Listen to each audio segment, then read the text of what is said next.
Welcome to Ultimate Harry. This channel is about Harry Potter what if stories where things don't go the normal way, magic is stronger and darker, and the wizarding world shows its hidden side. You've seen today's what if 6-year-old Harry saved a goblin heir and earned control of Gringotts. Quick note before we start. This video is self-recorded and made following YouTube's latest rules. All stories here are originally written and created only for storytelling and entertainment. If you like dark timelines, powerful Harry, and ancient magic, subscribe and be part of Ultimate Harry. Now, let's begin. Chapter 1 The Darkness Under the Bridge. The cupboard under the stairs was not a room. It was a breathing thing. It inhaled dust and exhaled silence, a thick, woolly quiet that pressed against Harry's ears. He lay on his back, the rough fabric of the old couch cushion scratching his neck, and stared up at the slanted ceiling so close it felt like a lid. A single, wobbly line of light cut across the darkness, seeping through the crack where the door didn't quite meet the floor. It was the color of old lemons, that light, and it smelled of Aunt Petunia's polish and boiled cabbage. From the world beyond the door, the proper world, sounds drifted like distant radio signals. The heavy thump-thump of Dudley's feet charging up the stairs. The tinny laughter from the television, where Uncle Vernon was watching the news. The chink of plates as Aunt Petunia cleared the dinner things. Harry's own stomach gave a soft, empty gurgle. His portion of soggy chips and single fish finger felt like a memory from days ago. He closed his eyes, trying to make the pictures come. Sometimes, if he concentrated very hard, he could see a flash of green light, so bright it hurt behind his eyes, and a feeling of falling. Other times, there was a woman's laugh, warm and close, like a blanket. But the pictures were slippery. They melted away, leaving only the ache, the cupboard, the smell of lemons and dust. A sharp rapping on the door made him jump, his heart a frantic bird against his ribs. "Boy!" Uncle Vernon's voice, a blunt instrument. "Get out here. Garden needs weeding before it gets dark. And no dawdling." The door unlocked with a heavy clunk. Harry scrambled out, blinking in the sudden brightness of the hallway. Uncle Vernon loomed, his mustache bristling. He thrust a rusty trowel into Harry's hands. "Back garden. Every weed. And if I find you slacking, no meals tomorrow." Harry nodded, his throat too tight for words. He slipped past his uncle's large belly and out through the kitchen, where Aunt Petunia didn't look up from scrubbing a pot. The back door side open, and the evening air, cool and carrying the scent of petrol from the neighboring garages, washed over him. The Dursleys' garden was a rectangle of stubborn grass and bored-looking rose bushes. Harry knelt on the damp earth, the knees of his two large trousers soaking through immediately. He began to dig, the trowel scraping against stones. The work was mindless, physical. With each weed he pulled, roots clumped with dark soil, he could almost feel a tiny bit of the cramped, restless energy inside him being pulled out too. Why? The question, old and worn as the trowel handle, turned in his mind. Why did they hate me? He knew the official reasons. He was a burden. He was strange. He was odd. But sometimes, when Aunt Petunia looked at him, her lips pinched white, it wasn't just annoyance he saw. It was fear. A deep, cold fear that made her flinch if his hair got too messy, if he talked in his sleep. The light was fading, the blue sky deepening to violet, when he heard it. Not from the house. From beyond the fence, at the very bottom of the garden, where the Dursleys' property backed onto a narrow, rubbish-strewn alley and a dank concrete canal path. A sound like tearing metal. A high, pained shriek that was nothing human. Harry froze, a dandelion root dangling from his fingers. The sound cut off abruptly, replaced by a low, menacing growl that vibrated in the evening air. Then came voices, rough and snarling. "Little runty thing thought it could get away. Teach it what happens to its kind who wander. Finish it quick. The others'll be looking." Harry's body moved before his mind could catch up. He dropped the trowel. He didn't think of Uncle Vernon's wrath, or being locked back in the cupboard for days. The fear in those animal-like cries, the cruel pleasure in those rough voices, it lit a small, fierce fire in his chest. He was at the fence, wriggling through a gap where the wood had rotted away, his shirt catching and tearing. He tumbled onto the canal path. The air here was cold and smelled of stagnant water and rust. Under the shadow of a grimy railway bridge, he saw them. 3 large, hulking shapes. They were like men, but wrong. Their skin was a dull, grayish-green, leathery and covered in warts. They had long arms that hung past their knees, and their faces were flat and pig-like, with small, mean eyes that glinted in the gloom. Trolls. His mind supplied the word from a half-remembered storybook, but these were no fairy tale. They were solid, stinking, and real. 2 of them were laughing, a sound like stones grinding together. The third was holding something small and writhing against the brick wall of the bridge. It was kicking and biting, emitting furious, desperate hisses. It was not a child. It was smaller, slimmer, with large, bat-like ears that flopped back against a domed head. Its skin was a deep, burnished gold, not green. It wore a suit of fine, dark leather that was now torn and muddy. A goblin. Another word from the same forgotten book. Its eyes, huge and black as pools of ink, were wide with pain and a defiant, blazing pride. One of the trolls raised a knotted club, aiming for the goblin's head. "Stop it." The words were out of Harry's mouth before he could think, a thin, reedy sound in the vast gloom under the bridge. The trolls froze. 3 ugly heads swiveled towards him. The one with the club lowered it slowly, a nasty grin spreading across its face, revealing yellow, broken tusks. "Well, looky here," it grunted. "A little human snack come to join the party." The goblin in the troll's grip stopped struggling. Those huge black eyes locked onto Harry. There was no gratitude there, only a sharp, assessing intelligence. A calculation. The largest troll took a step towards Harry, its heavy foot making the ground shake. "Lost, are you? Poor little thing." It reached out a grimy, 3-fingered hand. Harry stumbled back, his heart hammering so hard he could taste it. He looked around wildly. There was nothing. No weapon. No help. Just the trolls, the canal, the cold dark. The troll lunged. Instinct took over. Not the instinct to run, or to hide, but something older. Something that lived in the flash of green light behind his eyes. Harry didn't think of a spell. He didn't know any. He just felt a surge of pure, white-hot no. He threw his hands up, not to shield his face, but pushing out, as if he could shove the very air away from him. The world bent. The air between him and the troll thickened, shimmered like heat haze off a road. The troll's grasping hand slammed into it and rebounded as if hitting solid rubber. The creature bellowed in surprise and pain, shaking its fingers. The other 2 trolls stared, their tiny eyes confused. The goblin's gaze sharpened on Harry. It stopped calculating and began to burn. Wizardling, it hissed, the word a sibilant, fascinating sound. The largest troll, enraged, roared and charged again, swinging its club in a wide, crushing arc aimed straight for Harry's skull. There was no time for another push. Harry did the only thing he could. He dropped to the ground, rolling sideways into the legs of the troll holding the goblin. It was a small, clumsy impact, but it was enough. The troll staggered, its grip loosening for a fraction of a second. The goblin moved like liquid shadow. It twisted, sank needle-sharp teeth deep into the troll's wrist, and as the beast howled, it dropped to the ground. Snatched up a fallen piece of rusted rebar, and without a moment's hesitation, drove it up and under the troll's ribcage. The troll gurgled, a look of profound stupidity on its face, and collapsed. Chaos erupted. The remaining 2 trolls bellowed in fury, turning from Harry to the goblin, who stood poised, the bloody rebar in its hand, its chest heaving. It was wounded, Harry could see now. A dark stain spread on its leather suit from a cut on its side. The goblin looked at Harry again. Then it did something strange. It pointed, not at the trolls, but at a patch of muddy ground near Harry's feet. Its long finger jabbed the air insistently. "There." Asterisk. Harry didn't understand. He stared at the mud. The largest troll, recovering from the shock of the magic, raised its club again, spittle flying from its mouth. "Kill them both. Smash him." The goblin's eyes flashed with impatience. It made a sharp, scooping motion with its hand. "Dig." Asterisk. Harry's fingers, acting on an impulse he couldn't name, plunged into the cold mud where the goblin had pointed.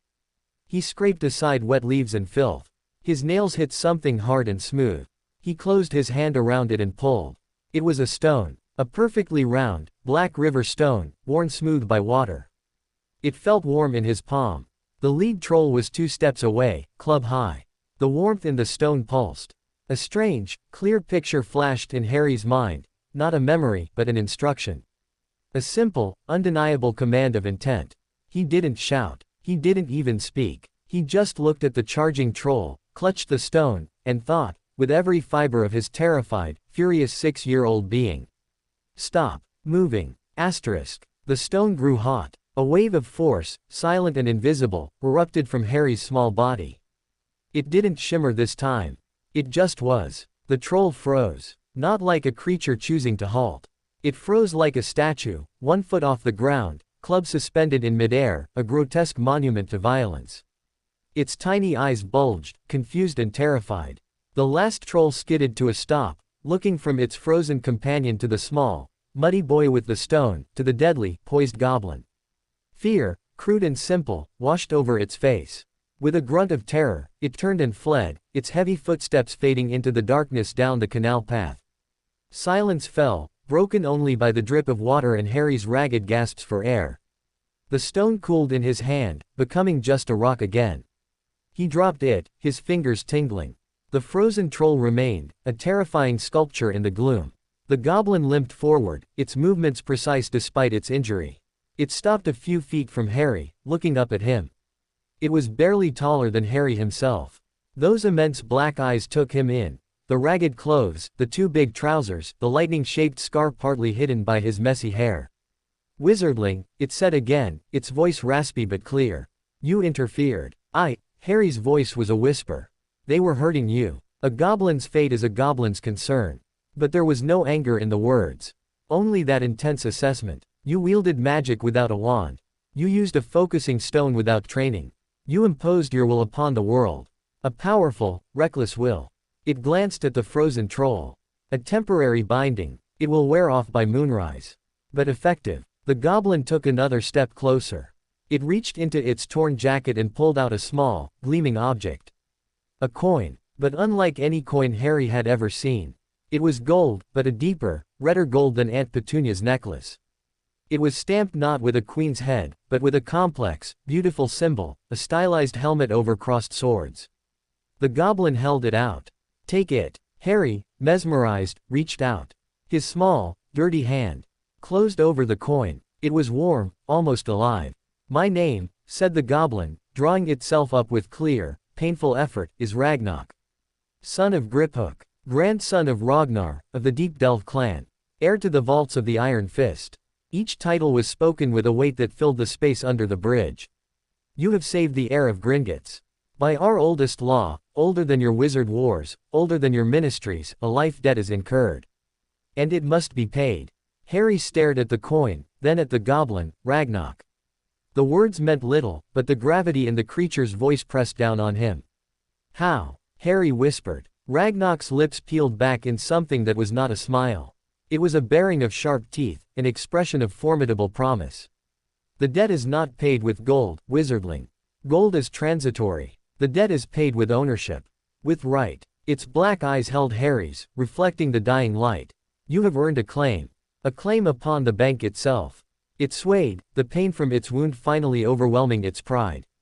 Harry instinctively darted forward, catching the goblin's arm before it could fall. The leather was cool, the arm beneath it surprisingly strong and wiry. Ragnarok looked at the small hand supporting him. A strange, unreadable emotion flickered in its inky eyes. The claim must be formalized, Ragnarok breathed, its voice growing weaker. At the heart of the mountain. Before the director and the cartel. They will not honor it willingly. They will fight it with every trick of law and blade. Its gaze burned into Harry. But the law is clear. The life of an heir, for a claim of mastery. You have the token. You have the debt. It slumped, its weight settling against Harry. They will come for you, little savior. The trolls were not chance. They were sent. My enemies are now yours. The world beneath the world knows your name, though you do not know it yourself. From the direction of Privet Drive, a voice bellowed through the night. Boy, where are you? Get back here this instant. Uncle Vernon. Panic, cold and familiar, washed over Harry. He looked from the wounded goblin to the frozen troll, to the coin burning in his hand. Ragnarok followed his gaze. The mortal world calls. Go. Keep the token safe. Speak of this to no one. They will not believe you, and it will only bring danger. When the time is right, the bank will find you. But you're hurt, Harry said, his voice small. A goblin heals. Or a goblin dies. It is our way. Ragnarok pushed itself upright, away from Harry's support. Its dignity was a tangible force.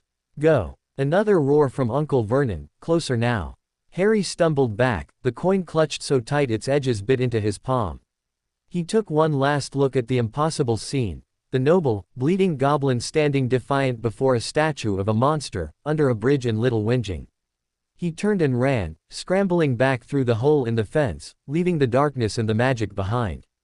He burst into the Dursleys' garden, muddy, torn, and trembling. Uncle Vernon was a silhouette in the back door, immense with rage. "There you are. What have you?" He stopped, his eyes taking in Harry's state. The anger twisted into something uglier, suspicious.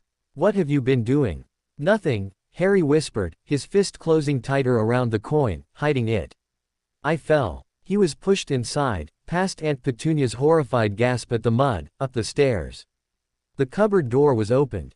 He was shoved in. The lock turned with a final, heavy clunk. Darkness. Silence. The smell of dust and lemons. But in his hand, hidden under the thin blanket, the gold coin pulsed with a gentle, persistent warmth. It was a secret, a key, a promise of a world where magic was real, where he had done something that mattered, where a creature with eyes like black pools had looked at him and seen not a burden, but a wizardling. And as he lay in the dark, hearing the distant, fading roar of Uncle Vernon's television, a new sound echoed in his memory. Not the troll's growl, or the goblin's hiss, but the silent, shivering click of a vast, subterranean lock, deep in a mountain far away, beginning to turn. For him. Chapter 2, The Coin and the Cage. The coin was a sun in the dark. Harry lay curled on his side, his fingers aching from the force of his grip. He didn't dare open his hand. If he did, the light might spill out, a golden telltale under the door. Uncle Vernon would see. He would take it. He would take this one, impossible, warm thing and melt it down for spare change, and the world under the bridge would vanish like a dream. So he held it, a secret against his palm. The raised edges of the symbol, the helmet, the swords, pressed into his skin, a silent, complex language. Ragnarok. Heir. Gringotts. The words were heavy stones in his mind, sinking into the mud of his ordinary terror, anchoring something new. The warmth wasn't constant. It pulsed, slow and steady, like a sleeping heart. With each soft beat, the memory replayed, not in blurry pictures, but in sharp, brutal clarity, the wet snarl of the trolls, the slick thunk of the rebar, the terrifying stillness he had forced onto the world. His magic. He had magic. It wasn't just making strange things happen when he was scared or angry. It was a thing he could use. A thing that lived in his chest, behind his ribs, next to his own frantic heart. A part of him, the part that lived in cupboards and flinched at raised voices, whispered that it was a trick. A madness born from hunger and loneliness. But the coin was real. The ache in his muscles from scrambling through the fence was real. The faint, coppery smell of Ragnarok's blood still on his fingertips was real. He must have slept, because the next thing he knew, the lemon-colored light was back under the door, and with it came the smell of frying bacon. His stomach clenched painfully. He slowly uncurled his fingers. The coin lay in his palm, innocuous in the gloom. Just a dark, metallic disc. But as he looked at it, focusing on the intricate swirls of the helmet, the warmth flickered back to life, spreading through his hand like he dipped it in sunlight. He had to hide it. The cupboard had few secrets. The loose floorboard under the cushion was already home to a dried-up spider, a blue marble he'd found once, and a stub of crayon. He prized it up, the nail squealing in protest. He placed the coin in the hollow, next to the marble. For a moment, they lay side by side, the mundane glass sphere and the impossible golden token. He covered them with the board, pressing it down until it sat flush.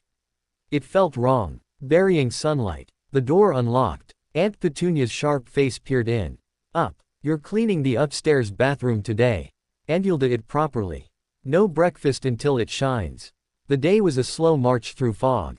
His body moved through the motions, scrubbing the tub with caustic powder that made his lungs burn, polishing the taps until his reflection warped in them, but his mind was under the bridge. He replayed the feel of the stone in his hand, the push of his will. He tried, furtively, while wringing out a cloth, to make the water droplets rise. Nothing. He stared at a bar of soap, concentrating until his head hurt, trying to make it slide across the sink. It remained stubbornly, soapily still. The magic wasn't a tap he could turn on. It was a wild thing that had leapt out when the troll charged. The thought was both thrilling and terrifying. Dudley thundered past the bathroom door, yelling about a missed television program, and Harry jumped, the scrubbing brush clattering into the tub. The normalcy of the sound, the sheer Dursleyness of it, was a dissonant shock. He lived in a world of bacon and bullying, but he carried a goblin's life dead under a floorboard. The two realities would not fit together. One would have to break. At lunch, he was given a slice of dry bread and a glass of water. He ate at the small, wobbly table in the kitchen corner, hunched over, making himself small. Uncle Vernon was reading the paper, grumbling about the weather, the government, the neighbors, lawn.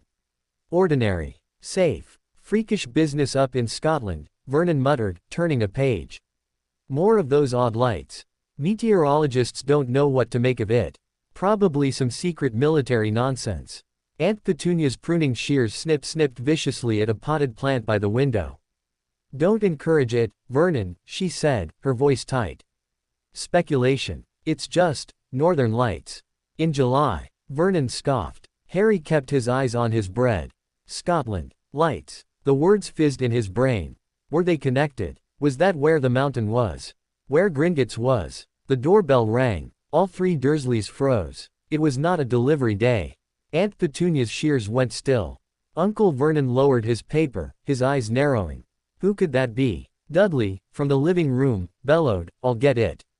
No, Dudders, Petunia said, already moving, wiping her hands on her apron.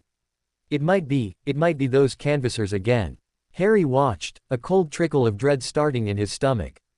People didn't just call on Privet Drive.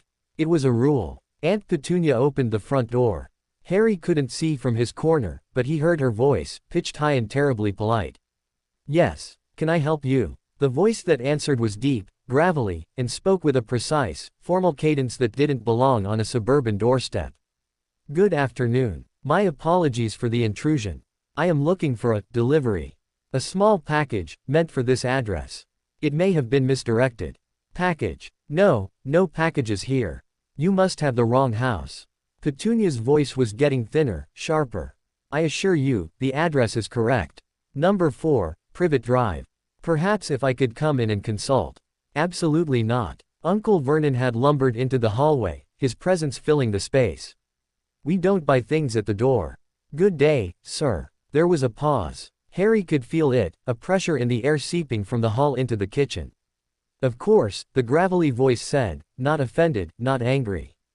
It was utterly flat. My mistake. 1,000 apologies for disturbing your peace. The door closed. Aunt Petunia slid the chain lock with a rattling sound that was too loud.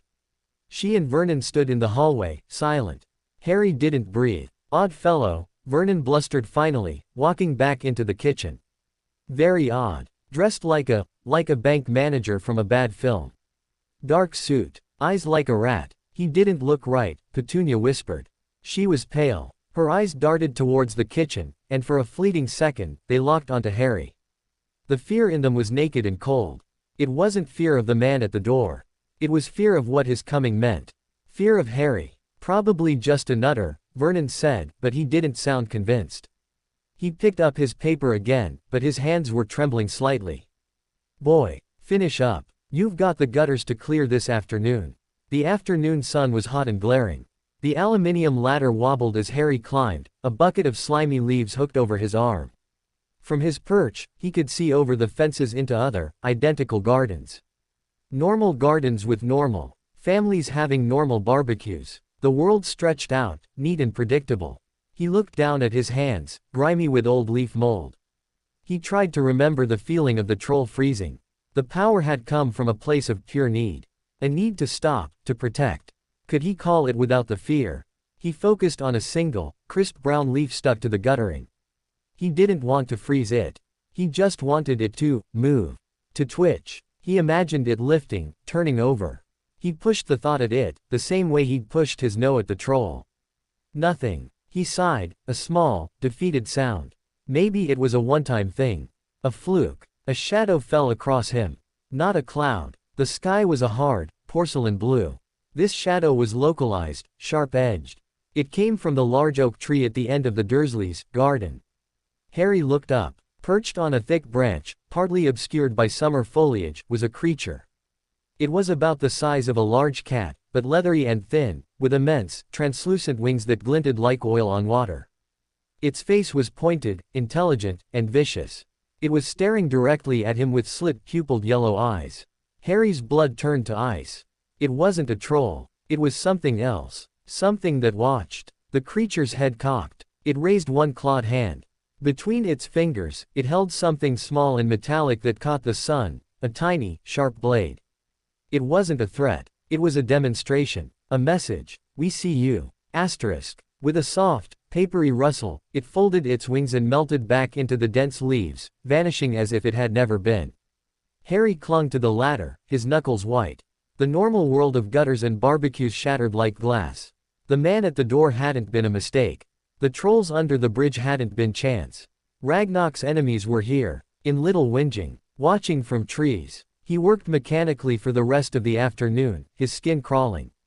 Every rustle of a hedge, every call of a bird, felt like a signal. He was a rabbit in a cage, and the foxes were circling the run. Dinner was a silent, tense affair. Dudley smashed his peas with a fork, but even he seemed subdued by the strange mood. Vernon chewed with aggressive concentration. Petunia's eyes kept drifting to the window over the sink, as if expecting to see the bank manager man standing on the lawn. When Harry was finally sent back to his cupboard, it felt less like a punishment and more like a retreat. He locked himself in with the dark. He immediately pried up the floorboard. The coin was there. Its warmth bloomed the instant his fingers touched it. He lay down, clutching it to his chest, a talisman against the watching yellow eyes. Sleep, when it came, was not restful. He dreamed of mountains. Not green, rolling hills, but vast, jagged teeth of black stone biting at a starless sky. A great, cavernous mouth opened in the mountainside, flanked by pillars of gleaming bronze. From within came a deep, rhythmic clang clang clang, the sound of colossal hammers on unbreakable metal. And a voice, echoing up from impossible depths, not Ragnarok's, but older, drier, like stone grinding on stone. The claim is made, the blood price is paid, let the heir-kin come, to stand before the cartel. He saw a long, polished stone table, surrounded by silhouettes with sharp ears and gleaming eyes. He saw Ragnarok, standing proud and wounded before them, arguing, pointing a long finger upwards, towards the world of sun and air. He saw one goblin, larger than the others, with a nose like a blade and fingers adorned with rings of cold iron, slam a fist on the table. The sound was the crack of splitting rock. Never. The goblin's voice screeched in the dream. A wizard child. Master of our halls. The law is ancient, but we are its keepers. We will interpret. We will resist. Asterisk. The dream shifted. He was back under the bridge, but it was empty. No trolls. No Ragnarok. Just the damp and the dripping. And from the shadows, the yellow-eyed creature stepped, smiling with needled teeth. It raised its tiny blade. It wasn't aiming for Harry. It was aiming for the coin in his hand. He woke with a gasp, sitting bolt upright, his head smacking the slanted ceiling. A dull throb bloomed on his scalp. It was pitch black, the middle of the night. And someone was whispering his name. Not from the dream, from outside the cupboard door. A low, urgent hiss. Harry. Harry Potter. It wasn't Uncle Vernon. It wasn't a voice he knew. It was sibilant, hissing, like steam escaping. He froze, his heart hammering against his ribs. He still clutched the coin. Listen. Do not speak. The voice was right at the crack under the door. They are coming for the token. Soon. The Watchers have confirmed your location. The cartel has voted. The resistance moves. Harry's mouth was dry as dust. He couldn't have spoken if he tried. Ragnarok fights for you in the deep places. He holds them to the law. But the ones who sent the trolls, they will not wait for law. The voice took on a sharper edge. You must be ready. The bank will send a representative. A neutral party. To assess. To verify the debt. You must show them the token. You must tell them what happened. Trust the one who carries the seal of the director. Trust no other. Do you understand? A tiny, choked sound escaped Harry's throat. It might have been a yes. Good. A pause. A sound like dry scales shifting. The magic in you is raw. Untrained. It called to the stone. It will call to other things. Be careful. Magic draws magic. Your Relatives, their fear is a smell. It will draw other things, too.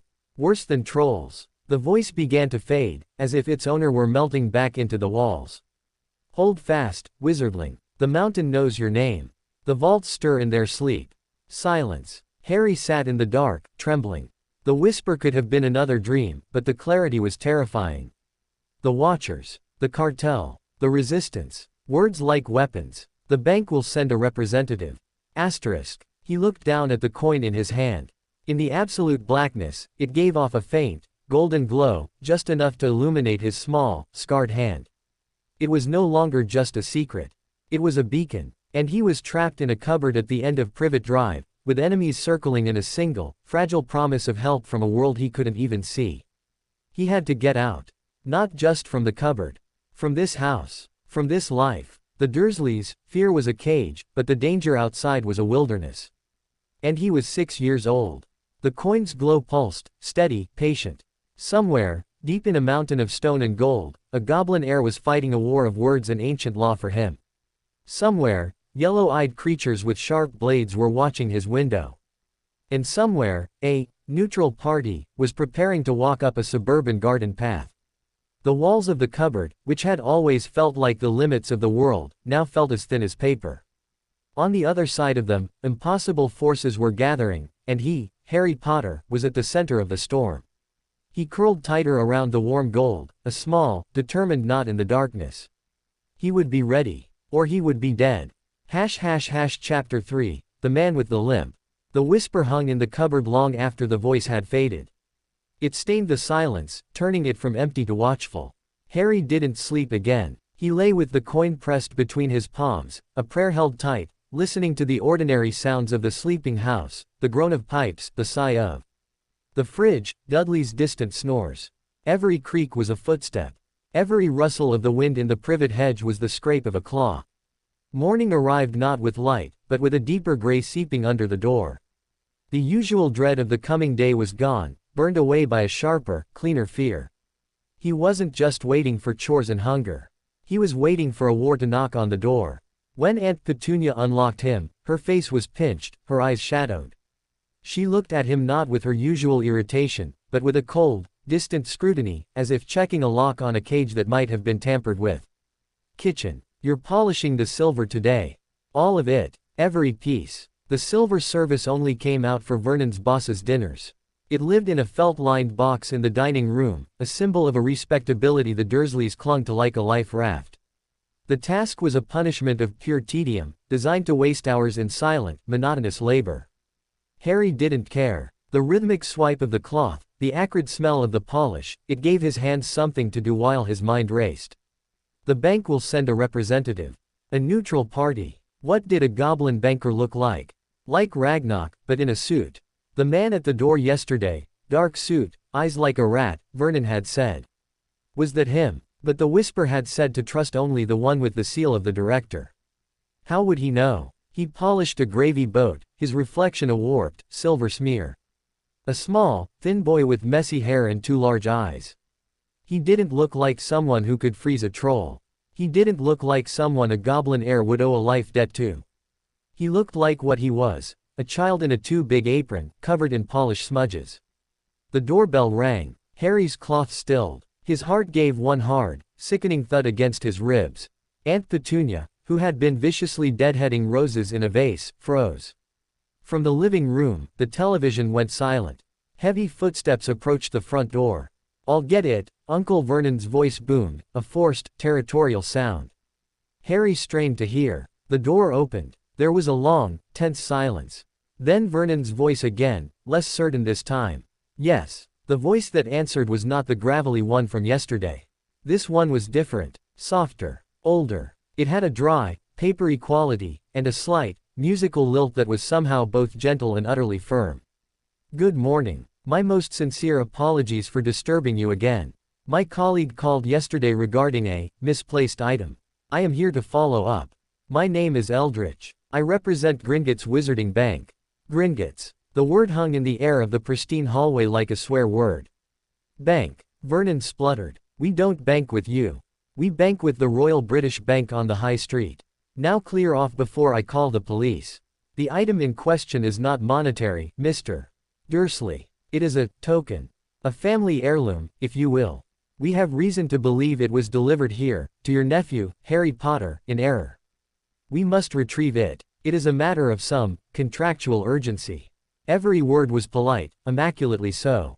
But beneath the politeness was an unyielding core, a sense of vast, impersonal machinery turning. This was the neutral party. It had to be. My nephew has no heirlooms. Petunia's voice, shrill, joined the conversation from behind Vernon. He has nothing but the clothes we put on his back. Now go away. I bear the seal of the director of Gringotts, the soft voice continued, as if she hadn't spoken. It permits me, and obligates me, to settle this matter. I must see the boy. I must speak with him. Alone. Absolutely not. Vernon roared. The floorboards vibrated with his outrage. I won't have some odd person interrogating a child in my home. This is trespass. This is harassment. There was another pause. Harry could picture it, the small, oddly dressed man on the doorstep, dwarfed by Vernon's bulk, yet somehow radiating a calm that was more intimidating than any bluster. Mr. Dursley, the man named Eldritch said, his voice dropping ever so slightly. The item is not of your world. Its presence here is a danger. To you, to your family. The entities who seek it are not bound by your laws of trespass. They consider your doorstep, your garden, your very walls, to be irrelevant. I am here to remove that danger. Please, let me see the boy. The threat, velvet-gloved but unmistakable, did what reason could not. The silence from the hallway was thick with terrified comprehension. Vernon and Petunia understood danger. They'd spent years building a fortress of normality to keep it out. Now a stranger was telling them it was already inside, and he was the only one with the key. Harry heard a choked, whispered argument. Then Vernon's voice, defeated and furious. 5 minutes. In the kitchen. And I'll be right outside the door. That is acceptable. Footsteps. The kitchen door opened. The man who limped into the kitchen was not what Harry had expected. He was ancient. His back was stooped, his skin like old parchment stretched over delicate bones. He wore robes, not a suit, robes of a deep, charcoal gray that seemed to drink the light, embroidered with a subtle, silver thread that shimmered like a spider's web when he moved. His hair was white and fine, escaping from a simple black cap. One hand leaned heavily on a walking stick of dark, polished wood, topped with a milky white orb that was not quite crystal. But his eyes were young. A pale, piercing blue, like winter sky, and they saw everything. They took in the gleaming silver on the table, the smell of polish, Aunt Petunia's perfect, sterile curtains, and finally, they settled on Harry. Those eyes held no pity. No surprise. Only a profound, weary knowledge. Harry Potter, the man said, nodding slightly. His voice in the enclosed space was like the rustle of old pages. My name is Silas Eldritch. I am a curator of contracts and debts, third order, for Gringotts Bank. May I sit? The stairs, I fear, are not my friends. Harry nodded mutely. Eldritch lowered himself carefully into a kitchen chair, his stick propped beside him. He let out a soft sigh. Your aunt and uncle are vigilant, he remarked, his tone neutral. A credit to their sensibilities. He didn't smile. He placed both gnarled hands on the table. On the ring finger of his right hand was a heavy ring. It was iron, set with a stone the color of dried blood. Carved into it was the same symbol as on Harry's coin, the helmet and crossed swords. The seal. You have something that belongs to the bank, Eldritch said, his eyes never leaving Harry's. A token. Given, we understand, under duress, and in exceptional circumstances. By the heir apparent, Ragnarok. It wasn't a question. It was a statement. Harry's hand crept to his chest, where the coin lay hidden under his shirt, on a string he'd fashioned that morning from a bit of frayed curtain cord. The warmth seeped through the fabric. Eldritch's pale eyes tracked the movement. May I see it? Harry's fingers tightened on the cloth. The whisper in the night, trust the one who carries the seal. Asterisk. Slowly, he pulled the cord over his head. The coin swung free, catching the kitchen light. It looked ordinary here, in this room of chrome and laminate. Just a curious foreign coin. Eldritch did not reach for it. He leaned forward slightly, his blue eyes studying it. A faint, complicated emotion flickered in their depths, respect, sadness, alarm. The blood promise of an heir, he murmured, almost to himself. Unbroken. Unforged. The debt is genuine. He looked back at Harry. Tell me what happened. From the beginning. Omit nothing. So Harry spoke. His voice was a whisper at first, then grew stronger as he told of the weeding, the sounds under the bridge, the trolls, the small golden creature, the fight. He described the feeling of the stone, the push of his will, the frozen troll. He told of Ragnar's words, the giving of the coin, the warning. Eldritch listened without interruption, his expression unchanging. When Harry finished, the old goblin, for that's what he was, Harry realized with a jolt, though he seemed a different species entirely from Ragnar, more refined, more ancient, like a hawk to a sparrowhawk, let out a long, slow breath. A life debt, he said. The oldest and most binding of contracts. By our law, which is older than your ministry and stricter than your wizard's wand lore, the debt must be paid in a currency of equal value. A life. Ragnar, in giving you the token, invoked the clause of paramountcy. He did not offer you gold. He offered you the key to the gold itself. A stake in the institution that guards it. He tapped the table with one long, bony finger. The cartel, the ruling council of Gringotts, is in an uproar. Ragnar argues law. His enemies, those who sent the trolls, argue precedent, pride, and the unthinkable nature of a human child, a wizard no less, holding such a claim. They call it an aberration. A mistake to be corrected. Corrected? Harry asked, the word cold in his mouth. Eldritch's winter blue eyes were bleak. The resistance faction does not believe in honoring debts to wizards. They believe in removing the creditor. Permanently. Harry's hand closed around the coin again. The thing in the tree. With the yellow eyes. A gnarled tick. A watcher. A spy. Cheap, vicious, and loyal only to gold. The resistance uses them. Eldritch nodded. They have confirmed you. They know you have the token. They know you are, magically active. They will not wait for a legal ruling. What do I do? The question was small, but it held the weight of his 6 years of helplessness. The law provides a path, Eldritch said. The claim must be formalized. You must come to Gringotts. You must stand before the cartel, with Ragnar as your sponsor, and assert your right. You must pass the acknowledgement. What's that? A test. Not of magic, but of will. Of understanding. The mountain must accept you. The vaults must hear your voice. If you fail, the claim is void. The debt is considered paid in effort, and the token returns to the bank. He paused. If you succeed, you become a paramount creditor. A shadow partner. You will have rights, protections, and a voice within Gringotts. You will be, in their eyes, both a child and a force of law. It is a unique position. An unprecedented one. And if I don't go? Eldritch looked towards the kitchen door, beyond which the Dursleys' terrified silence hummed. The resistance will come. They will not knock. The gnarled ticks are just the eyes. Next will come the hands. The dusk-blade assassins. They can walk through shadows, Harry. Your aunt's locks will not stop them. Your uncle's anger will not deter them. You will die in this little box of a house, and the token will be taken, and the law will be rendered mute by blood. The choice was no choice at all. Stay and die. Go and face a mountain of hostile goblins and a test he didn't understand. I'll go, Harry said.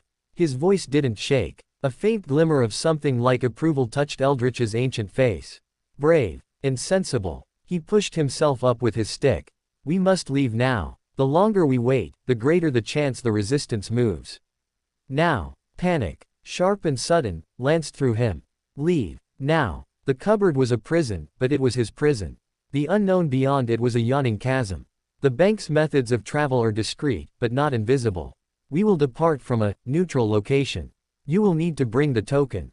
Nothing else is required. The kitchen door burst open. Uncle Vernon stood there, purple-faced. Time's up. Out you go, Mr. Eldritch, or whatever your name is. Eldritch turned his pale gaze on Vernon. Mr. Dursley. I am taking your nephew with me. Vernon's jaw dropped. Like hell you are. That boy is our responsibility.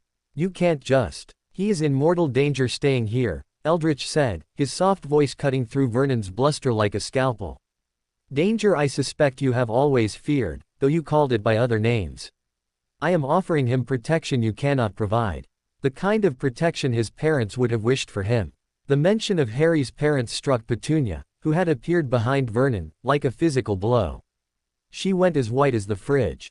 His parents, she spat, but the venom was weak, diluted by a fear so old it had become part of her bones. They were freaks. And they died for it. You'll make him one of them. He already is, Eldritch said simply. The bridge proved it. The troll proved it. This, he pointed a bony finger at the coin in Harry's hand, proves it. You can lock him in a cupboard, but you cannot lock the magic out. You can only make him vulnerable when it arrives. And it will arrive. Is that what you want? For him to be slaughtered in your spare room? The horrific image hung in the air.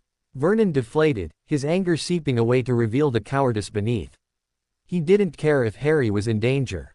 He cared if the danger spilled onto his carpets. Take him, Vernon muttered, looking away.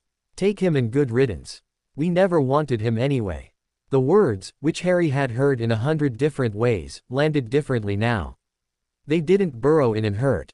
They just were. A final statement of fact from a world he was leaving. Eldritch placed a light, dry hand on Harry's shoulder. Come, Harry. Harry took one last look at the kitchen. At the gleaming silver he'd polished. At Aunt Petunia's averted, stony face. At Uncle Vernon's broad, retreating back. He felt no nostalgia, no love lost. Only a strange, hollow relief. He walked with Eldritch down the hallway, past the cupboard door, and out into the front garden of number 4, Privet Drive. The sun was high. The lawn was perfect. It looked like a painting. Eldritch didn't head for the gate. He turned left, towards the side of the house, leading Harry down the narrow passageway between the brick wall and the fence. Where are we going? Harry whispered. To a crossroads, Eldritch said. A place between. All front doors are watched. But the spaces in between, they have their own rules. The passageway was dank, crowded with bins. At the very end, where the Dursleys' property met the next, there was a small, damp patch of concrete, always in shadow. Eldritch stopped there. He raised his walking stick, the milky orb at its tip beginning to glow with a soft, phosphorescent light. He tapped the stick once on the ground. The concrete at their feet didn't crack.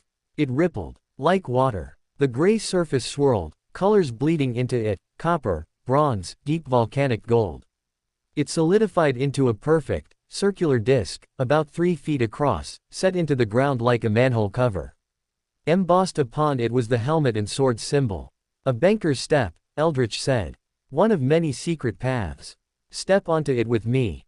Harry, his heart in his throat, stepped onto the golden disc. It was warm, like the coin.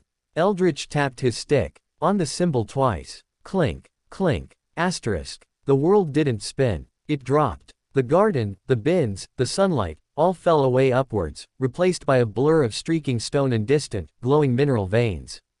They were plummeting down a smooth, polished shaft, air whistling past their ears. Harry gasped, clutching Eldritch's robe. Just as suddenly as it began, it stopped. They stood on an identical disc in a vast, echoing cavern. The air was cool, dry, and carried a scent of ozone, metal, and deep, cold earth. The sound was immense, a distant, rhythmic gong that vibrated in Harry's teeth, mixed with the far-off clatter of machinery and the faint, harmonious ching of countless coins. Before them stretched a canyon of magnificent, terrifying architecture. Buildings were carved directly from the living rock, soaring in arches and buttresses, gleaming with veins of silver and gold. Lanterns filled with floating, white flames cast a stark, shadowless light. And everywhere, there were goblins. Hundreds of them, thousands, dressed in fine robes or leather aprons, striding with purpose, pushing carts laden with gems, arguing over scrolls in their sharp, hissing language. This was no single bank branch.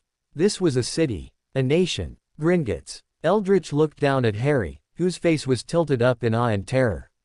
Welcome, the old goblin said, his voice barely a whisper against the monumental din, to the mountain. The heart of the world's wealth. And your trial. He gestured with his stick towards a colossal set of doors, 50 feet high, made of black bronze and etched with scenes of mining and conquest. The cartel awaits in the chamber of debts. Ragnarok is there, fighting for you with words. Now, you must fight for yourself. He began to limp forward, his stick tapping on the smooth stone floor. Remember, Harry Potter, they will try to intimidate you. They will try to make you seem small, foolish, human.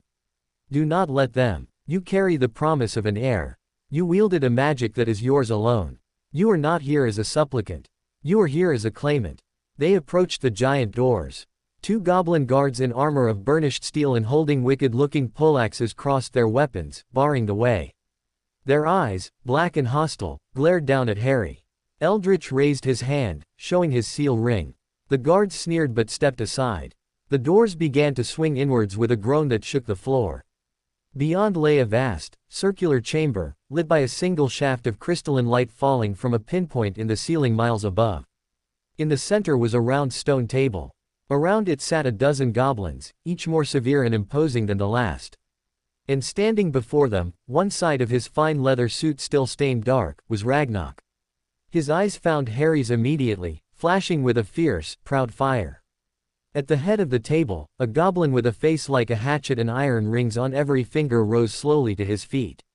His gaze swept over Harry, dripping with contempt. So, his voice screeched, echoing in the silent chamber.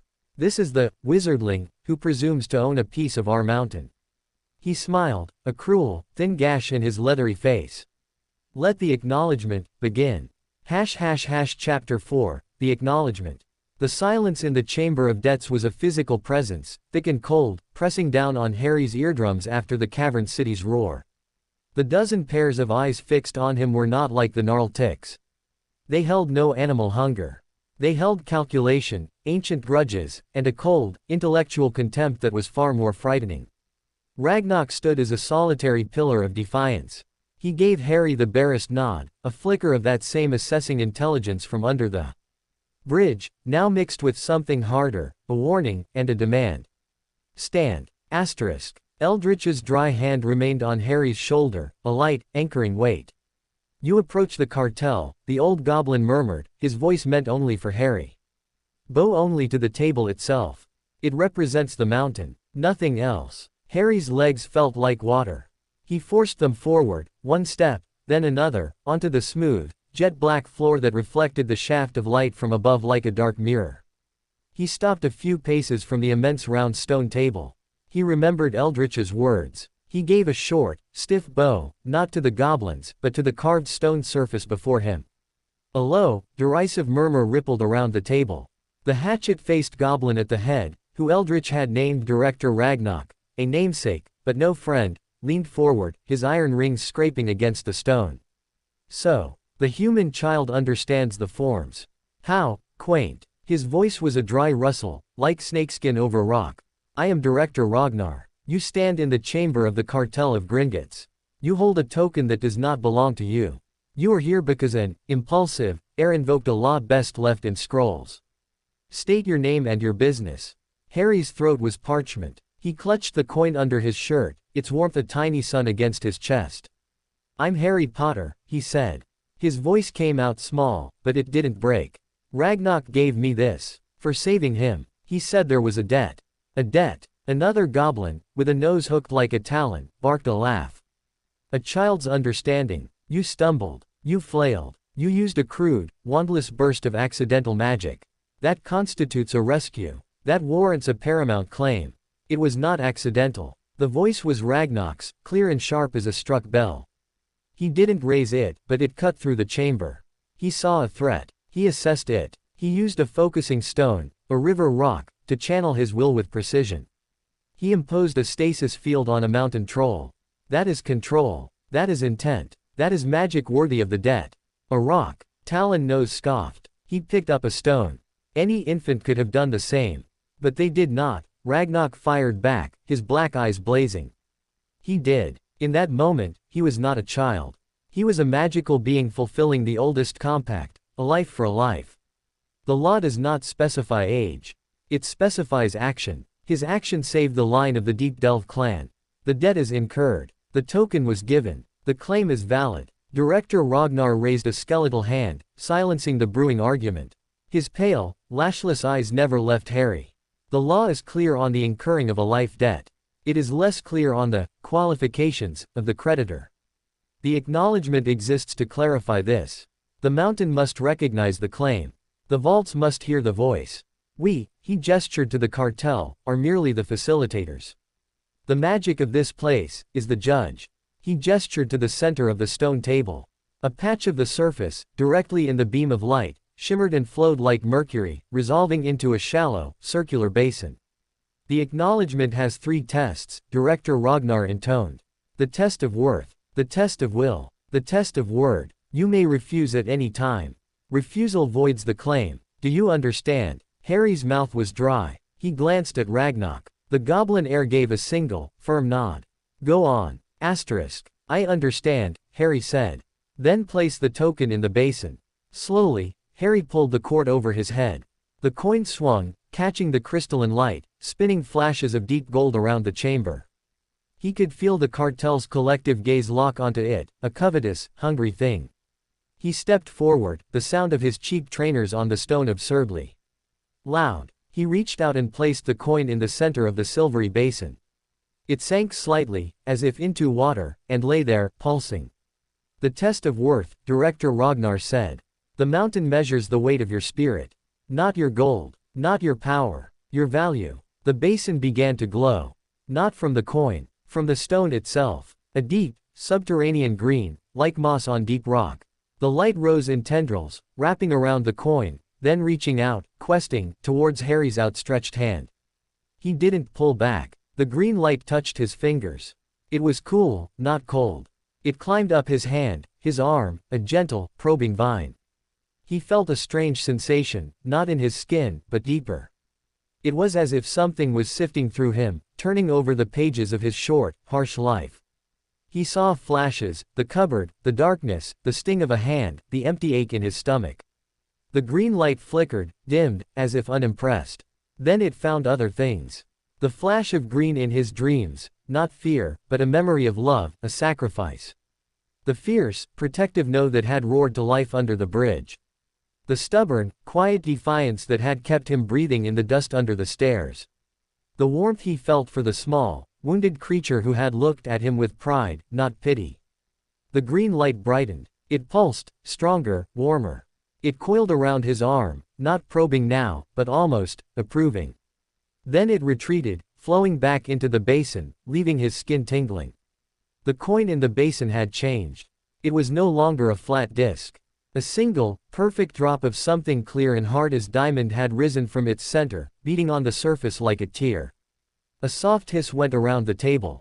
Director Ragnar's lips thinned. A token of pure worth. Uncommon. Proceed. Harry let out a breath he didn't know he'd been holding. The test of will, the director said, his voice grimmer. The mountain tolerates no weakness. It breaks those who bend. The silvery substance of the basin rippled again. The coin sank completely, vanishing. In its place, the liquid metal rose, forming a small, perfect sphere about the size of a grapefruit. It hovered an inch above the table. You will hold it, Ragnar said. Not with your hands, with your mind, with your magic. You will keep it aloft, and you will shape it. Impose your will upon the substance of the mountain itself. You have until the beam of light moves from the center of the table. Harry stared at the sphere. It looked inert, heavy. Impose your will. He remembered the stone, the troll. That had been fear, desperation. This was calm, deliberate. He had no idea how to begin. He raised a hand, instinctively, pointing at the sphere. He thought, up, stay, asterisk, nothing. A snicker from Talon knows. The wizardling thinks it's a toy. Panic fluttered in Harry's chest. He could feel the cartel's collective disdain pressing down, willing him to fail. He saw Ragnar's tense posture, Eldritch's still, watchful figure by the door. He closed his eyes. He didn't try to push with his mind. He tried to feel. He reached inside, to the place where the magic had come from. It wasn't a place he could see. It was a sensation, a reservoir of heat and light behind his breastbone. He imagined that heat flowing down his arm, out through his fingers, not as a blast, but as a stream. A gentle, insistent flow. He opened his eyes. A faint, shimmering distortion hung in the air between his fingertip and the sphere. Like heat haze, the sphere wobbled. Then, incredibly, it lifted another inch. A murmur, this time of surprise, not derision. Now shape it. But into what? He thought of the only beautiful thing he'd ever truly owned. The glass marble in his cupboard. Simple. Smooth. A sphere already. No. That was a thing of hiding. This was a thing of claiming. He thought of the symbol on the coin. The helmet. The swords. Too complex. He'd never. An image flashed in his mind. Not from a book. From the bridge. Ragnar, standing hurt but unbowed. The proud line of his back. The sharp angle of his ear against the dark. Make that. Asterisk. He poured his will into the haze. He didn't think of sculpting. He thought of remembering. Remembering the shape of defiance. The silvery sphere shivered. It began to flow, like clay in an invisible hand. It elongated slightly, formed a sharp peak, softened into a curve for the jaw. A simple, stylized profile emerged from the melting metal, the proud, domed head, the strong nose, the pointed ear of a goblin. Not a generic goblin. The silhouette was Ragnar's. Around the table, goblins leaned forward, their eyes wide. Ragnar himself stood utterly still, his expression unreadable. The beam of light from above was crawling, almost imperceptibly, across the table. Harry's head was beginning to pound. A sharp, stabbing pain built behind his eyes. The silvery profile started to tremble, to sag. He was losing it. The heat in his chest was flickering, guttering like a candle in a draft. Number. The word was a command to himself. He dug deeper, past the pain, past the fatigue. He found not a reservoir, but a spark. A tiny, stubborn ember that had lived through every locked door, every cruel word. He fed that ember his anger at the trolls, his fear of the yellow eyes, his wonder at this impossible mountain. He fed it the warmth of the coin. The ember flared. The profile solidified, sharpened, gleaming with a cold, perfect finish. It held steady. The beam of light slid off the center of the table. Harry let go. The connection snapped. The silvery profile lost its shape, collapsing back into the basin with a soft plink, resolving once more into his coin. He swayed on his feet, dizzy, a trickle of sweat running down his temple. The headache was a steady drumbeat behind his eyes. The chamber was dead silent. Director Ragnar's face was a mask of stone, but his knuckles were white where he gripped the table. The mountain acknowledges the will, he grated out, each word seeming to cost him a likeness. Presumptuous, but potent. He took a deep, hissing breath. The final test. The test of word. The mountain hears all promises, all contracts. It knows truth from falsehood. You will state the nature of your claim. You will state what you want. And you will be heard. He gestured. The coin rose from the basin of its own accord and floated slowly back to Harry, coming to rest in his still tingling palm. It was warm, warmer than ever. Speak, commanded the director. Harry looked at the coin. He looked at Ragnar. He looked at the circle of hostile, ancient faces. What did he want? An hour ago, he'd wanted not to be hungry. Yesterday, he'd wanted to be safe from Dudley's gang. Now, he had a mountain listening. He thought of the Dursleys, locking him away. He thought of the gnarled tick, watching from the tree. He thought of the feeling of the magic, his magic, roaring to life to protect something. He didn't want gold. He didn't want a big house. He wanted the opposite of the cupboard. He lifted his head, meeting Director Ragnar's pale eyes. "My name is Harry Potter," he said, and his voice, though tired, rang clear in the silent space. "Ragnar's life is worth a debt. The debt is worth a claim. I don't want to own your mountain." He paused, choosing the words with care, feeling the truth of them in his bones. "I want a place in it. I want a key that can't be taken away. I want a voice that can't be locked out. I want the safety that comes with a promise that even this," he gestured around at the immense, powerful chamber, "has to keep. I claim my right, not to your gold, but to your word. And in return, my word will protect the one who gave it." As he finished speaking, he did something instinctive. He closed his hand around the coin and pressed it over his heart. For 3 seconds, nothing happened. Then, the entire mountain groaned. It was a deep, seismic sound that vibrated up through the floor, through their bones. The shaft of light from above brightened, blazing like a sunbeam. From the walls, from the very stone of the table, a chorus of whispers rose, 1,000 overlapping voices speaking in a language of chimes and grinding rock. The coin in Harry's hand grew so hot he almost cried out, but he didn't drop it. A line of pure white light shot from the coin, from his clenched fist, and struck the center of the stone table. Where it hit, the stone didn't crack. It bloomed. A perfect, intricate pattern etched itself into the surface, a new design, growing around the helmet and swords. It was a lightning bolt, jagged and fierce, intersecting the goblin symbol, binding them together. The whispers faded. The light dimmed to its usual crystal glow. The warmth in the coin subsided to its familiar pulse. On the table, the new symbol gleamed, freshly carved, undeniable. The silence that followed was absolute, stunned. Director Ragnar stared at the symbol, his hatchet face ashen. He looked from it to Harry, his eyes wide with something that might have been horror, or a kind of terrible, grudging awe. "The mountain," he whispered, his rusty voice barely audible. "The mountain has answered." He slowly, stiffly, sank back into his seat. He looked at Ragnar. "The debt is valid. The claim is acknowledged by the oldest magic we serve." He turned his gaze back to Harry, and it was no longer merely contemptuous. It was wary, respectful, and deeply, profoundly troubled. "Harry Potter," he said, the name sounding strange and formal in the quiet. "By the laws of Gringotts, by the will of the mountain, you are hereby recognized as a paramount creditor. You are granted the rights of audience, the right of sanctuary, and a conditional voice in matters pertaining to your claim and your person. The details will be forged in contract." He took a heavy iron key from his own belt, a master key, intricate and old, and held it out. Not to Harry, but to Eldritch, who limped forward to take it. "A temporary access key to the creditor's suite. He remains within the mountain until the formal contracts are sealed and his security situation is assessed." He stood again, his authority returning, laced with a new sharpness. "This proceeding is ended. The cartel will convene in private. Ragnar, Eldritch, see to the guest." It was a dismissal. The other goblins rose, some muttering, some staring at Harry with outright shock, others with simmering anger. They filed out through a side door, leaving only Ragnar, Eldritch, and Harry in the vast chamber. The moment the door closed, Ragnar strode forward.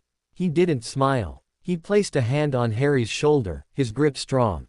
"You shaped my likeness," he said, his black eyes boring into Harry's. "It was the only good thing I could think of to make," Harry said honestly, the exhaustion crashing over him. A faint, fierce light sparked in Ragnar's eyes. "A good thing." He nodded, as if filing the words away. "You have done what none thought possible. You have spoken to the mountain's heart, and it has spoken your name in return. The symbol is forged. The resistance is bound by it, in public. In the light of law." Eldritch joined them, the large iron key in his hand. "But in the shadows, Harry, your victory will make them desperate. You are no longer a problem to be erased quietly. You are a symbol to be destroyed loudly. The suite will be safe. But you are now a target of significance." Harry looked down at the coin in his hand. The lightning bolt was now subtly etched onto its surface as well, intertwined with the helmet and swords. A mark of ownership. A brand. He had won a place.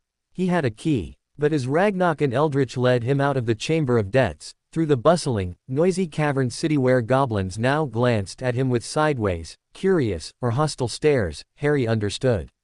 The cupboard was gone forever. He had traded a small, private darkness for a vast, public, and perilous light. Chapter 5, The Creditor's Suite. The walk from the Chamber of Debts was a blur of towering architecture and hostile glances. Word traveled through the goblin city faster than sound. By the time Eldritch, with his limping gait, led Harry and Ragnar away from the main thoroughfares, whispers hissed in their wake like escaping steam. Harry caught fragments: mountain marked, human child, lightning in the stone. They entered a district less frenetic than the main banking halls. The corridors here were still grand, but quieter, lined with deep-set doors of polished wood and dark metal. The air smelled less of ozone and hot metal, more of aged parchment, beeswax, and a faint, earthy incense. "The residential and diplomatic quarters," Eldritch murmured, his stick tapping a soft rhythm on the stone. "Guests of the bank, long-term depositors, and individuals under the bank's protection reside here." He stopped before a door that looked no different from the others, save for the lock. It was a massive, complex mechanism of interlocking bronze gears and shifting runes. Eldritch inserted the heavy iron key Director Ragnar had given him. The gears whirred softly, the runes flashed a cool blue, and the door swung inward without a sound. "The creditor's suite," Eldritch said, standing aside. "Keyed to you now, through the token. No one may enter without your express permission, or an override from the full cartel. It is one of the safest places in the mountain." Harry stepped over the threshold. After the cavernous, echoing spaces of the main city, the suite felt surprisingly human. Or at least, not goblin. The room was large and circular, with a high, domed ceiling from which hung a chandelier of crystal and raw, uncut gemstones that glowed with a soft, warm light. The walls were paneled in a dark, honey-colored wood, and a thick carpet of deep burgundy covered the floor. There were bookshelves, a large desk, a sitting area with comfortable-looking chairs, and 2 other doors leading off. But it was the far wall that stole Harry's breath. It wasn't a wall at all. It was a window, or something like it, a seamless, transparent section of what must have been the mountain itself, magically clear. It looked out over a breathtaking vista. A vast, subterranean cavern stretched into gloom, illuminated by glowing fungi in purples and blues, and by veins of crystal that pulsed with inner light like slow heartbeats. A subterranean river, black and glittering, snaked through the bottom of the chasm far below. It was silent, majestic, and utterly alien. "Your view," Ragnar said, coming to stand beside him. "A reminder that safety is not always soft, or small." Harry could only nod. He'd never had a view before. The crack under the cupboard door didn't count. "The suite provides," Eldritch said, moving to the desk. He opened a drawer and withdrew a simple bronze bell. "Ring this for food, for clothing, for anything you require within reason. The magic of the suite will answer. It is not a servant. It is a function of the contract." He gestured to the other doors. "Sleeping chamber. Bathing chamber. The necessities are there." The old goblin's winter blue eyes settled on Harry, who was still swaying slightly with exhaustion in the aftermath of the acknowledgement. "You need to rest. The magic you channeled today, it takes a toll on the untrained body. Sleep. The mountain will watch over you." Ragnar turned from the window. "I must go. The cartel's private session will be vigorous. I must ensure the contract they forge is the one the mountain acknowledged, not one twisted with loopholes." He placed a hand on the hilt of a small, elegant dagger at his belt. "Rest well, Harry Potter. You have earned a night without fear." With that, both goblins left. The door closed behind them with a final, solid thunk. The gears in the lock spun once more, sealing him in. Silence. Deep, profound, and humming with a subtle magic. Harry stood in the center of the magnificent room, feeling more alone than he ever had in the cupboard. There, the silence had been empty. Here, it was full. Full of the weight of the mountain, the glow of the strange cavern, the echo of his own impossible day. He wandered first to the bedroom. It held a large, 4-poster bed with curtains of dark green velvet. The mattress looked deep and soft. He'd never slept in a proper bed. He touched the coverlet. It was cool, smooth linen. The bathing chamber was a marvel of polished stone and copper pipes. A deep tub was set into the floor, already filled with steaming, lightly scented water. Magic. His stomach gave a loud, embarrassing gurgle. He remembered the bell. He went back to the main room, picked up the small bronze bell, and gave it a hesitant shake. It didn't make a sound. But a moment later, a section of the wall beside the desk shimmered and became a recess. On a polished tray sat a simple meal. A bowl of rich, savory stew that smelled of herbs and meat, a thick slice of dark bread, a wedge of yellow cheese, and a goblet of what looked like milk, but with a faint, silvery sheen. There was also a pile of folded clothes. Harry carried the tray to the desk and ate. He tried to be slow, to savor it, but the food was so good, so unlike the bland, meager portions at Privet Drive, that he devoured it. The stew was warm and complex, the bread crusty and soft inside, the cheese sharp and satisfying. The silvery milk tasted like cold cream and wild honey. When he finished, he felt a deep, contented fullness he had never known. He changed into the new clothes, soft, dark trousers, a gray tunic that fit him perfectly, and socks that were blissfully warm. He left his ragged old things in a pile on the floor, a discarded skin. Finally, exhaustion claimed him. He climbed into the vast bed, sinking into the mattress. The green curtains blocked out the gentle light from the main room. He lay in the absolute dark, the coin, now on a fine silver chain they'd provided, resting against his chest. He expected to fall asleep instantly. Instead, his mind replayed the day on the back of his eyelids. The cartel's cold stares. The feel of the silvery metal bending to his will. The mountain's groan of recognition. The look on Director Ragnar's face, not just anger, but a kind of shaken awe. "You are now a target of significance." Asterisk. The words coiled in the dark, cold and sobering. He had safety, but it was a gilded cage high in a mountain of enemies. He had a key, but it only locked him in. He had a voice, but who would listen beyond Ragnar and Eldritch? The magic in his chest, the spark he'd found, felt quiet now. Dormant. Was that it? A single, bright flash for the test. He wanted to understand it. To use it, not just in moments of terror, but because he chose to. Sleep came, eventually, dragging him down into dreams not of green light, but of shifting stone and whispering vaults. He woke to no alarm, no Aunt Petunia's sharp rap on the door. He woke because he was rested. Sunlight didn't filter in, but the gemstone chandelier in the main room had brightened to a cheerful, morning-like glow. For a dizzying moment, he didn't know where he was. Then the weight of the coin on his chest, the feel of the soft sheets, the view of the glowing cavern through the open bedroom door, all rushed back. He got up, padding into the main room. A new tray of food waited in the recess, fruit, pastries, more of the silvery milk. As he ate, he explored. The bookshelves held volumes in languages he couldn't read, with spines of leather and metal. One, however, lay open on the desk. It was in English. The title, in elegant script, read, on the nature of magical debt and the paramount claims, a goblin perspective. He sat and began to read. It was dense, full of legalistic terms, but he struggled through. He learned that a life debt was the highest form of contract, superseding all others. That a paramount creditor was a theoretical concept, almost a myth, a non-goblin with a direct, magical claim on the bank's honor. His rights included, sanctuary in perpetuity within designated bank holdings, audience with the cartel upon reasonable request, and, the right of arcanum, access to one's own magically held assets, should any exist. His own magically held assets. Did he have any? The thought was absurd. He owned a marble and a crayon stub. He was deep in a chapter about the vibrational alignment of will and magical core, when a soft chime sounded through the room, unlike the bell. It came from the door. Harry froze, a pastry halfway to his mouth. No one could enter without his permission. But who was it? He walked to the door, his heart thumping. There was no peephole. Who is it? He called, his voice echoing slightly in the room. Eldritch. The papery voice was unmistakable. In Ragnarok, we have the draft contract. Harry willed the door to open, remembering the key was tied to his token.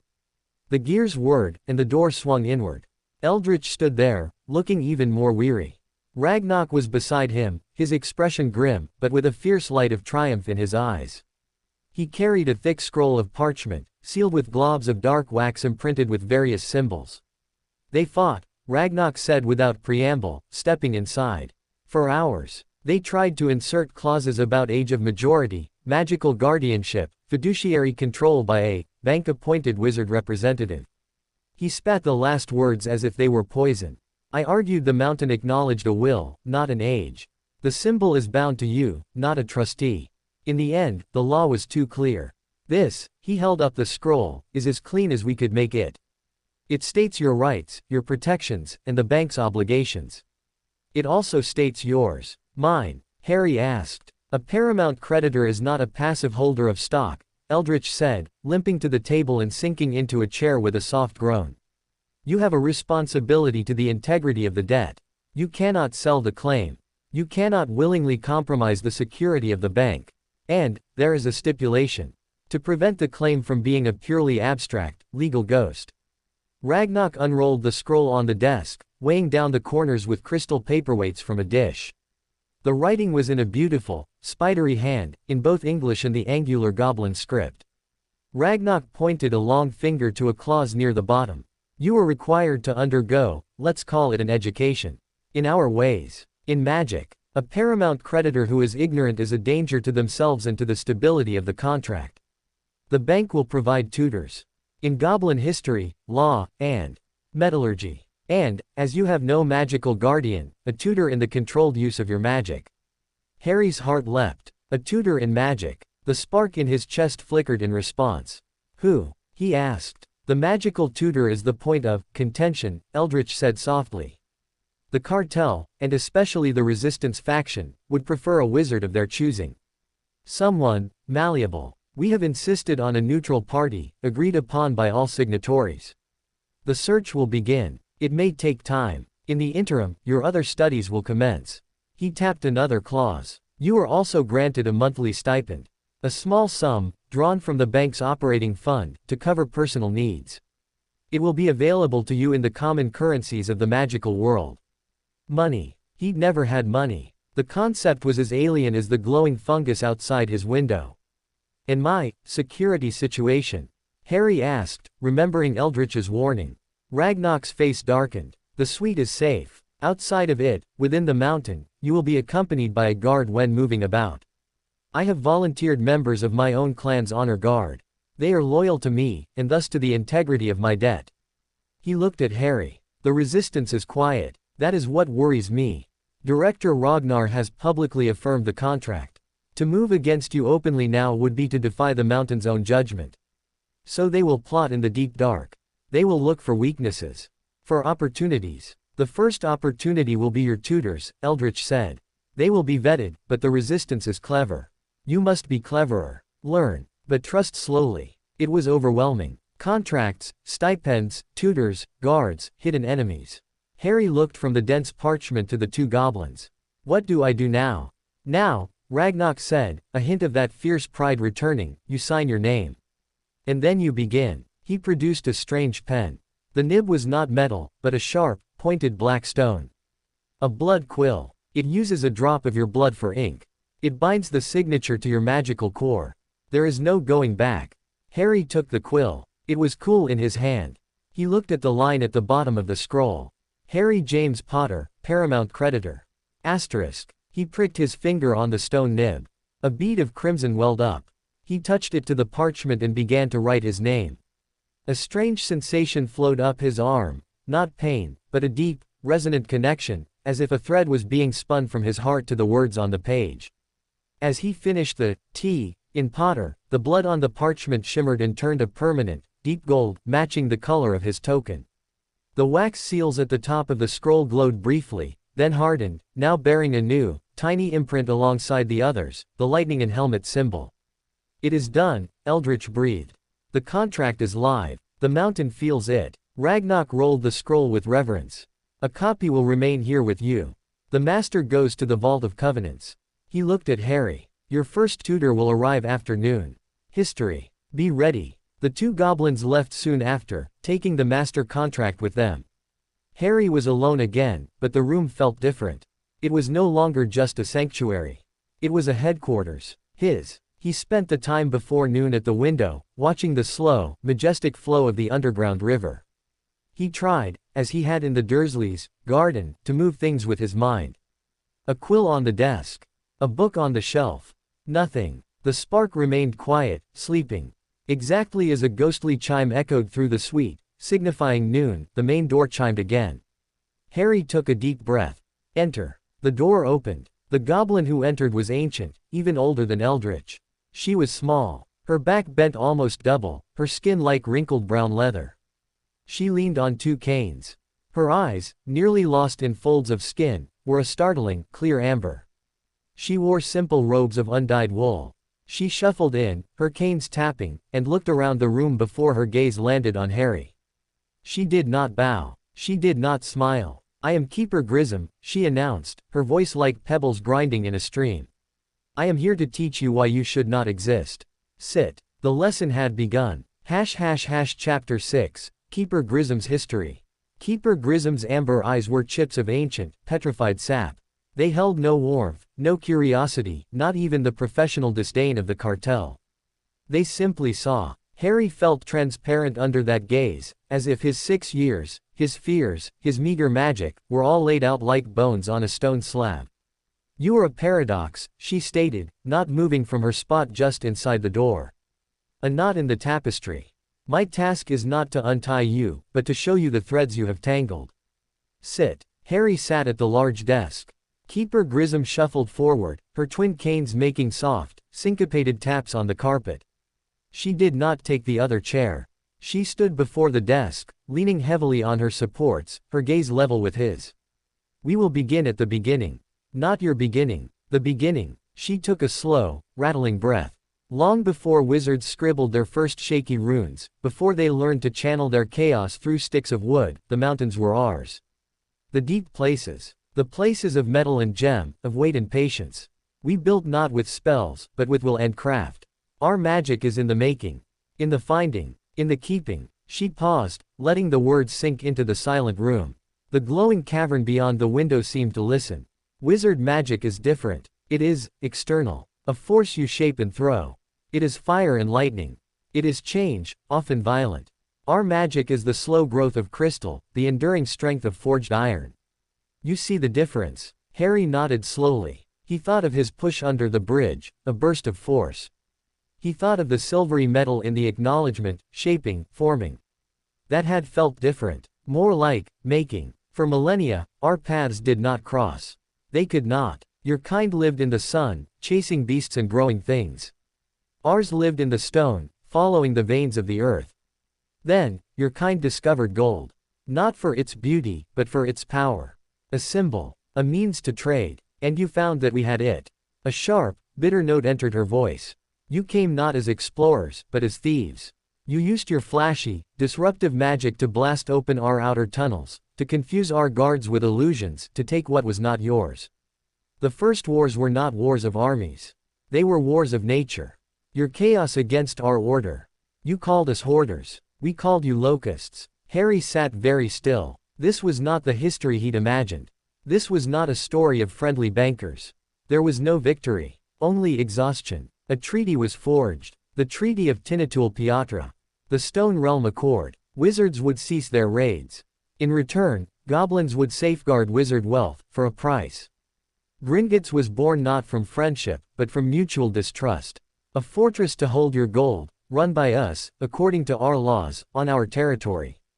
The one place in your world where your wand means less than your signature and your word. She shifted her weight, the canes creaking.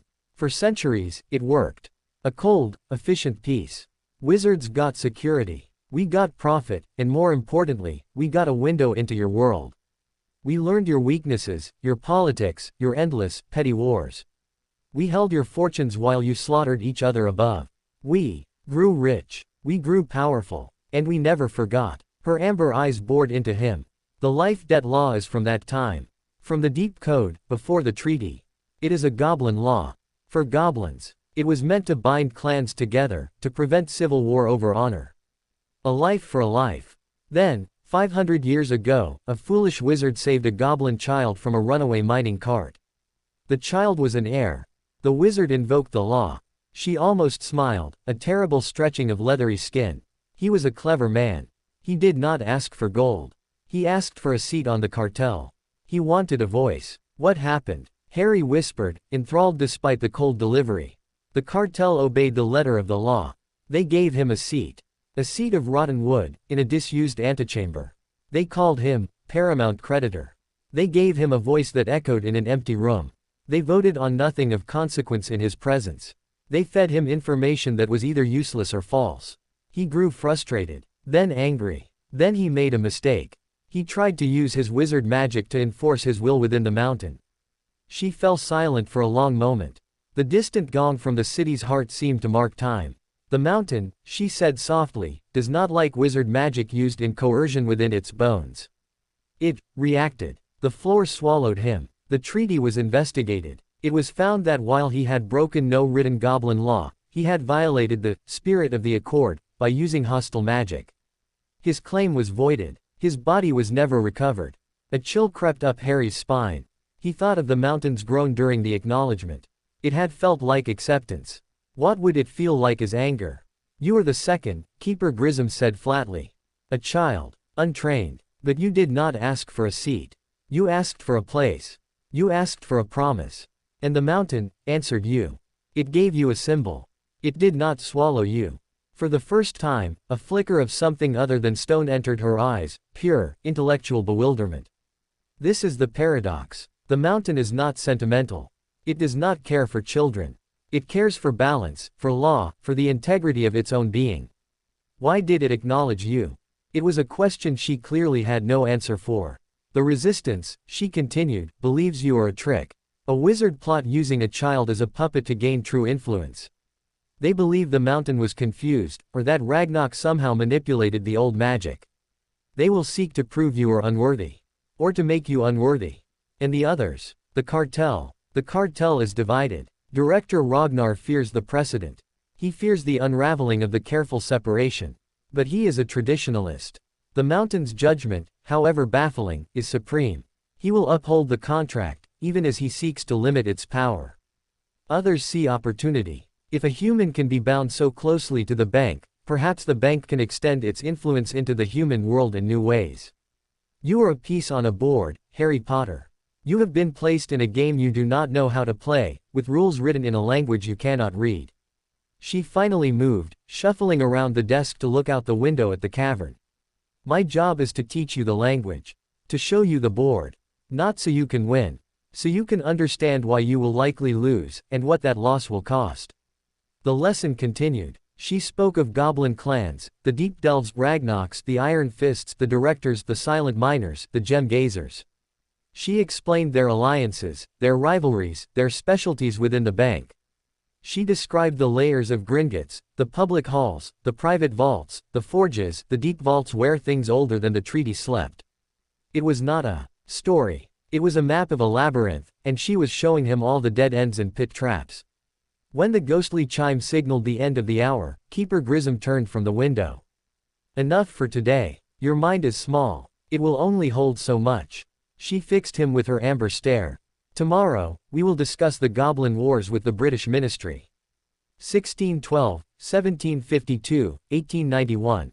Study the outcomes, not the wizard histories. They are lies. Think on what true victory looks like when you cannot afford to lose a single life, and your enemy can waste thousands.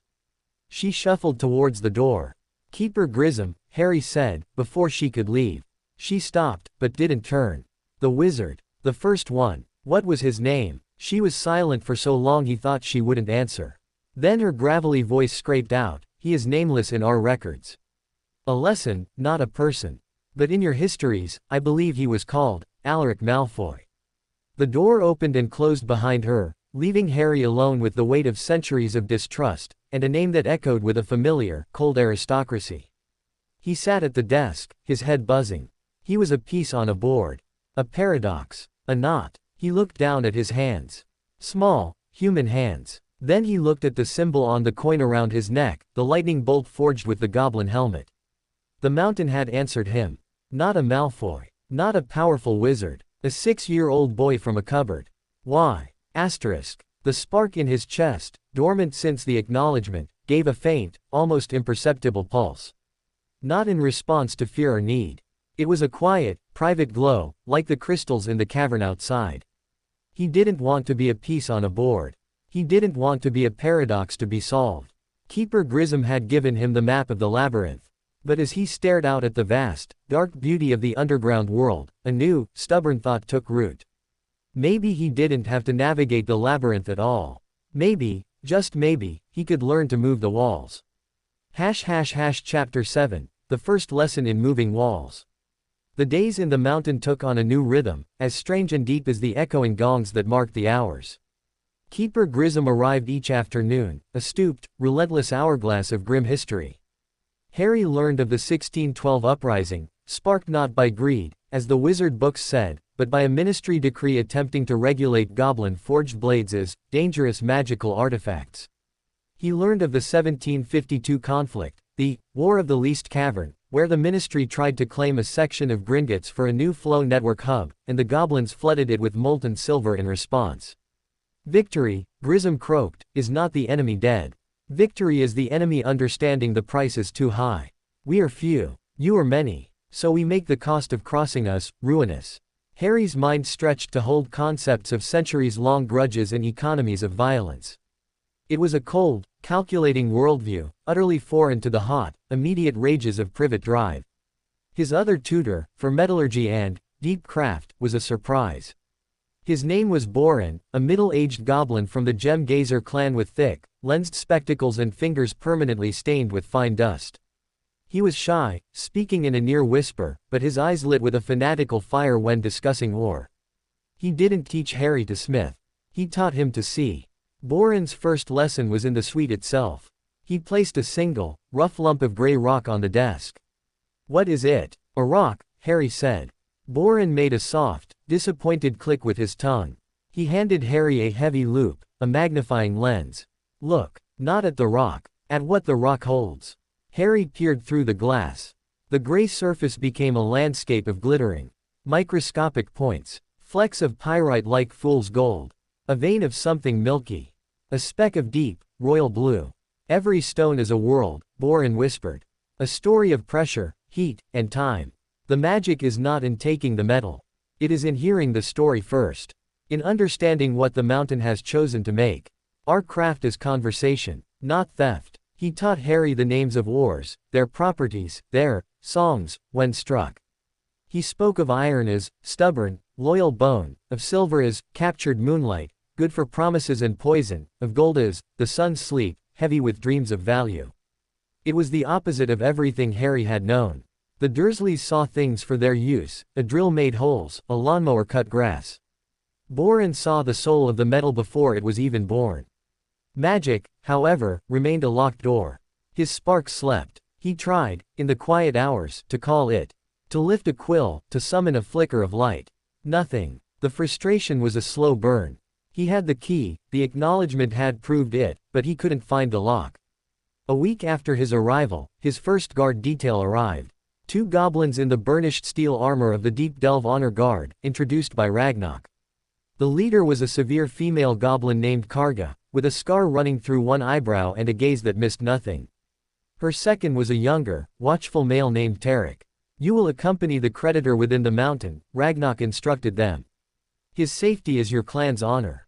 It is linked to mine. Karga gave a sharp, military nod. Understood, Heir Ragnarok. He will come to no harm while we draw breath. Harry's first venture out of the suite with his guards was to the Grand Archive, a cavernous library near the residential quarter. Karga walked a pace ahead, her hand resting on the hilt of a short, curved blade. Tarek walked behind, his head on a constant, slow swivel. Goblins in the corridors gave them a wide berth, their eyes flicking from the guards to Harry with wary curiosity. The archive was silence given form. Towers of scrolls and codices rose into the gloom, lit by floating orbs of foxfire. The air smelled of vellum and slow decay. An ancient archivist goblin, nearly submerged in a nest of papers, pointed a bony finger towards a section marked Wizarding Law and Custom. It was here, searching for anything on magical guardianship, that Harry found the first crack in the wall of his ignorance. He pulled a heavy, recent volume titled Modern Magical Britain, a directory. It was dull, full of ministry departments and boring regulations. He was about to shelve it when a name in the index caught his eye: Potter, James and Lily, deceased. His heart stopped. He fumbled the book open to the page. It was a small, bureaucratic entry, listing them as deceased, October 31, 1981, with a cross-reference to C. He who must not be named, fall of, see also, Potter, Harry James, surviving heir, location classified. No pictures. No history. Just cold, official words. Deceased. But seeing their names in print, in this magical book, made them real in a new way. They were part of this world. This strange, deep, dangerous world. He looked at the cross-reference for his own name. It simply said, Wardship, under review by the Department of Magical Child Welfare. Current Magical Guardian, Petunia Dursley, Muggle. A hollow laugh stuck in his throat. Under review. Aunt Petunia, his magical guardian. The ministry had no idea where he was. They thought he was in a cupboard in Surrey. He was about to close the book when his eye fell on the entry opposite. Black, serious, incarcerated. The charge, multiple counts of murder, including of Peter Pettigrew, and betrayal of James and Lily Potter to he who must not be named. Life sentence in Azkaban. The words blurred. Betrayal. A friend of his parents. He'd killed someone called Peter Pettigrew, and betrayed them. Sent them to their deaths. A cold, sick feeling coiled in his stomach. This was the history no one had told him. This was the story behind the green light. Creditor. Karga's voice, low but firm, broke his trance. She was at his shoulder, her dark eyes on the book. That is a path of thorns. It leads to a past that cannot be changed. Your focus should be on the present. They're my parents, Harry said, his voice thin. They are gone. Their enemies are many and still breathing. Knowledge is a weapon. You are not yet strong enough to hold this one. Her tone wasn't unkind, but it was final. It is time to return. Your schedule. He numbly replaced the book. The names, Potter, Black, Pettigrew, he who must not be named, chased each other in his mind as Karga and Tarek escorted him back through the gleaming corridors. That night, for the first time, the mountain did not feel like a sanctuary. It felt like another layer of silence hiding terrible truths. He lay in the big bed, the coin warm against his skin, and stared at the dark canopy. The spark in his chest felt like a cinder, cold and gray. He dreamed, not of green light, but of a huge, grim castle by a black lake. Of a ragged, screaming man with haunted eyes in a cell of despair. Of a small, twitching man with a silver hand, laughing in the shadows. And over it all, a cold, high voice whispering, "The boy, the anomaly, find the boy." He woke with a gasp, his scar prickling with a sharp, unfamiliar pain. Not the dull ache he sometimes felt, but a needle of ice. He sat up, clutching his forehead. The suite was silent. The cavern outside glowed with its usual serene, fungal light. But something was different. The air in the room had a charge to it, like before a thunderstorm. The fine hairs on his arms stood up. The spark in his chest, dead all day, was suddenly awake. Not a glow. A frantic, buzzing agitation. Danger. Asterisk. The thought was not his own. It was a primal signal from the magic inside him. He slid out of bed, his feet silent on the carpet. He crept to the door of the main room and peered out. Nothing. The room was empty. The desk, the chairs, the window to the cavern. Then he saw it. A shadow in the corner by the bookshelf, where no shadow should be. It was too deep, too solid. It wasn't cast by the chandelier's light, it was drinking the light. As he watched, frozen, the shadow stirred. It peeled itself away from the wall, resolving into a tall, slender silhouette. It had no features, no face, just a humanoid shape of absolute darkness that made the eyes ache to look at. In one hand, it held a blade that was not metal, but a sliver of solidified void. A dusk blade. Eldritch had warned him. It turned its blank, shadowy head towards the bedroom door. It had no eyes, but Harry felt its attention lock onto him like a physical weight. It began to glide forward, soundless, its form leaving a faint, smoky trail in the air. Panic, cold and absolute, seized Harry. He was alone. The door was locked, but this thing was already inside. Magic. It had used magic to bypass the wards. He backed into the bedroom, his mind screaming. The bell. Ring the bell. But the bell was in the main room, on the desk, past the shadow assassin. The dusk blade passed through the doorway. The room seemed to grow colder, darker. The comforting glow from the main room dimmed as the creature absorbed the light. Harry stood by the bed, his back to the window wall, nowhere to run. The spark in his chest was a trapped bird, beating wildly against his ribs. He couldn't push it. He couldn't shape it. All he had was the fear. The dusk blade raised its void blade. It didn't rush. It was precise, unhurried. It knew it had won. Harry's hand flew to the coin at his neck. It was hot, almost burning.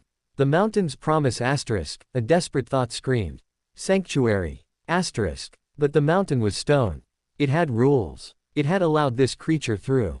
It was not going to intervene. The shadow took another gliding step. Number. Asterisk. The word was not a shout. It was a stone dropped into the well of his terror. A single, solid point of defiance. He wasn't in the cupboard anymore. He wasn't a helpless child waiting for a blow. He was Harry Potter, paramount creditor. He had made a silvery metal remember a goblin's profile. He had made a mountain groan his name. He let go of the coin. He stood up straight, facing the featureless dark.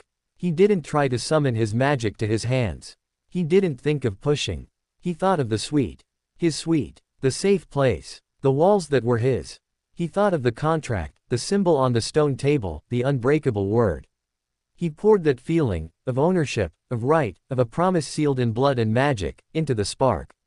He didn't throw it. He unfolded it. A wave of silent force erupted from him.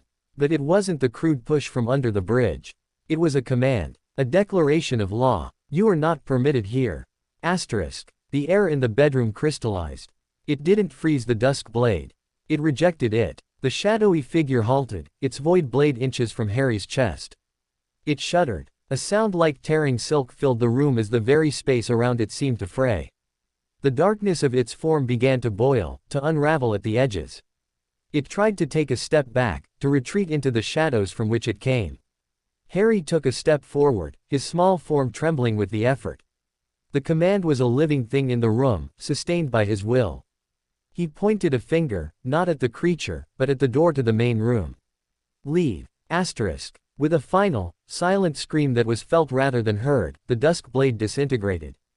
It didn't vanish in a puff of smoke. It was unmade, its substance dissolving into motes of black dust that hissed and evaporated before they hit the floor. The oppressive cold lifted. The light from the main room flooded back in. Harry collapsed to his knees, gasping. He felt hollowed out, dizzy. The headache from the acknowledgement was back, 1,000 times worse, a white-hot band around his skull. But the spark in his chest was no longer a cinder. It was a flame. A small, steady, determined flame. It had answered not to fear, but to authority. His authority. He had moved a wall. Not a physical one. The wall between what was allowed and what was not. Footsteps, running, echoed from the corridor outside. The door's gears whirred frantically, an override. The door burst open. Karga and Tarek stood there, blades drawn, their eyes wide. Behind them was Ragnarok, his face a mask of fury and alarm. They took in the scene. Harry on his knees, panting, the last specks of black dust evaporating in the air, the lingering ozone scent of powerful, defensive magic.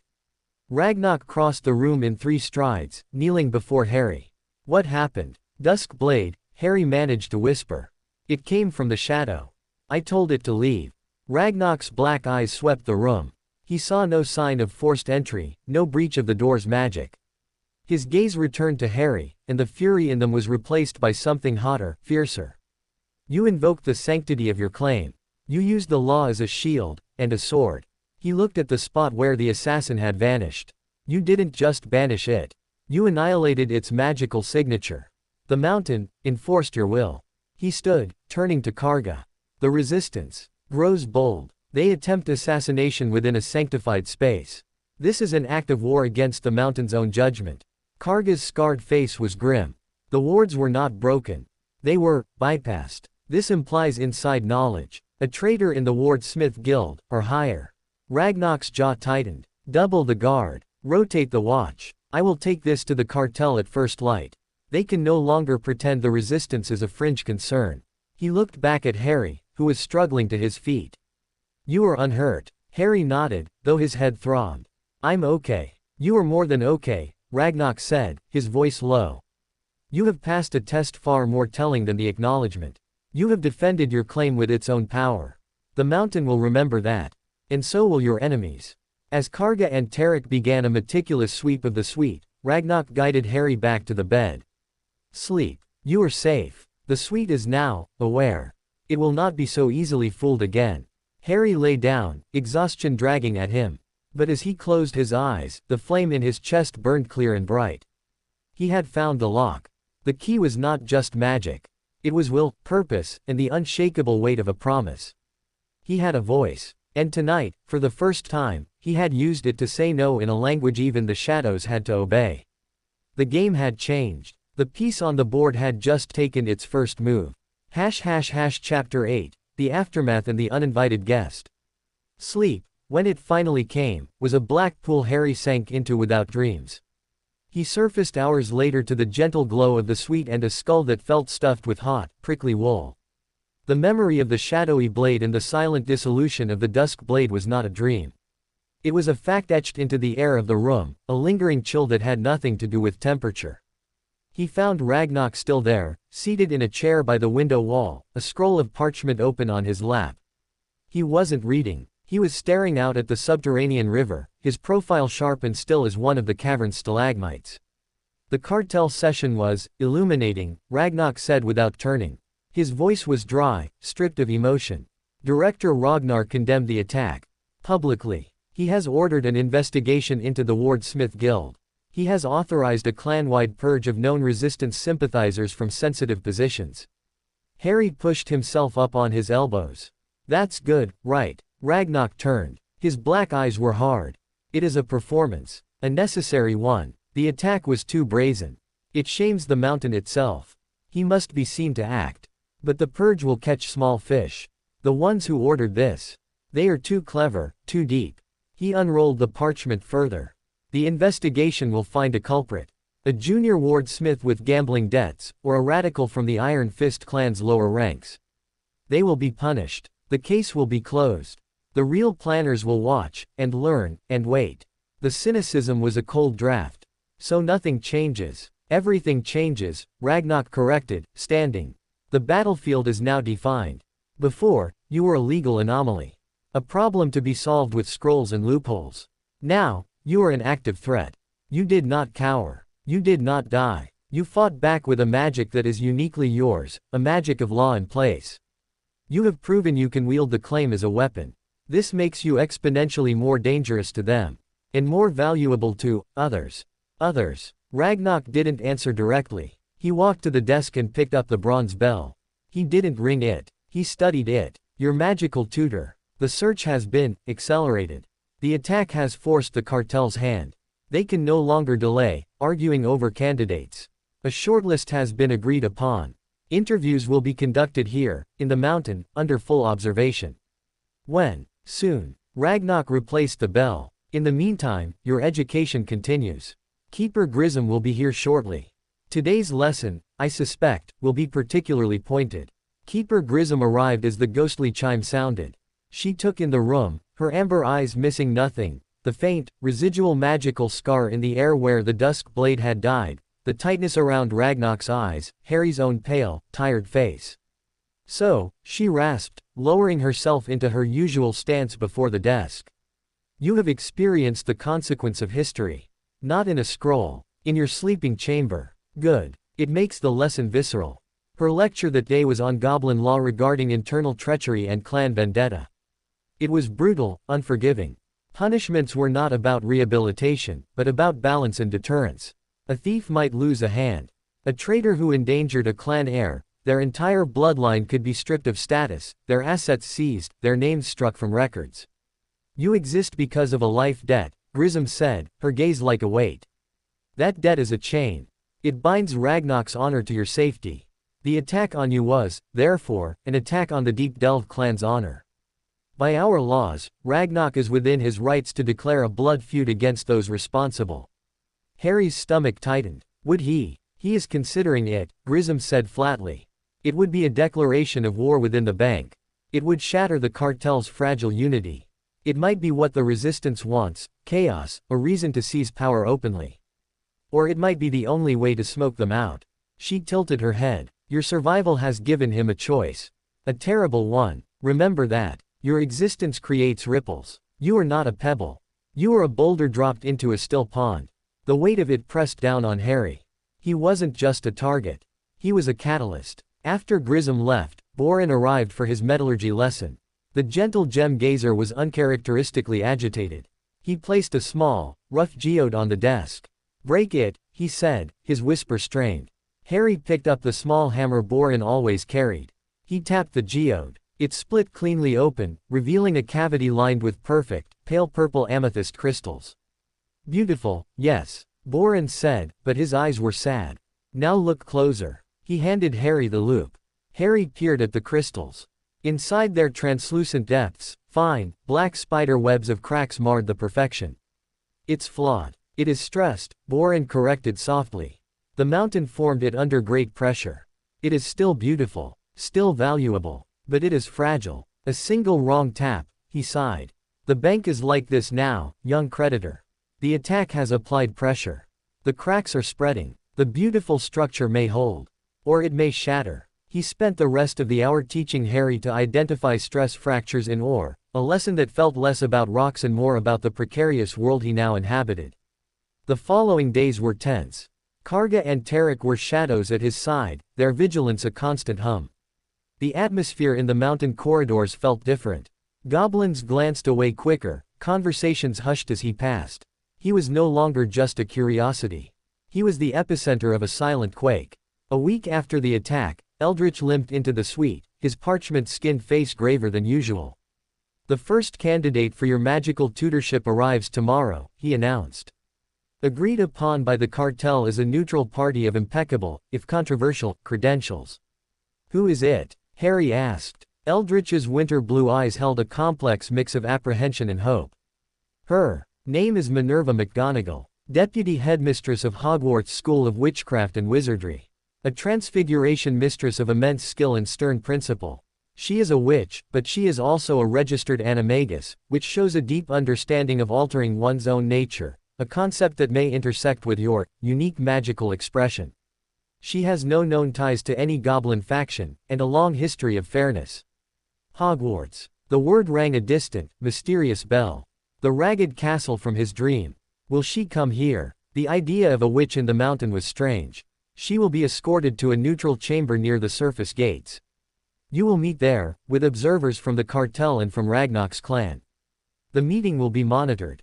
Eldritch leaned on his stick. She has been made aware of the unusual nature of your situation. The life debt, the claim, the attack. She is coming to assess you, as much as you are to assess her. The next day, Harry was dressed in his finest tunic, a deep blue, embroidered with silver thread at the cuffs.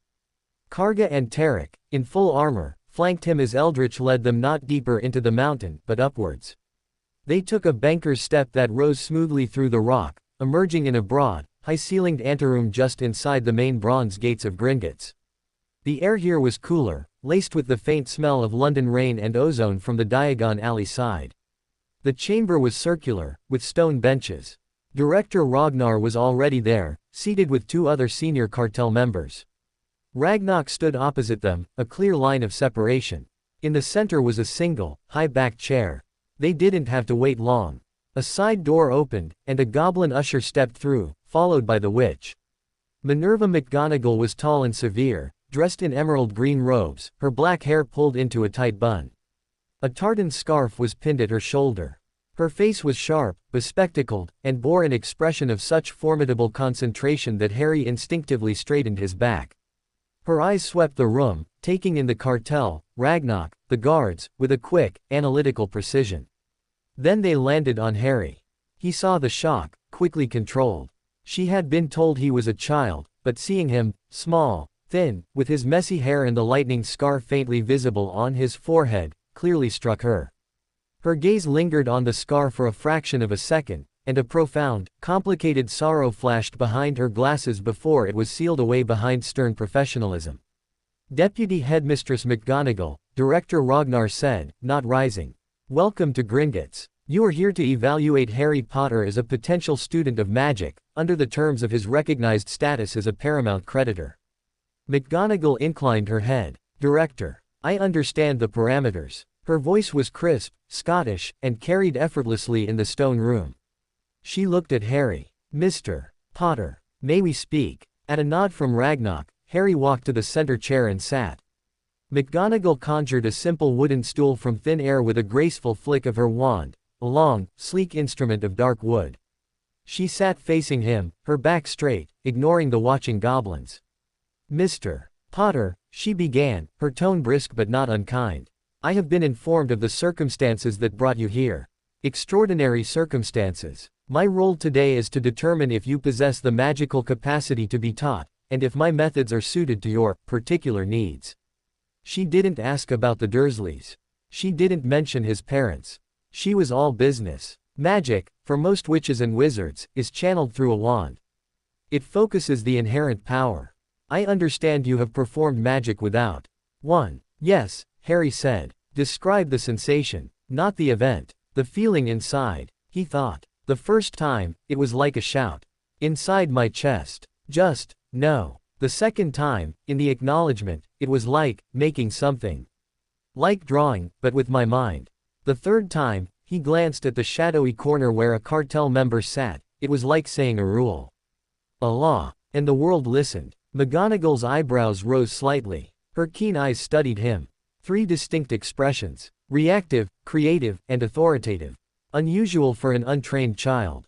Most exhibit one type, usually reactive. She leaned forward slightly. Have you ever made something happen by accident? Before the bridge, Harry thought of the shrinking sweater, the glass at the zoo. Things happened when I was scared or upset. Telekinetic and restorative bursts. Common. She paused. May I attempt a simple diagnostic charm?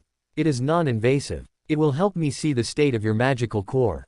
Harry looked at Ragnar, who gave a slow, cautious nod. Very well. McGonagall raised her wand. She moved it in a slow, complex pattern, whispering words too soft to hear. A shower of gentle, gold and silver sparks erupted from the tip and swirled around Harry, sinking into his skin. He felt a faint, warm tingling. The sparks coalesced above his head, forming a shimmering, nebulous shape. It wasn't a steady orb like he'd seen in pictures of wizard cores. It was a swirling, stormy cloud, shot through with threads of brilliant gold and deep, earthy green. At its heart was a small, calm, but intensely bright point of white light, the spark he felt. A soft murmur came from the goblin observers. Even Director Ragnar leaned forward. McGonagall stared at the manifestation, her lips parted in shock. Fascinating, she breathed. The structure, it's not fully formed. It's raw, powerful, but layered. The gold threads, that's the bond. The life-debt magic, the claim. The green, that's something else. Older. Deep magic. And the core, she looked at Harry, her stern face alight with pure academic wonder. Your core is not just large for your age, Mr. Potter. It's adaptable. It's shaped by experience already. By trauma, by will, by binding magic. It is unlike anything I have ever seen. She lowered her wand. The image faded. You are magically capable, without question. More than capable. You are unique. Teaching you will not be a matter of standard curriculum. It will be a collaboration. An exploration. She turned to address the room. I am willing to accept the position, under the following conditions. My lessons will be private. No observers. She cut off the beginning of a protest from Director Ragnar with a sharp look. You may monitor the room for safety. You will not listen. The teacher-student bond requires trust. Second, I will have final say on the curriculum, in consultation with Mr. Potter's needs. Third, his safety is paramount. Lessons will either be here in this secured chamber, or at Hogwarts, under my personal ward. Hogwarts. Director Ragnar's screech was immediate. Out of the question. He remains under the mountain's protection. He is a child, Director, not a jewel to be kept in a vault, McGonagall said, her voice like chilled steel. He needs sunlight. He needs interaction with his own kind. Hogwarts is the safest place in Britain, magically speaking. Its wards are older and more powerful than even those of Gringotts. And he will be with other children. He cannot learn to be human in a goblin mountain. The argument that erupted was swift and vicious. Ragnar argued for Hogwarts as a strategic stronghold and a place for Harry to build wizarding alliances. The cartel argued it was a risk, a loss of control. McGonagall stood her ground, a granite pillar amidst the shouting. Harry watched, his heart pounding. Hogwarts. A school. With other children. The thought was terrifying and dazzling. Finally, Eldritch's dry, papery voice cut through the din. A compromise. He remains primarily resident here. But he may travel to Hogwarts for scheduled lessons, under the deputy headmistress's ward and with a goblin guard. A trial basis. There was more grumbling, but eventually, a tense agreement was reached. McGonagall had passed the cartel's test. She was formidable, knowledgeable, and neutral enough to be acceptable. As the meeting broke up, McGonagall approached Harry one last time. She knelt, bringing herself to his eye level. Her severe expression softened, just a fraction. I knew your parents, Mr. Potter, she said quietly, for his ears only. They were brilliant. And brave. You have your mother's eyes. She stood, the softness gone, replaced by the stern educator. Our first lesson will be next week. We will begin with the fundamentals of focus and intent. Be prepared to work. She gave a final, curt nod to the room and swept out, her robes rustling. Harry was left with the echo of her words. I knew your parents. A thread, thin but strong, connecting him to the life he'd lost. As Karga led him back to the descending step, Ragnar fell into step beside him. She is a good choice. Tough. Fair. She will not coddle you. And Hogwarts, he looked down at Harry, a calculating glint in his eye. Hogwarts is more than a school. It is a fortress, a repository of knowledge, and the heart of wizarding Britain. Your presence there, as a paramount creditor, will send a message. It will also make you a target in a new arena. But a target on a chessboard is also a piece in play. They stepped onto the disc and began to sink into the heart of the mountain. Harry touched the coin at his neck. A witch who knew his parents. A school called Hogwarts. A goblin's strategic gamble. The boulder he had become was rolling faster now, downhill, and the path ahead was shrouded in mist. But for the first time, he wasn't just waiting for the next blow. He had a teacher. He had a direction. The flame in his chest burned steady, ready to learn. Chapter 9, Fundamentals and Fire. The week between McGonagall's visit and their first lesson stretched like cold taffy. Harry's other studies took on a new, impatient edge. Keeper Grisham's tales of ancient treaties felt like dusty prologue to a story that was now rushing forward. Boren's gentle lessons on Or songs seemed beautiful but distant, like studying the grammar of a language when all he wanted was to shout. He practiced. Alone in his suite, he would stare at a quill, a book, a discarded sock, and will it to move. He reached for the feeling he'd had with the dusk blade, that sense of authority, of right. But without the immediate threat, the well of his will felt shallow. The spark responded to command, but his commands, in the quiet safety of his room, were weak things. The quill trembled. The book's cover ruffled. Nothing more. The frustration was a hot coal in his gut. He had the power. He'd proven it 3 times. Why couldn't he use it? The day of the lesson arrived. Escorted by Karga and a new guard, a hulking, silent goblin named Grint, Harry was led back to the surface anteroom. This time, it was set up differently. The stone benches were gone. In the center of the room was a simple wooden table and 2 chairs. A large, polished slab of gray slate leaned against the wall. The air hummed with a new layer of magic, warding spells, Harry guessed, thick and invisible. Minerva McGonagall was already there. She wore simpler robes of charcoal gray today, her expression one of focused readiness. She acknowledged Harry's guards with a brief nod but dismissed them with a gesture towards the edge of the room. He is under my ward for the duration. You may observe from there. Karga's scarred face tightened, but she and Grint took up positions by the door, hands on their weapons. Sit, Mr. Potter, McGonagall said, gesturing to one chair. She took the other. On the table between them was a single, fresh, green leaf. Today, she began, her Scottish voice crisp in the stone chamber, we begin at the beginning. All magic, no matter how complex, starts with 2 things, intent and focus. Your magic has manifested powerfully, but reactively. It is a muscle you have flexed in moments of crisis. We must teach that muscle to obey your conscious mind. She pointed at the leaf. Your task is simple. Turn this leaf silver. Harry stared at it. How? That is what you must discover. I will not give you a spell. I will not give you a wand movement. I will give you principles. She leaned forward. Transfiguration is the art of altering the whatness of a thing. You must hold in your mind, with absolute clarity, 2 images, the leaf as it is. And the leaf as you wish it to be. Not just a silver-colored leaf. A leaf that is, in its essential nature, silver. You must believe the change. You must will it to be true. And you must channel your magic as the catalyst. It sounded impossible. I don't know how to channel it. You have done it 3 times. Analyze the memories. What did you channel? Under the bridge, a burst of protective energy. In the acknowledgement, a creative, shaping force. Against the assassin, an authoritative decree. Each time, your magic took a form suited to your intent. Now, your intent is scholarly. Precise. Calm. Find the part of your magic that can be those things. Harry looked at the leaf. He tried to picture it silver. He imagined the green leaching away, replaced by a cool, metallic sheen. He reached for the spark in his chest. It glowed, waiting. He pushed the image at it, willed the change. Nothing. The leaf lay on the table, obstinately green. He tried again. And again. His brow furrowed. He clenched his fists. He imagined the silver so hard his head hurt. Still, the leaf did nothing. A flicker of the old, hot frustration rose. He wasn't used to failing at magic. It had always just happened. You are trying to force it, McGonagall observed, her voice neutral. You are treating your magic as a stubborn horse to be whipped. That may work for a burst of anger or fear.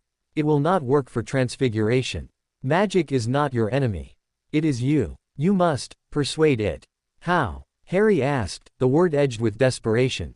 Breathe. Her command was soft but firm. Close your eyes. Do not think of the leaf. Think of your magic. Not as a tool. As a part of you. Like your breath. Like your heartbeat. Feel it. Where does it lie? Harry closed his eyes. He shut out the room, the watching goblins, McGonagall's piercing gaze. He went inside. Past the frustration, past the thoughts. He sank into the sensation of his own body. The cool air on his skin. The beat of his heart. And there it was. Not a spark. A presence. A pool of potential, shimmering and deep, centered behind his breastbone.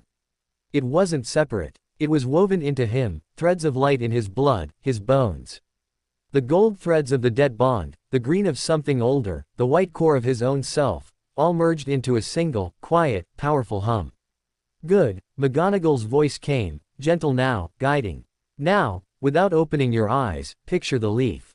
Know it, its veins, its texture, its life. Now, hold the idea of silver.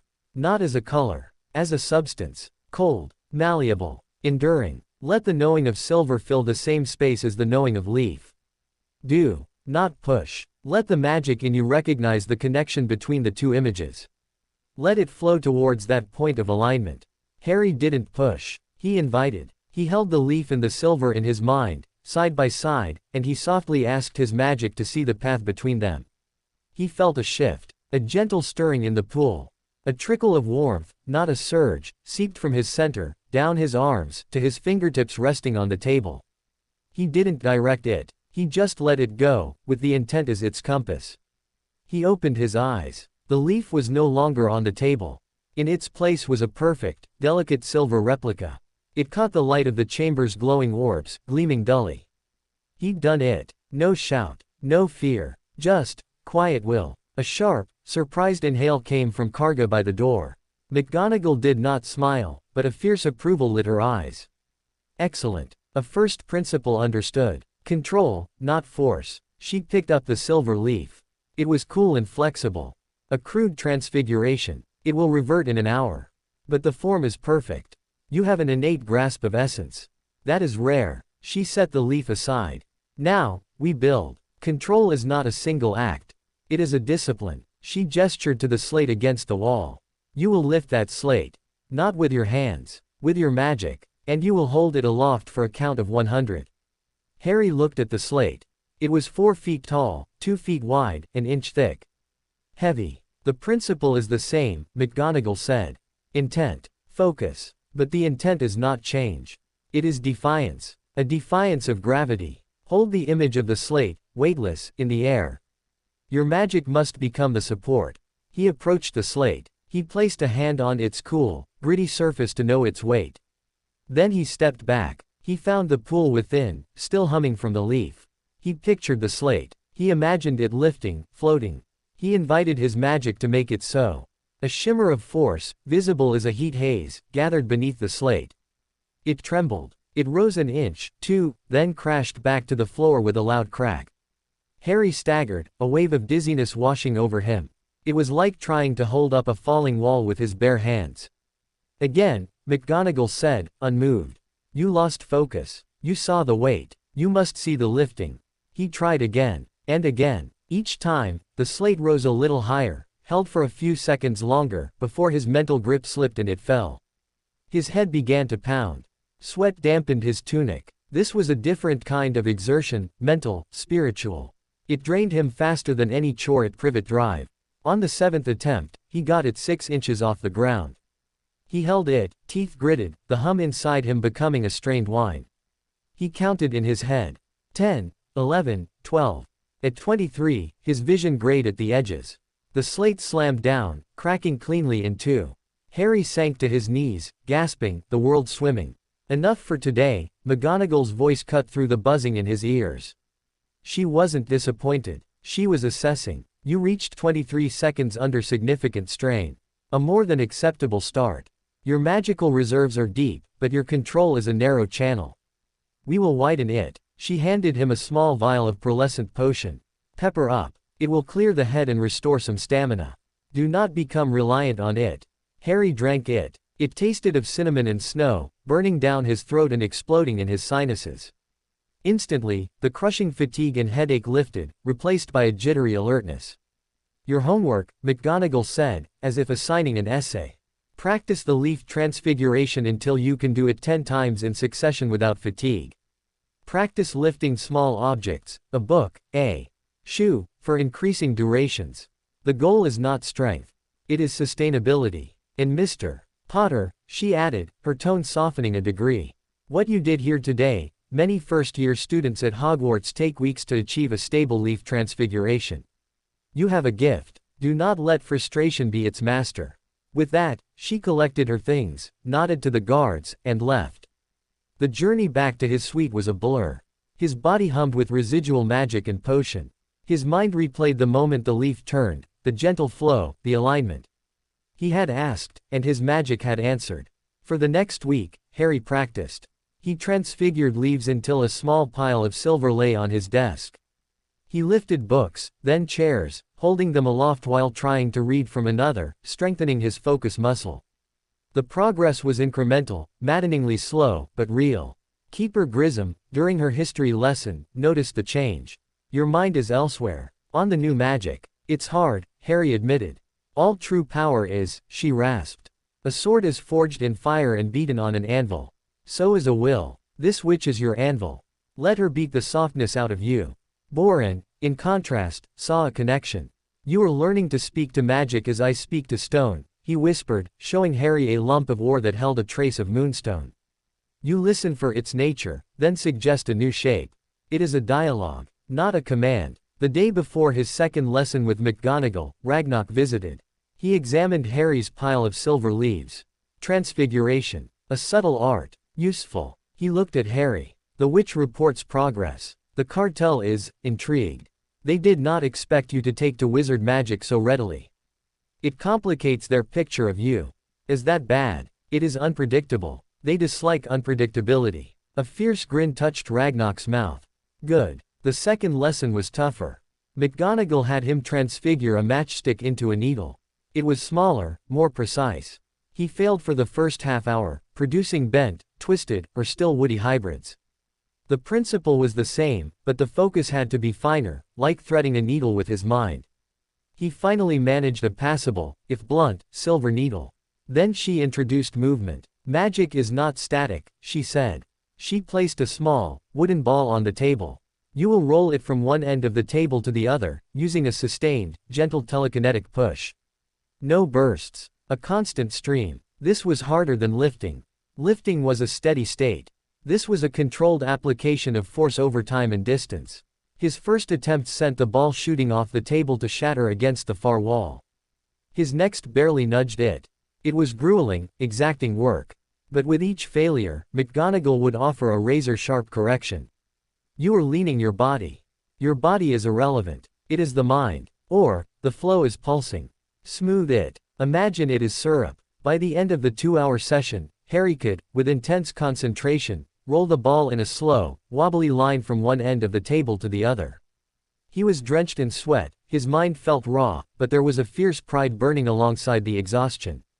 He was learning. He was building his channel. As the session ended, McGonagall paused.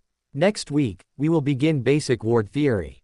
Understanding the magic that protects a space will help you understand how yours was breached. And, she added, I have spoken with the headmaster. He has agreed, in principle, to allow you limited access to the Hogwarts grounds for a practical lesson in a controlled environment. In 1 month's time, if your progress continues.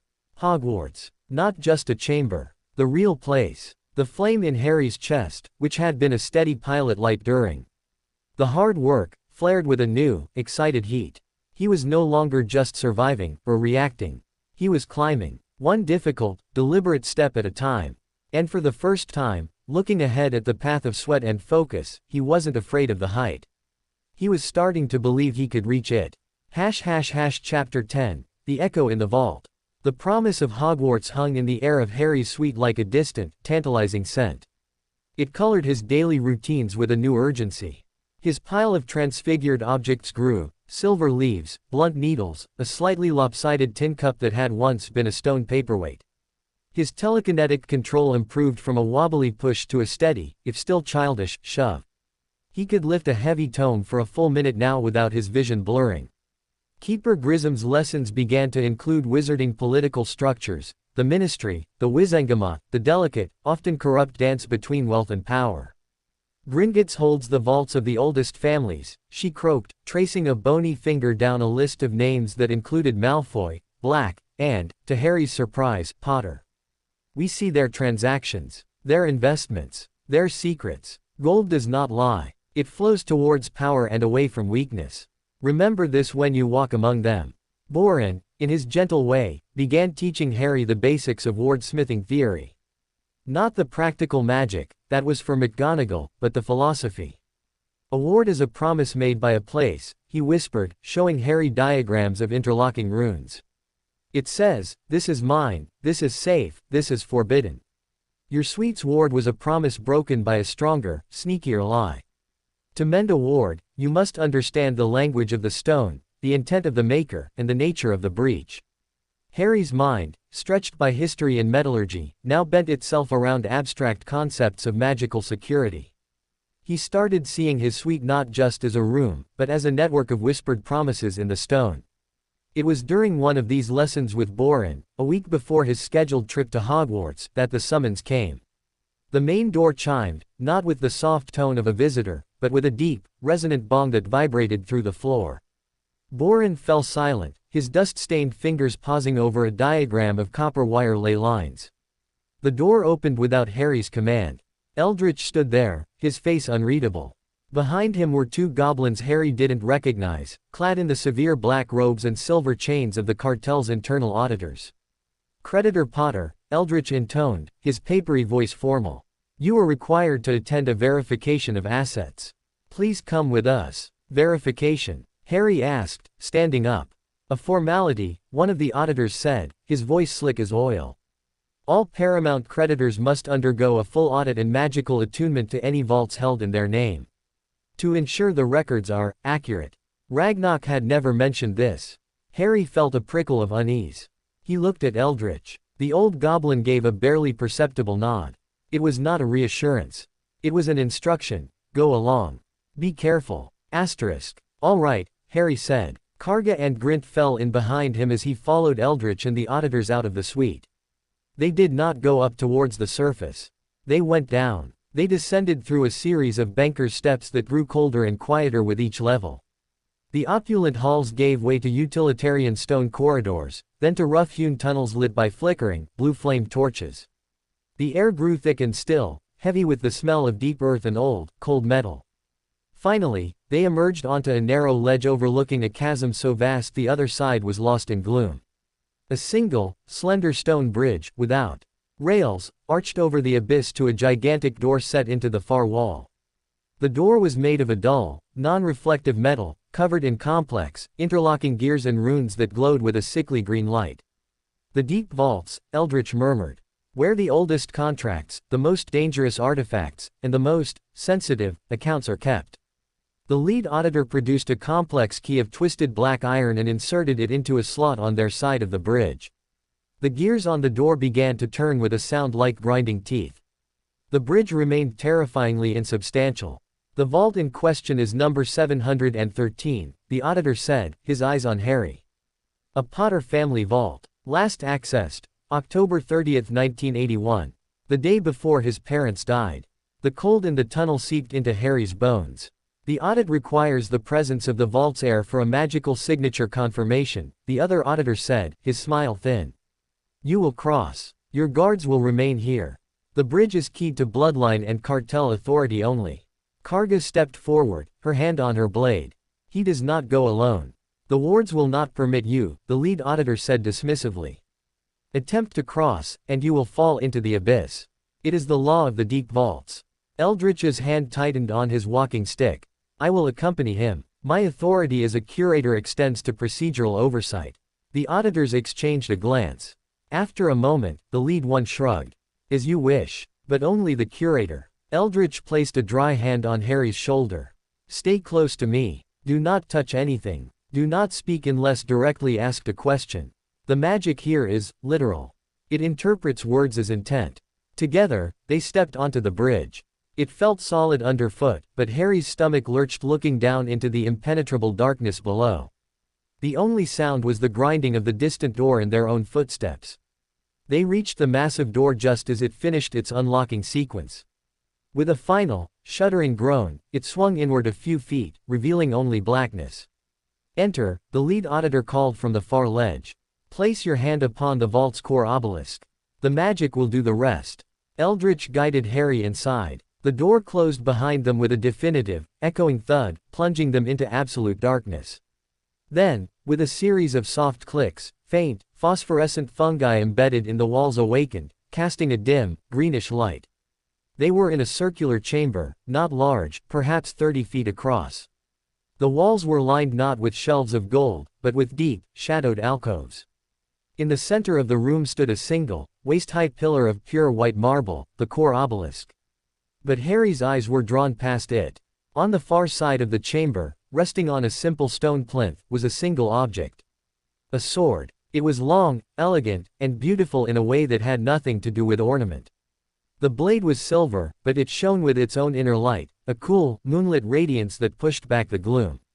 The hilt was gold, set with a single, large ruby the color of fresh blood. The grip was wrapped in worn leather. It looked both ancient and eternally new. He felt drawn to it, a physical pull in his chest where his magic hummed. "Do not," Eldritch whispered, his voice taut with warning. "That is not why we are here." The obelisk. Harry forced his gaze away and approached the white pillar. As he got closer, he saw words etched into its surface in that same spidery script from his contract. "Potter. So mote it be. Asterisk. Place your palm flat upon it," Eldritch instructed. Harry did. The marble was shockingly warm, almost alive. The moment his skin made contact, the etchings on the pillar flared with a brilliant golden light. The light shot up the pillar and spread across the ceiling in a network of veins, illuminating the entire chamber. In the alcoves, Harry saw not piles of gold, but objects. A faded, embroidered cloak. A broken pair of spectacles. A small, toy broomstick. A stack of letters tied with a ribbon. A set of fine, dragon-hide dueling gloves. And in the largest alcove, a modest pile of gold galleons, perhaps a few hundred, along with some odd-looking silver coins and bronze nuts. It wasn't the vast treasure he'd vaguely imagined.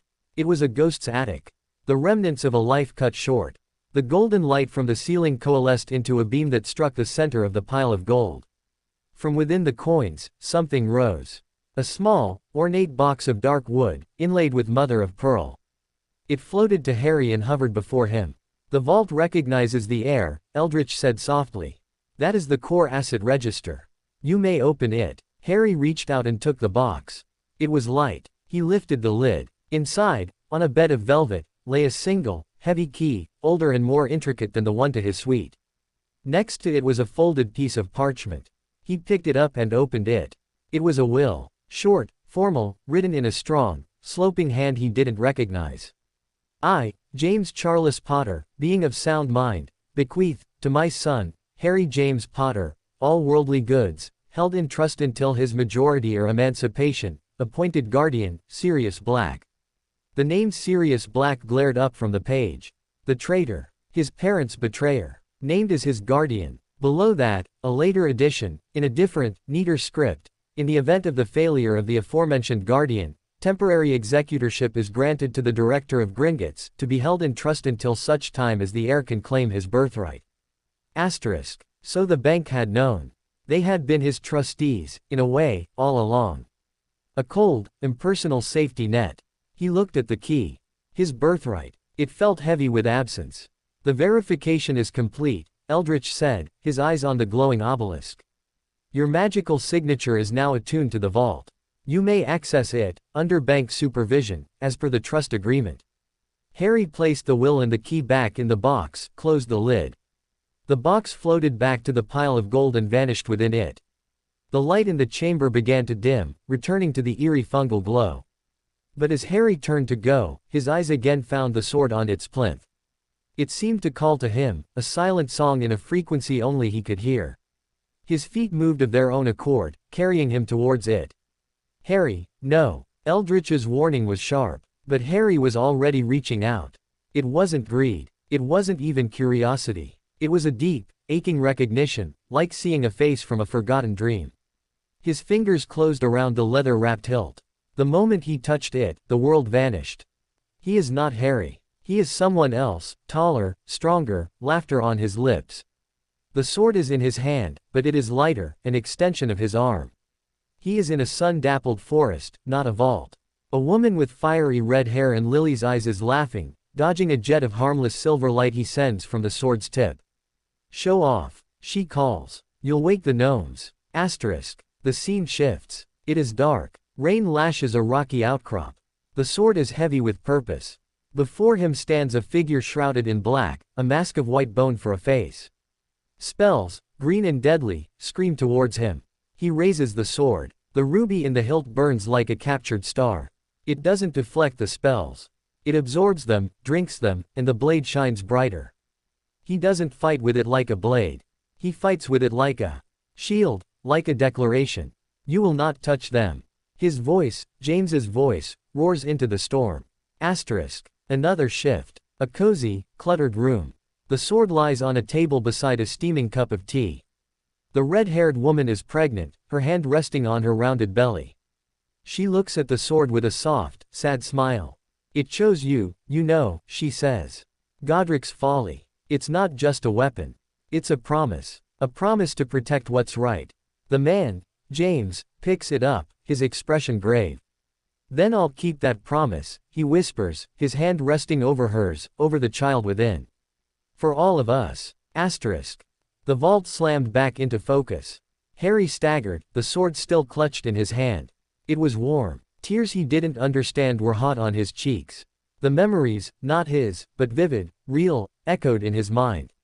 His father's hands had held this. His mother had smiled at it. It had protected them. Impossible, Eldritch breathed, his pale eyes wide with shock. The sword of Gryffindor, it answered you. It showed you, echoes. It was theirs, Harry choked out, his voice thick. It is a founder's relic, Eldritch said, awe and fear mixing in his tone. Imbued with ancient, sentient magic. It chooses its wielder. It has slept here for a decade, since the fall of the Potters. The bank was entrusted with its safekeeping. No one, not even the cartel, could move it from that plinth. He stared at Harry holding it as easily as a walking stick. It has chosen you, as it chose your father. The door to the vault groaned open behind them. The two auditors stood there, their faces masks of professional neutrality that couldn't hide the stunned surprise in their eyes. They had seen. The verification is complete, the lead one said, his voice strained. You will return the artifact to its place. Harry looked at the sword. The warmth in its hilt felt like a handshake. A promise kept across time. He didn't want to let it go. It belongs to the vault, the auditor insisted. It is part of the Potter estate, held in trust. You cannot remove it. Eldritch laid a hand on Harry's arm. He is correct. For now, its presence here is part of the vault's ward. To remove it without proper procedure could destabilize the protections. But now we know it is yours. In spirit, if not yet in law. Slowly, reluctantly, Harry walked back to the plinth. He laid the sword upon it. The light in the ruby dimmed to a soft pulse, matching the rhythm of the coin against his own chest. As he stepped back, the connection didn't break. A thin, invisible thread seemed to stretch between his heart and the sword on the stone. They crossed the bridge in silence. The auditors said nothing more, their earlier smugness replaced by a watchful, wary tension. The sword of Gryffindor answering a child's touch was not in their script. Back in his suite, Eldritch dismissed the guards for a moment. He looked at Harry, who was still pale, still feeling the ghost of his father's grip on the hilt. What you saw, those were memory echoes, Eldritch said quietly. Powerful magical objects sometimes store the emotions, the key moments of their wielders. You saw your parents. You saw the sword's purpose. It protects, Harry said, the knowledge solid inside him. It does. And it has marked you. The cartel will know within the hour. The resistance will know soon after. You are no longer just a boy with a claim. You are the heir of a line that wielded a legend. This changes everything. Eldritch's aged face was solemn. The sword is a symbol of light, of wizardly virtue. To the resistance, it is the ultimate symbol of wizard arrogance. To have it answer to you, it will make some fear you more. And others, desire you more. Harry touched the coin at his neck. The sword's pulse was a new beat alongside it. A legacy of protection. A promise. He had gone to the vault to verify cold gold and legal words. He had found a memory of love and a weapon of light. The game board, as Ragnarok called it, had just been appended. A new piece, ancient and gleaming, had been placed. And Harry Potter, holding the echo of his father's courage in his heart, felt the flame inside him burn not just with will, but with the first faint, fragile flicker of something like destiny. Chapter 11, The Weight of a Name. The echo of the sword's warmth lingered in Harry's palm for days. It was a phantom sensation, like the memory of a hand on his shoulder. The vivid, stolen glimpses of his parents, alive, laughing, fighting, played behind his eyes when he closed them, more real than any photograph. He had felt his father's magic, bright and fierce, coursing through the blade. He had seen his mother's smile, not as a faded memory, but as a living, breathing thing. It made the silence of his suite feel different. It was no longer just empty. It was waiting to be filled. The reaction from the mountain was swift and subtle. Keeper Grissom arrived for her next lesson with a new, almost grudging respect in her amber eyes. She didn't mention the sword. Instead, she launched into a detailed history of the Hogwarts founders, with a particular focus on Godric Gryffindor. A warrior, she rasped, her gaze fixed on Harry as if measuring him against the legend. But not a conqueror. He believed in strength for a purpose, to protect the weak, to challenge tyranny. A noble sentiment, if simplistic. The sword they say he carried was not merely a tool of war. It was a symbol of that covenant. To goblins, a sword is a thing of craft, of perfected function. To wizards, it is too often a thing of theater and legacy. Gryffindor's blade was perhaps both. It is said it could only be wielded by one of true heart, in a cause deemed worthy. She sniffed, a dry, dusty sound. A dangerously subjective enchantment. It's in my vault, Harry said quietly. I am aware, Grissom replied. Its presence there is a historical oddity. How a founder's relic came into a Potter vault is a mystery. That it responded to you is a greater one. It suggests the covenant recognizes you. Or, her eyes narrowed, it sees the potential for a worthy cause in you. Be careful, child. Legends have a weight. They can elevate, or they can crush. Ragnar's visit was more direct. He strode in, his usual grim focus sharpened to a razor's edge. The sword, he said without preamble. It is a complication. A glorious, dangerous complication. Eldritch said it changes things. It changes everything, Ragnar corrected, pacing before the window wall. Before, you were a legal entity. A problem of contracts. Now, you are a symbolic figure. The Resistance already saw you as a wizard puppet. Now you are a puppet holding a holy relic of wizarddom. Their hatred will be purified, focused. They will see your death not just as removing an obstacle, but as a sacred act of cultural defiance. Harry's stomach turned. And the others, the traditionalists on the cartel, like Director Ragnar, are terrified. The sword is a wild card. It represents a power outside their control, a piece of ancient wizard magic sleeping in their deepest vault. That it has stirred, it makes them question the security of everything. They will want it studied, contained, or better yet, removed from the mountain entirely. But it's in my vault. They can't just take it. They can pressure. They can offer exchanges. They can declare it a hazardous magical artifact, and invoke treaty clauses. Ragnar stopped pacing, his black eyes burning. But they cannot simply steal it. Not while you live and hold the claim, which is why you must become stronger. Faster. The sword has painted a target on your back, but it has also given you a legitimacy in the wizarding world you lacked. The boy who woke Gryffindor's sword. That is a story wizards will understand. We can use that. Use it how? When you go to Hogwarts, Ragnar said, a fierce, strategic light in his gaze. It will not be a secret. The fact of your tuition will leak. The reason for it, the life debt, the claim, might remain obscure. But the sword, that is a beacon. It will draw attention. Some of it will be dangerous. Some of it, he allowed, might be useful. Allies are found in strange places, Harry Potter. Sometimes, a shining symbol finds them for you. The weight of it was immense. He wasn't just learning magic to defend himself. He was learning to bear a name, a legacy, a symbol. His next lesson with McGonagall felt different. He arrived in the surface anteroom to find her already there, not with a leaf or a ball, but standing before the large slate, her arms crossed. She studied him as he entered, her gaze more penetrating than ever. I have been informed, she said, her voice crisp, of the events in the deep vault. By both the bank and by Albus Dumbledore.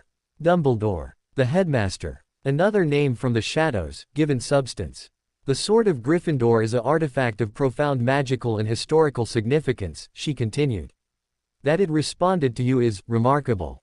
It suggests an affinity, a magical resonance with its core nature. That nature is, fundamentally, defense. Not aggression. Defense of the innocent. Defense of what is right. She gestured to the slate. We will continue with control. But we will refine the intent. You will not simply lift the slate. You will imagine you are lifting it to create a shield. To protect something behind it. Focus on the purpose, not the action. It was a subtle shift, but Harry felt it immediately. When he reached for his magic this time, he didn't just picture the slate rising. He pictured it as a wall, a barrier.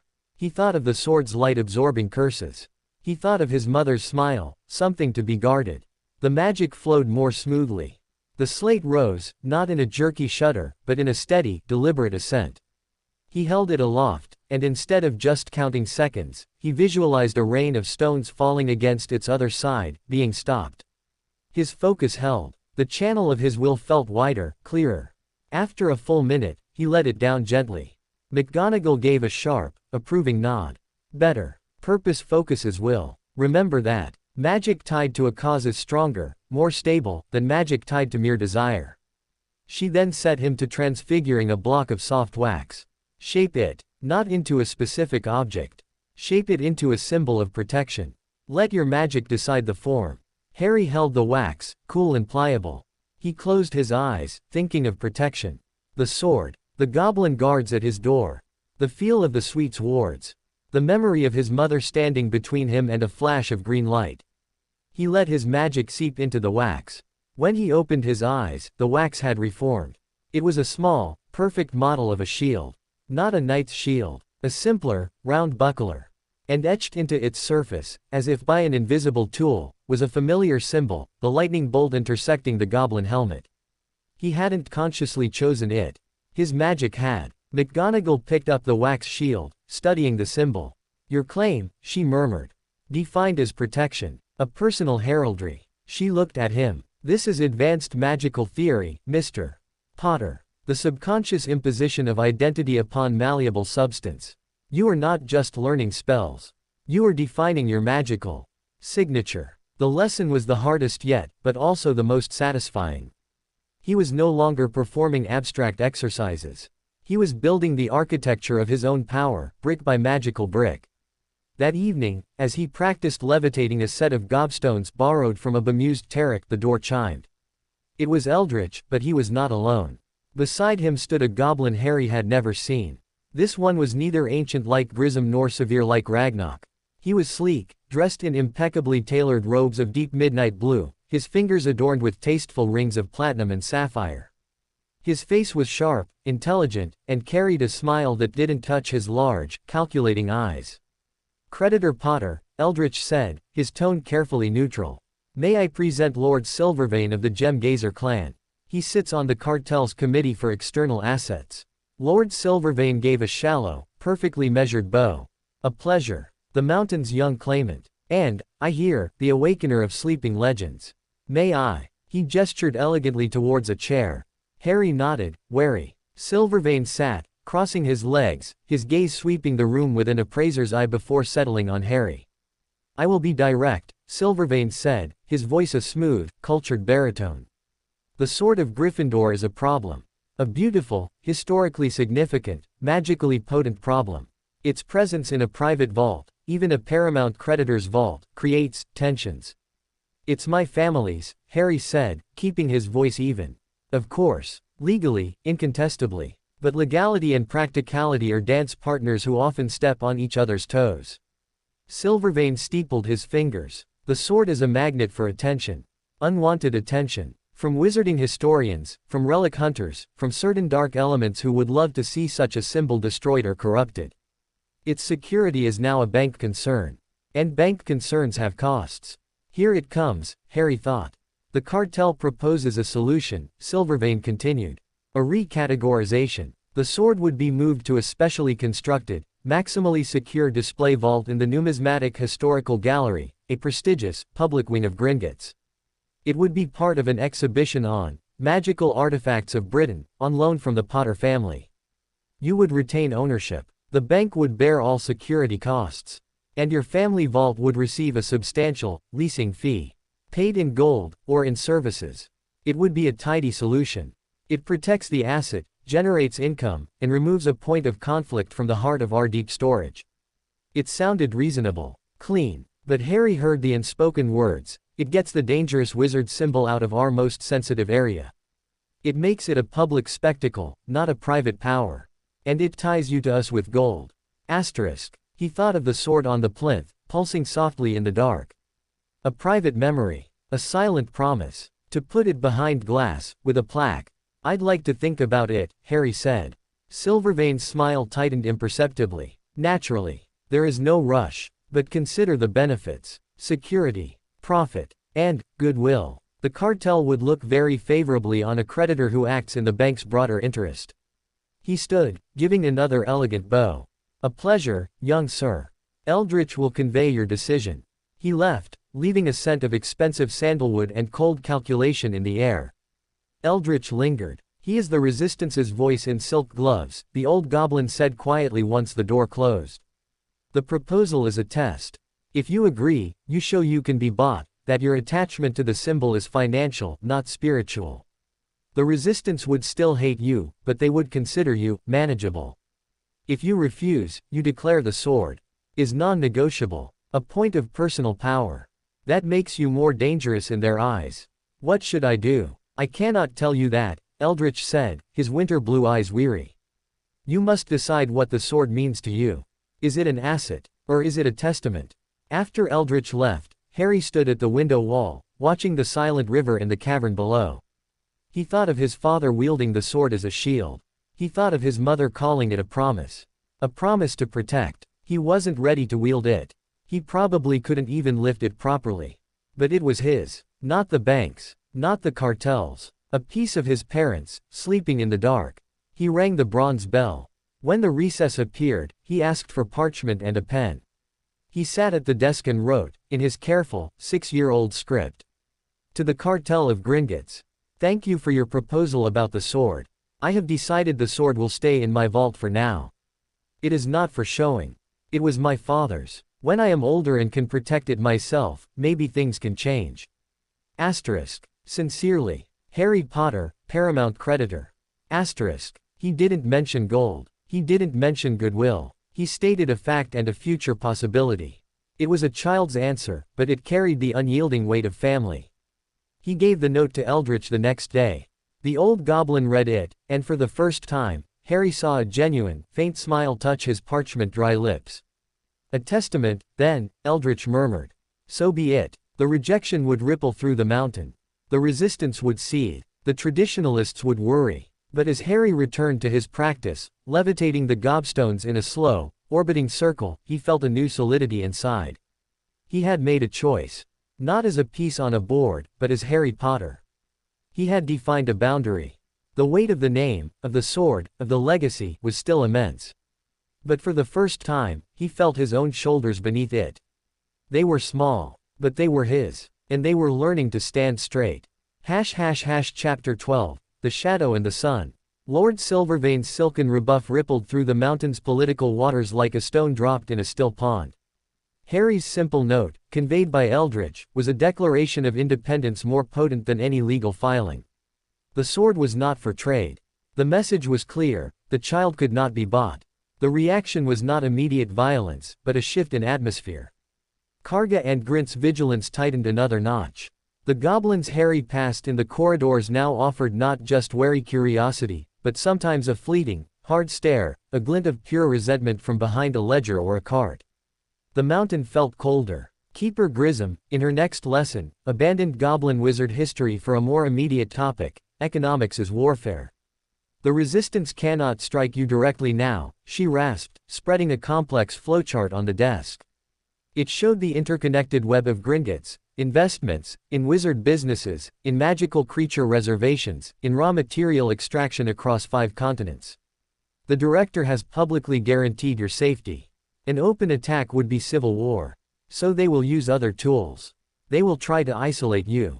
To make your claim a burden, not an asset. She pointed a bony finger at a note on the chart labeled, Potter Vault 713 Dormant Trust. Your stipend comes from the bank's operational fund, as per your contract. A small line item. The resistance on the cartel will look for ways to cut costs, to redirect funds. They will argue that maintaining a luxury suite and Private guards, for a child is an inefficient use of resources. They will propose moving you to more suitable accommodations, a cell in the lower dormitories, shared guards. A slow erosion of your status. Harry's stomach clenched. The suite, with its window and its quiet, had become his first real home. The thought of losing it, of being shoved into some communal goblin barracks, was a new kind of dread. What can I do? You must make your claim profitable, Grissom said bluntly. Or at least, too costly to challenge. A paramount creditor is not a beggar. The contract grants you the right of arcanum, access to your magically held assets. Your vault is nearly empty of gold, but it holds objects. Some may have value beyond sentiment. You must inventory them. Understand your capital. Then, you must consider investment. A shrewd investment, even a small one, controlled by you, would generate income. It would silence the critics who call you a drain. Investment. Capital. The words were alien, heavy. He was 6. He'd never had pocket money, let alone managed a fortune. How do I do that? You have advisors, Grissom said, her amber eyes glinting. Use them. Ragnarok understands value. Eldritch understands law and precedent. The witch, McGonagall, understands the wizarding economy. But the decision must be yours. The first lesson of power is this: never be a passive recipient. Always be the architect of your own fortune. The lesson left his head spinning. He was a child learning to turn a sword's legacy into a financial shield. The absurdity of it would have been funny if it weren't so deadly serious.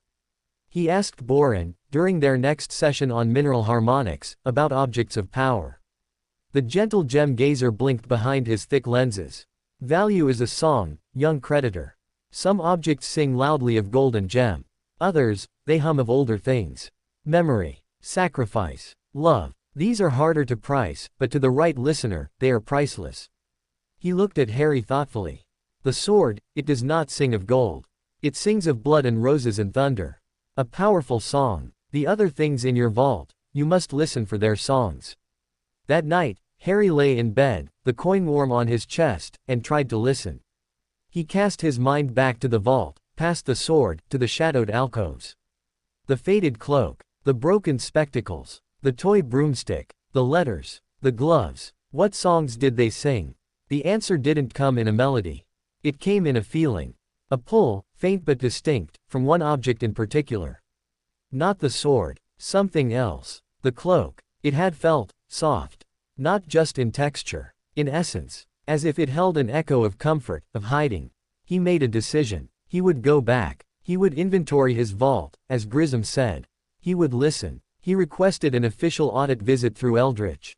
The cartel, perhaps curious to see what the boy would do, granted it quickly. 2 days later, Harry found himself once more on the narrow bridge over the abyss, Eldritch at his side, Karga and a new guard, a dour female named Varga, watching from the ledge. The massive door groaned open. The fungal light awoke. The sword on its plinth pulsed a gentle welcome. This time, Harry ignored it. He went straight to the alcove with the cloak. He reached in and pulled it out. It was heavier than it looked, a deep, velvety fabric that was somehow both substantial and weightless. As it unfolded, a faint shimmer passed over it, like moonlight on water, then faded.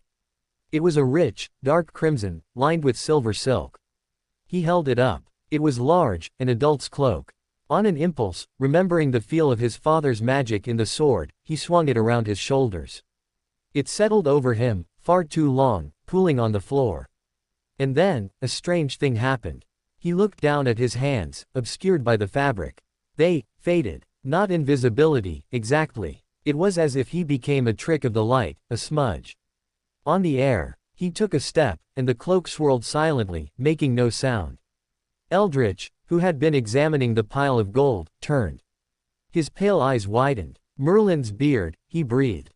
An invisibility cloak. And a true one, by the look of it, not a disillusionment charm woven in, but a property of the fabric itself. Such things are legendary. Harry pulled the hood up over his head. The world took on a silvery, muted quality. He felt utterly separate, hidden. He took it off, and the world snapped back into focus. His heart was pounding, not with fear, but with a thrilling discovery. A cloak that hid you. A song of secrecy, of safety. He moved to the other objects. The broken spectacles were just that, broken.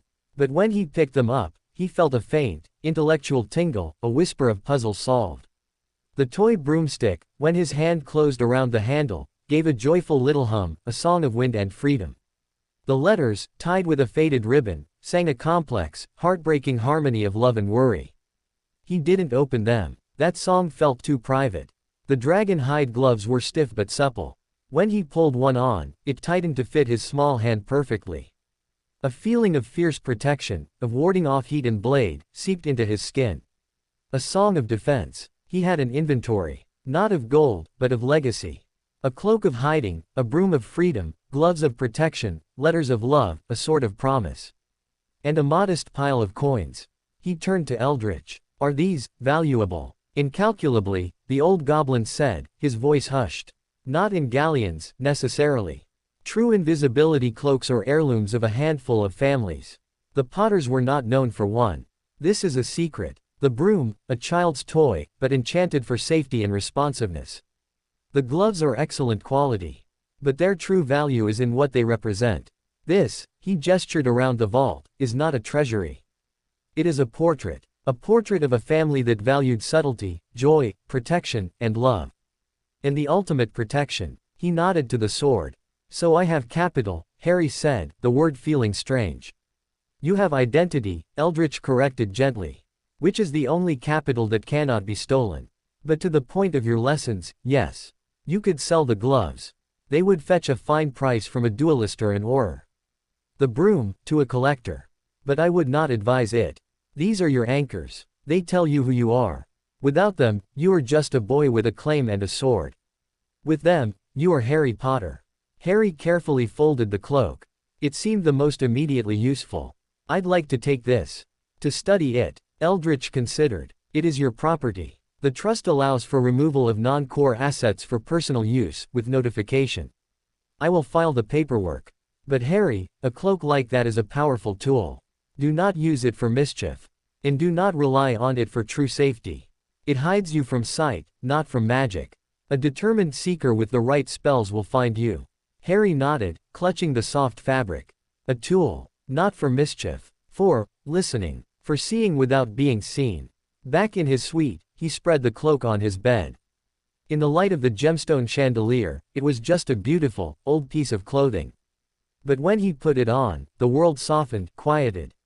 He walked around the room, watching his own body seem to dissolve into the background. It was a profound, eerie feeling. The ultimate opposite of the cupboard's exposed confinement. He practiced. He learned its limits. It masked sound almost completely. It didn't hide his shadow if the light was wrong. It didn't mask his smell. But for slipping past casual observation, it was perfect. His next lesson with McGonagall was at Hogwarts. The promised trip. The anticipation was a live wire in his system. The day arrived. He was escorted not just by Karga and Varga, but by Ragnarok himself. They took a banker's step to a special, larger platform near the surface. From there, they exited not into Diagon Alley, but into a stark, white-tiled receiving room. A ministry official, looking nervous, verified portkey authorization papers. Then Ragnarok handed Harry a worn, brass key. Hold tight. It will hook behind your navel. Do not let go. At the appointed second, the key grew hot. Harry felt a tremendous jerk, as if a giant hook had yanked him forward off his feet. The world became a roaring, twisting blur of color and sound. He was squeezed through a rubber tube, then spat out onto cool, damp grass. He stumbled, Ragnarok's steadying hand on his shoulder. Karga and Varga landed in crouches beside him, blades half drawn. They were on the edge of a vast, green lawn. Ahead, towering against a moody Scottish sky, was the castle. Hogwarts. It was more than a castle. It was a mountain of history, a symphony in stone. Turrets and towers clawed at the gray clouds, windows glittered like knowing eyes, and a sense of immense, slumbering power radiated from its walls. It made Gringotts feel like a clever cave. This was a kingdom. McGonagall was waiting, her robes snapping in the breeze. She acknowledged the goblins with a curt nod. Welcome to Hogwarts, Mr. Potter. Your guards may wait here, at the gates. You will come with me. Ragnarok's grip on Harry's shoulder tightened for a moment. Remember, you are a creditor. You are an heir. You are a student. Be all three. Harry followed McGonagall across the sweeping lawn, towards a side entrance.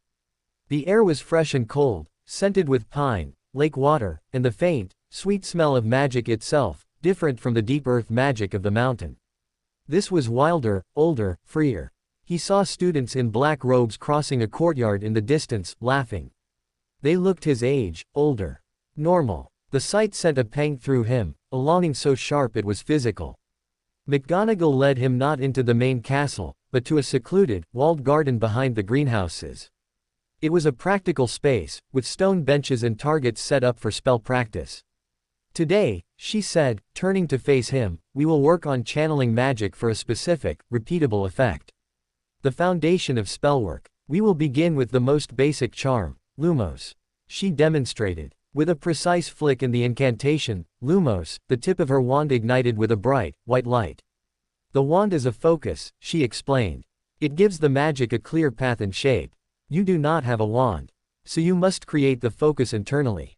The incantation provides a pattern for the will. Visualize the light. Speak the word with intent. Direct the magic to your fingertip. Harry held up his index finger. He visualized a point of light, like a trapped star. He reached for his magic, the pool now familiar, and thought of the bright, clean light of McGonagall's wand. Lumos. A sputter. A faint, yellow spark fizzed at his fingertip and died. Again. The intent must be unwavering. He tried again. And again. On the fifth try, a shaky, ghostly flame the size of a pea hovered above his nail. It flickered wildly, casting more shadow than light, but it was there.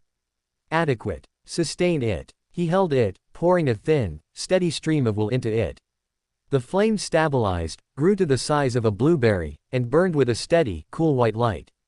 It wasn't much, but it was his. A spell. His first real spell. They worked for an hour. Lumos to extinguish Nox. A simple levitation charm, Wingardium Leviosa, on a feather, which was easier now with his practiced control. He managed to make the feather bob in the air for a full 30 seconds. He was sweating, elated, when a shadow fell across the garden wall.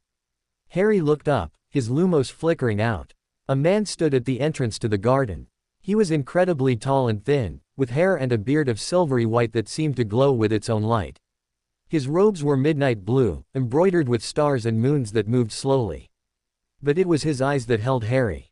They were a piercing, electric blue, and they looked at Harry not with curiosity, but with a deep, all-encompassing knowing. They twinkled, but it was the twinkle of distant, ancient stars. Ah, Minerva, the man said, his voice gentle, warm, and yet carrying an undeniable weight. And this must be our young guest. Harry Potter. Albus Dumbledore. Harry felt laid bare. Those eyes seemed to see the cupboard, the bridge, the acknowledgement, the sword, the cloak, everything. They saw the flame in his chest and the shadows at his back. Headmaster, McGonagall said, a hint of surprise in her tone. I was not expecting you. The castle told me we had a visitor of singular interest, Dumbledore said, his smile kind. He stepped into the garden, his presence making the space feel smaller. He crouched down, bringing himself to Harry's level. Welcome to Hogwarts, Harry. I knew your parents very well. They were two of the bravest people I ever had the privilege to know. The words, spoken so gently by this man of obvious, immense power, struck Harry differently than McGonagall's similar statement. This felt like a blessing. And a burden. Thank you, sir, Harry managed. Dumbledore's twinkling gaze drifted to Harry's forehead, to the scar. Then to his chest, where the coin and the promise of the sword lay hidden under his tunic. You have been on a remarkable journey. A path few could walk. Gringotts is a stern guardian, but a fair one, in its way. And Minerva is the finest teacher of young magic alive. He stood, his joints cracking softly. I look forward to seeing the wizard you become, Harry. The world has great need of wizards who understand both vaults and values. He gave a small nod to McGonagall, a deeper, more thoughtful look to Harry, and then turned, his robe sweeping silently as he walked back towards the castle, leaving behind a scent of lemon drops and ozone. Harry let out a breath he didn't know he'd been holding. The headmaster sees much, McGonagall said quietly, her own expression unreadable. He does not often interfere directly. His interest is significant. The rest of the lesson passed in a daze.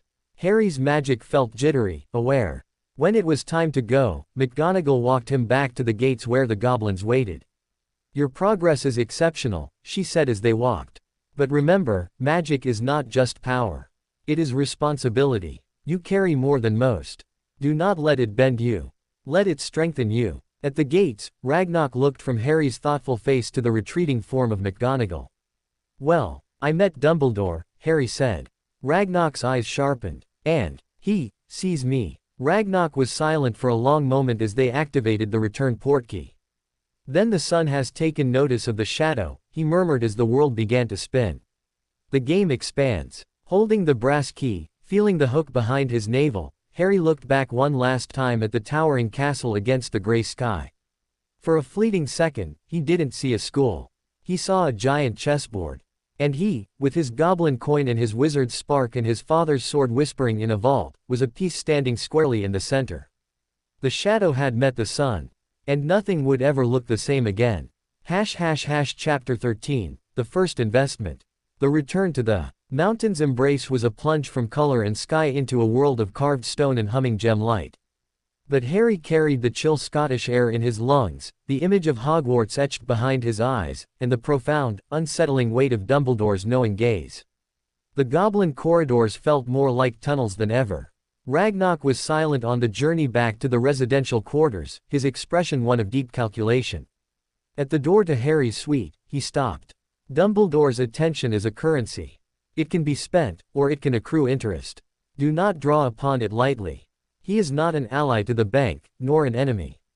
He is a force of nature with his own agenda. Your inclusion in it is significant. He left Harry with that cryptic warning. Alone, Harry shed his outer tunic and stood before the window wall, the cloak of invisibility a soft, heavy weight in his hands. The thrill of Lumos, the floating feather, the castle's majesty, they were bright, new coins in his pocket. But Dumbledore's eyes had felt like an audit of his soul. The headmaster hadn't mentioned the sword, the claim, the debt. He hadn't needed to. Harry slipped the cloak over his shoulders. The world muted. The glowing cavern outside became a hazy, silver dream. He walked around the suite, a ghost in his own home. It was a power, but a passive one. A power of not being seen. After the active magic of the lesson, it felt like a retreat. He took it off. He needed to be seen. He needed to act. Keeper Grisham's words echoed. You must make your claim profitable. Asterisk. He had an inventory. He had a tiny, sputtering Lumos. He had a mountain of enemies and a castle's worth of attention. What was his first move? The answer came not in a flash of inspiration, but in a slow, dawning realization during Boren's next lesson. The gem gazer was showing him a raw, uncut emerald, its green so deep it seemed to hold a forest within. This, Boren whispered, his voice full of reverence, is not for a necklace. Its song is of growth, of vibrant life. It would be perfect for a healing amulet, or to anchor a ward on a place of learning. An anchor. A ward on a place of learning. Hogwarts. Boren, Harry asked, keeping his voice casual. If someone wanted to contribute to a place. To help protect it. Not with gold, but with something that has the right song. How would they do that? Boren's magnified eyes blinked. A donation in kind. It is an old practice. Before gold was everything, clans would give the mountain a piece of their best craft, or a rare stone, to strengthen the whole. The gift would be worked into the foundations, or set in a place of honor. Its magic would become part of the place's tapestry. He tilted his head. You are thinking of your sword. It would be a mighty gift. But its song is specific. It might not harmonize. Not the sword, Harry said quickly. Something else. He thought of the pile of gold in his vault. Impersonal, cold. Then he thought of the gloves. Dragon hide, protective. But they were his father's. Too personal. An idea, fragile and new, began to form. He requested a meeting with Ragnok and Eldritch. They came, Ragnok impatient from cartel business, Eldritch looking weary. I want to make an investment, Harry announced, standing before them at his desk. Ragnok's eyebrows rose. In Hogwarts. A beat of silence. Eldritch's pale eyes narrowed in thought. Ragnok's face was unreadable. Explain. Not in the school itself, Harry hurried on. But in its security. Keeper Grissom said I need to make my claim profitable, or at least too costly to challenge. A direct donation of gold would be nothing. They have plenty. but a strategic investment in their safety that has value.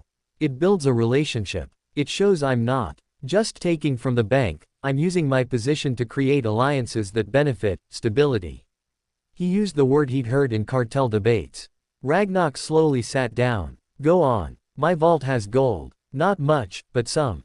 I want to use it to commission something from the bank's crafters. Something protective. A ward anchor, or a guardian stone. Something that can be given to Hogwarts, to be placed in its walls. A gift from Gringotts, from the Potter Vault, to the school.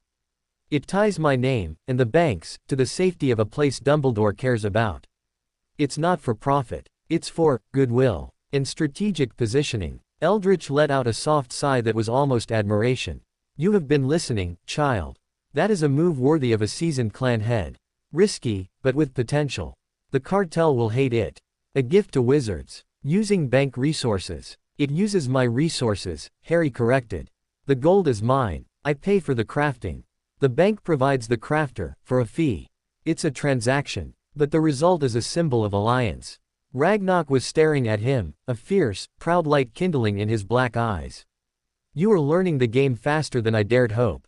The resistance will scream that you are a traitor, giving wizard lovers our craft. The traditionalists will wring their hands over precedent. But the pragmatists, and there are always pragmatists, they will see the value. A direct line to Dumbledore's fortress. A favor owed. And it comes from your pocket, not the treasury. It is bold. He nodded sharply. Do it. I will find you a crafter from my clan. One who is discreet, and who understands songs of protection. The next week was a whirlwind of clandestine planning.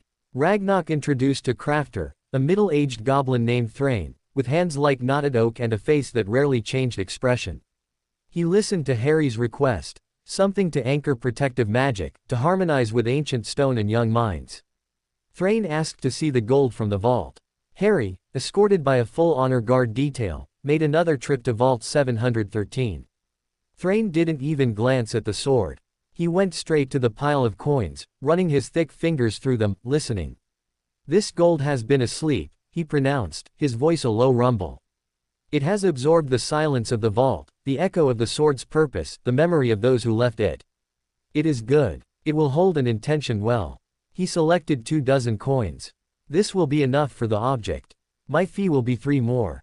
Harry agreed. He didn't see Thrain again for 10 days. His lessons continued. McGonagall, at their next session back in the Gringotts anteroom, taught him the shield charm theory, Protega. He couldn't produce the actual shield yet. It required a wand or an immense focus of will, but he learned the principles of layering magical intention to deflect. All protection is layered, she said, drawing diagrams in the air with her wand, leaving glowing trails. A stone wall, a charm, a vow, a symbol. The strongest defenses are those that work in concert. Harry thought of his planned gift. A physical object, enchanted, to be layered into Hogwarts' own ancient wards. Finally, Thrain sent word. The object was ready. In a secure, smog-filled workshop deep in the Deep Delve clan forges, Thrain presented it. It was not a glittering gem or a dramatic statue. It was a plaque, about the size of a large book, made of the melted and reforged Potter gold. It had been alloyed with traces of iron and moon silver, giving it a soft, pewter-like sheen. On its surface, Thrain had not carved the Potter family crest, nor the Gringotts symbol. He had engraved a simple, elegant scene, an oak tree, its roots delving deep into stylized stone, its branches sheltering a small, perched owl. The work was exquisite, capturing strength, wisdom, and sanctuary. The song, Thrain said, watching Harry's face, is of deep roots and safe branches. It will not shout. It will hum. It will encourage the castle's own wards to remember their purpose. It is a reminder, not a replacement. Harry reached out. The metal was warm, not from the forge, but with a gentle, steady magic. He could feel it, a low, resonant harmony of protection. It was perfect. How do we give it? He asked Ragnarok. With ceremony, Ragnarok said. And witnesses. We will invite the cartel. And we will invite Deputy Headmistress McGonagall to accept on behalf of Hogwarts. A public transaction. Neutral ground, the surface receiving room. The invitation caused an uproar. The resistance faction on the cartel refused to attend, calling it a shameful pandering. But Director Ragnar, after a long, private meeting with Ragnarok, agreed to be present. So did several neutral cartel members. Curiosity, if nothing else, moved them. The day arrived. Harry dressed in his finest again. He carried the plaque himself, its weight both physical and symbolic. In the white-tiled receiving room, a strange assembly gathered. On one side, Director Ragnar and a handful of senior goblins, their expressions ranging from skeptical to openly hostile. On the other, McGonagall, standing stiffly, her face a mask of professional courtesy. In the middle stood Ragnarok, Eldritch, and Harry, with Karga and Varga flanking him. The air was thick with tension. Harry stepped forward. He held out the plaque to McGonagall. "Deputy Headmistress," he said, his voice clear in the silent room. "On behalf of the Potter family vault, and with the craftsmen of Gringotts, I'd like to give this to Hogwarts. It's meant to help, in a small way, with the school's protection." McGonagall took the plaque. Her fingers traced the engraved tree and owl. He saw her sharp eyes take in the quality of the work, sense the magic within it. A flicker of genuine surprise, then profound understanding, crossed her face. She recognized the statement being made. "Hogwarts thanks you, Mr. Potter," she said formally, her voice ringing in the space. "And recognizes the generosity and foresight of this gift. It will be placed within the castle's foundations, where it may serve its purpose for generations to come." She looked from Harry to Director Ragnar. "The relationship between our institutions is a long one. It is gratifying to see it nurtured in new ways." Director Ragnar gave a stiff, shallow bow.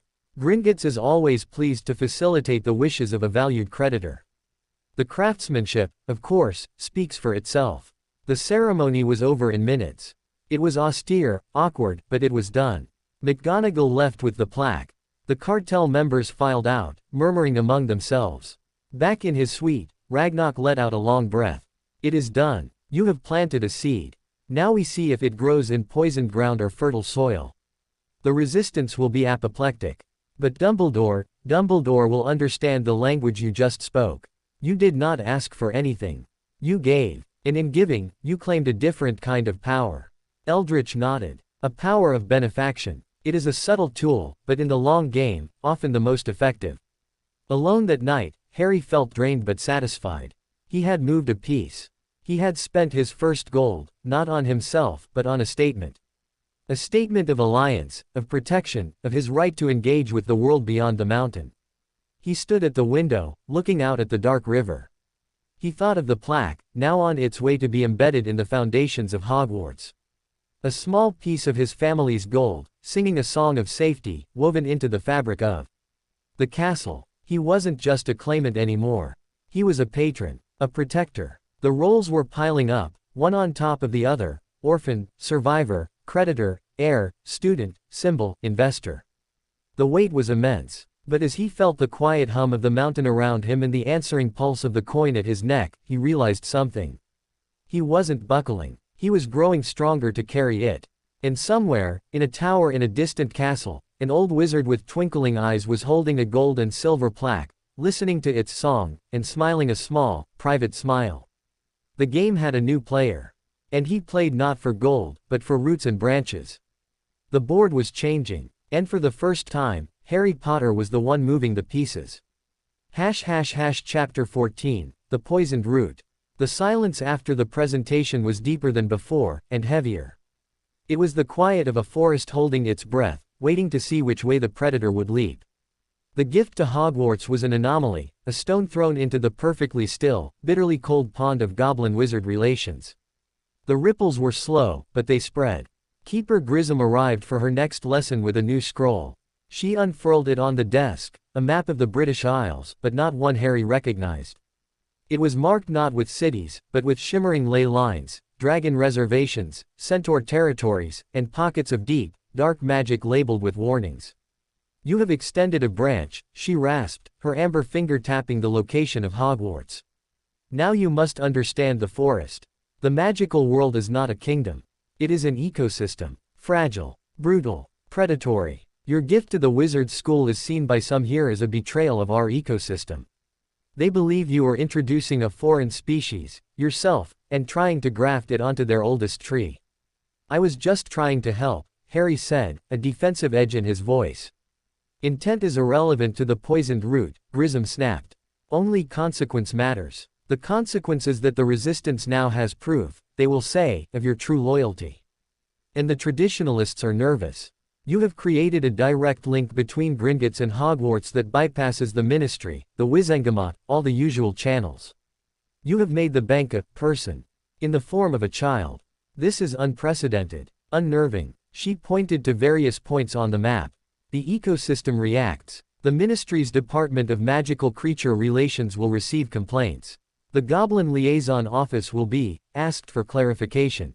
Certain old wizarding families, those with deep investments in the status quo, will make inquiries. Your name, Harry Potter, is becoming known in circles you cannot imagine. And not just as the boy who lived. As the boy who owns a piece of the bank. The thought was terrifying. He'd wanted to be safe, to have a place. He hadn't wanted to be a political event. What do I do? You learn the players, Grissom said, her voice like grinding stones. You study this map. You learn who controls the dragon reserves, the Romanian Ironbellies are a key asset. You learn which centaur herd is allied with which ministry faction. You learn where the vampires nest and what they trade for.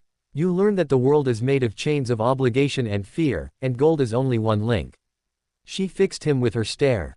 Your coin is a powerful link. But it is not the only chain. You must see the web, or you will be the fly. The lesson left him feeling exposed, as if the walls of his suite had become glass. He took the map and spent hours poring over it, the strange names and places swimming before his eyes. The Forbidden Forest, the Albanian Shadow Web, the Icelandic Frost Giants Pass, the Gringotts Annex in Bangkok. It was a world vast and complicated beyond his 6-year-old comprehension. The reaction from the mountain was more immediate. His stipend, which usually appeared as a small bag of coins in his desk drawer on the first of the month, was late. When he asked Eldritch, the old goblin's face tightened. The Committee for Creditor Affairs has flagged your account for review, Eldritch said, his voice dry with disdain. They cite unusual external financial activity, and the need to ensure compliance with fiduciary guidelines for underage claimants. It is a petty delay. Meant to annoy. To remind you of your dependence. Can they stop it? Not indefinitely. The contract is clear, but they can slow the wheels. Make life inconvenient. Eldritch sighed. This is the poisoned root, Harry. 1,000 small cuts. Delayed reports. Lost paperwork. Cooler welcomes in the archives. It is how power fights when it cannot strike directly. 2 days later, as Harry and his guards were walking to a session with Borin, they passed a cluster of goblins from the Iron Fist clan, the Director's clan. One, a sleek, young goblin with a sharp face, accidentally bumped into Varga, sending a scroll she was carrying for Harry tumbling to the floor. Oh, clumsy me, the young goblin said, not looking sorry at all. He made no move to pick it up. His companion smirked. Karga's hand went to her blade. Varga merely stared, her expression stony.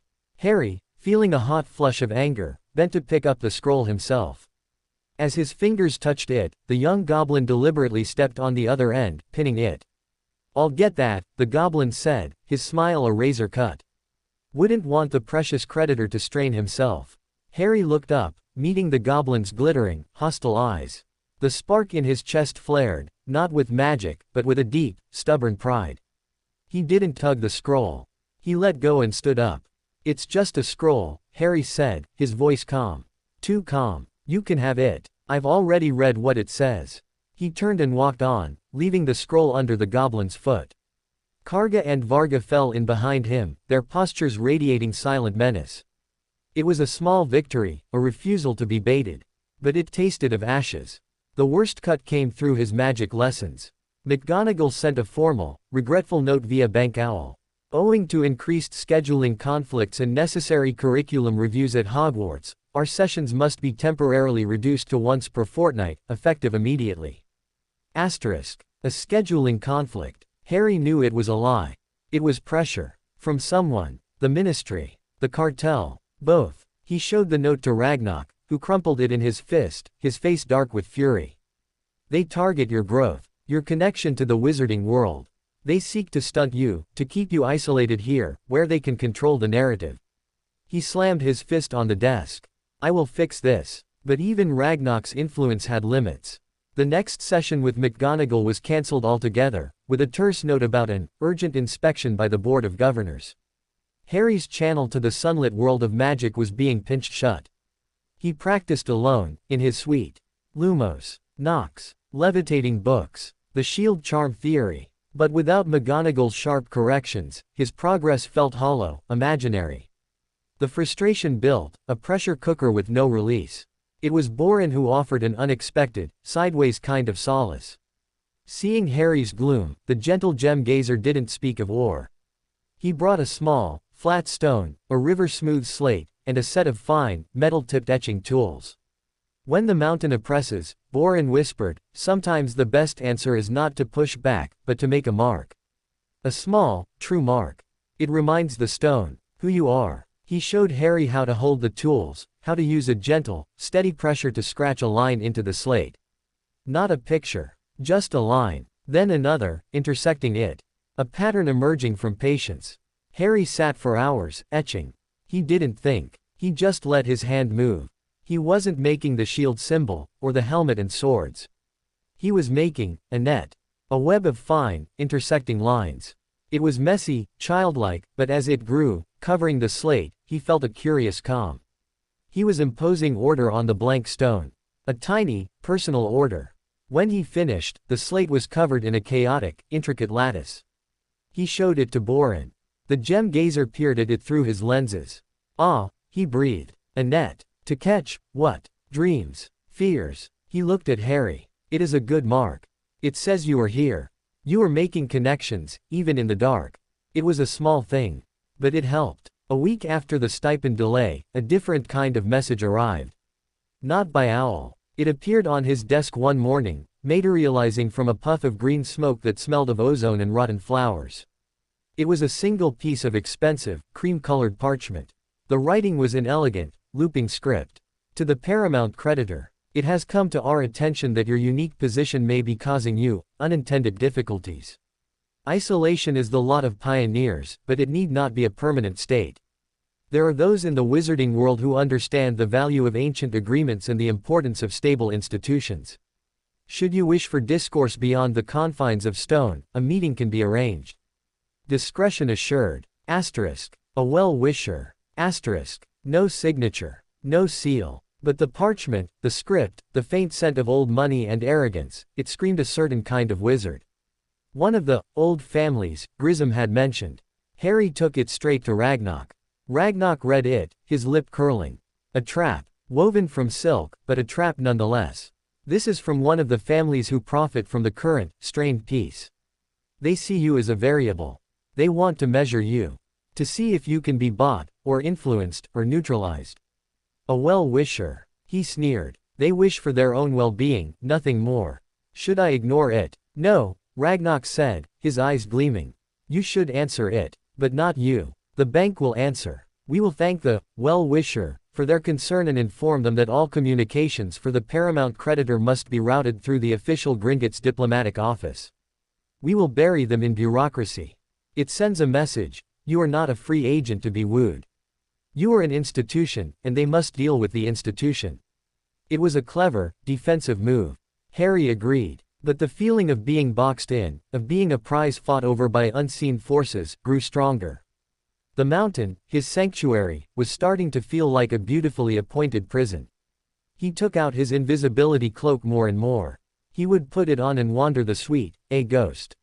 He would stand for long minutes at the window wall, watching the unchanging river below, feeling utterly separate from everything. One night, cloaked, he did something reckless. He went to the door of his suite. He willed it open, the magic of his token responding. He slipped out into the corridor. Karga was on duty outside, standing rigidly alert. Harry held his breath, inches from her. She didn't move, didn't sense him. He walked past her, his feet silent on the carpet runner. He didn't go far. Just to the end of the corridor, where a large, ornate tapestry depicted the founding of Gringotts, goblins signing a treaty with wary-looking wizards. He stood there, a secret in the hall, his heart pounding with a mix of fear and exhilarating. Freedom. This was his answer. Not to the poisoned root, not to the traps, not to the delays. His answer was the cloak. The power to move unseen. To listen. To learn the web for himself, not from a map. He was 6. He was trapped. He was a piece on a board. But he had a cloak that could hide him from the eyes of the players. He turned and walked silently back to his suite, slipping past Karga once more. He closed the door, took off the cloak, and folded it carefully. He looked at the etched slate on his desk, the web of lines. Then he looked at the cloak. The poisoned root was spreading. But he had just discovered he could move through the soil unseen. The game wasn't over. It was just getting started. And for the first time, Harry Potter had a move nobody was watching for. Chapter 15, The Unseen Path. The cloak changed everything. It wasn't a weapon. It wasn't a shield. It was a space, a pocket of quiet in the roaring machine of the mountain. In that space, Harry found a semblance of control. He began small. While Kargar Varga stood guard outside his door, he would cloak himself and simply stand in the corridor, listening. He learned the rhythms of the residential quarter, the soft chime of timekeeping crystals marking the hour, the distant, rhythmic footfalls of other guards on their rounds, the occasional hushed conversation between goblin servants pushing linen carts or delivering trays. He heard snippets, meaningless on their own. The cartel session ran long. The director is displeased with the yield from the Ethiopian opals, the deep delves are reinforcing their foundry wards. He was a ghost collecting whispers. He learned the limits of the cloak. It muted sound from within, his footsteps, his breathing, but it didn't silence them completely. A sharp, close sound might still be heard. It hid his form, but his shadow could betray him if the light was angled wrong. And it did nothing for smell. Once, he stood too close to a passing goblin chef carrying a pungent tray of pickled cave fungus, and the goblin paused, sniffing the air suspiciously before moving on. Harry's heart had hammered against his ribs for a full minute afterwards. He told no one. Not Ragnarok, not Eldritch, certainly not his guards. The cloak was his secret, his first truly independent power. The reduced lessons with McGonagall grated, but they also gave him more time for his own experiments. Between Grisham's political maps and Boren's lessons on material essence, he started a project of his own. Using the fine etching tools, he began to inscribe tiny, crude versions of the protective runes Boren had shown him onto smooth river stones he requested from the suite's magic. He poured his frustration, his desire for a safe space, into the work. They were hopelessly amateurish, their magic negligible, but the act of making them was a meditation. One evening, after a particularly infuriating session with Keeper Grissom on the economic leverage of imported Peruvian vipertooth venom, Harry cloaked himself and ventured further than before. He slipped past his guard, Grint tonight, who was leaning against the wall, looking bored, and padded down the main corridor towards the junction that led to the archive wing. He heard voices ahead, clipped, angry goblin tones. He froze, pressing himself against a cool stone pillar adorned with a bas-relief of mining goblins. Two goblins were arguing in a shadowed alcove. One he recognized, the sleek, young iron-fist goblin who had stepped on his scroll. The other was older, dressed in the fine robes of a senior clerk. The audit is a farce. The young one was hissing. The child gets a plaque made while our clan's request for a new ore crusher is under review for the 3rd month. Patience, Rick, the older goblin murmured, though his voice was tight. The director plays a long game. The creditor is a novelty. Novelties fade. Or, they break. The resistance is not idle. They have eyes on the surface now. On his other teacher. McGonagall. They were talking about McGonagall. What are they planning? Rick asked, his voice eager, vicious. Not your concern. Your task is here. Watch the guards. Report their rotations. The deep delves are loyal to their heir, and thus to the human. We need to know their patterns. They moved off, their footsteps fading. Harry stayed pressed against the pillar, cold seeping through the cloak. Eyes on the surface. They have eyes on McGonagall. Asterisk. He retreated to his suite, his mind racing. The poisoning wasn't just bureaucratic delays and snide remarks. It was active surveillance. Planning. The next day, he asked Eldritch, as casually as he could, is Deputy Headmistress McGonagall safe? I mean, with all the tensions. Eldritch's winter blue eyes sharpened. Why do you ask? I had a dream. It was a weak lie, but he was 6. Dreams were currency. Eldritch studied him for a long moment. Hogwarts is the safest place in Britain. Its headmaster is the most powerful wizard alive. But nowhere is impervious. She is a formidable witch in her own right. Why do you ask? He repeated, more insistently. Harry shrugged, looking at his feet. Just worried. Eldritch didn't look convinced, but he let it drop. Vigilance is always wise. The encounter with Rick and the clerk lit a new kind of fear in Harry, a fear for someone else. McGonagall was stern, strict, but she was his teacher, his link. The thought of the Resistance's eyes on her made his stomach clench. He needed to warn her. But how? He couldn't send a bank owl. It would be intercepted, read. He couldn't ask Ragnarok to send a message, it would reveal he had knowledge he shouldn't have. The cloak. The answer, again, was the cloak. But he couldn't go to Hogwarts. He couldn't leave the mountain. Or could he? The idea was madness. But it took root and grew, fed by the claustrophobia and the new, protective fear. He studied Grisham's map of the bank's internal layout. He knew the way to the surface receiving room, where the portkeys were activated. He had been there twice. It was heavily guarded, but the guards were at the doors, watching for people coming in or out. They might not be watching the room itself as closely. He began to plan. He observed, cloaked, the patterns of the guards in his own corridor. He noted when shifts changed, when their attention seemed to waver.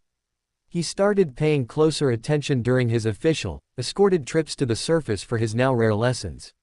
He memorized the layout of the white-tiled room, the position of the ministry official's desk, the cabinet where the portkey tokens were kept. He couldn't activate a portkey without authorization. That was a dead end. But he remembered something from his first trip. The returned portkey had been a simple, brass key, left on a table for Ragnarok to collect after use. A used portkey had a cooldown period, but it remained attuned to its destination for a short time, in case of a misfire. What if one wasn't properly logged back in? It was a thread. A desperate, thin thread. He waited for his next scheduled lesson with McGonagall. It was a tense, quiet affair back in the Gringotts anteroom. She was all business, pushing him harder on wandless shield theory, but he sensed a new wariness in her. She, too, felt the pressure. At the end of the lesson, as she packed her things, he blurted out, "Deputy Headmistress, are you being careful?"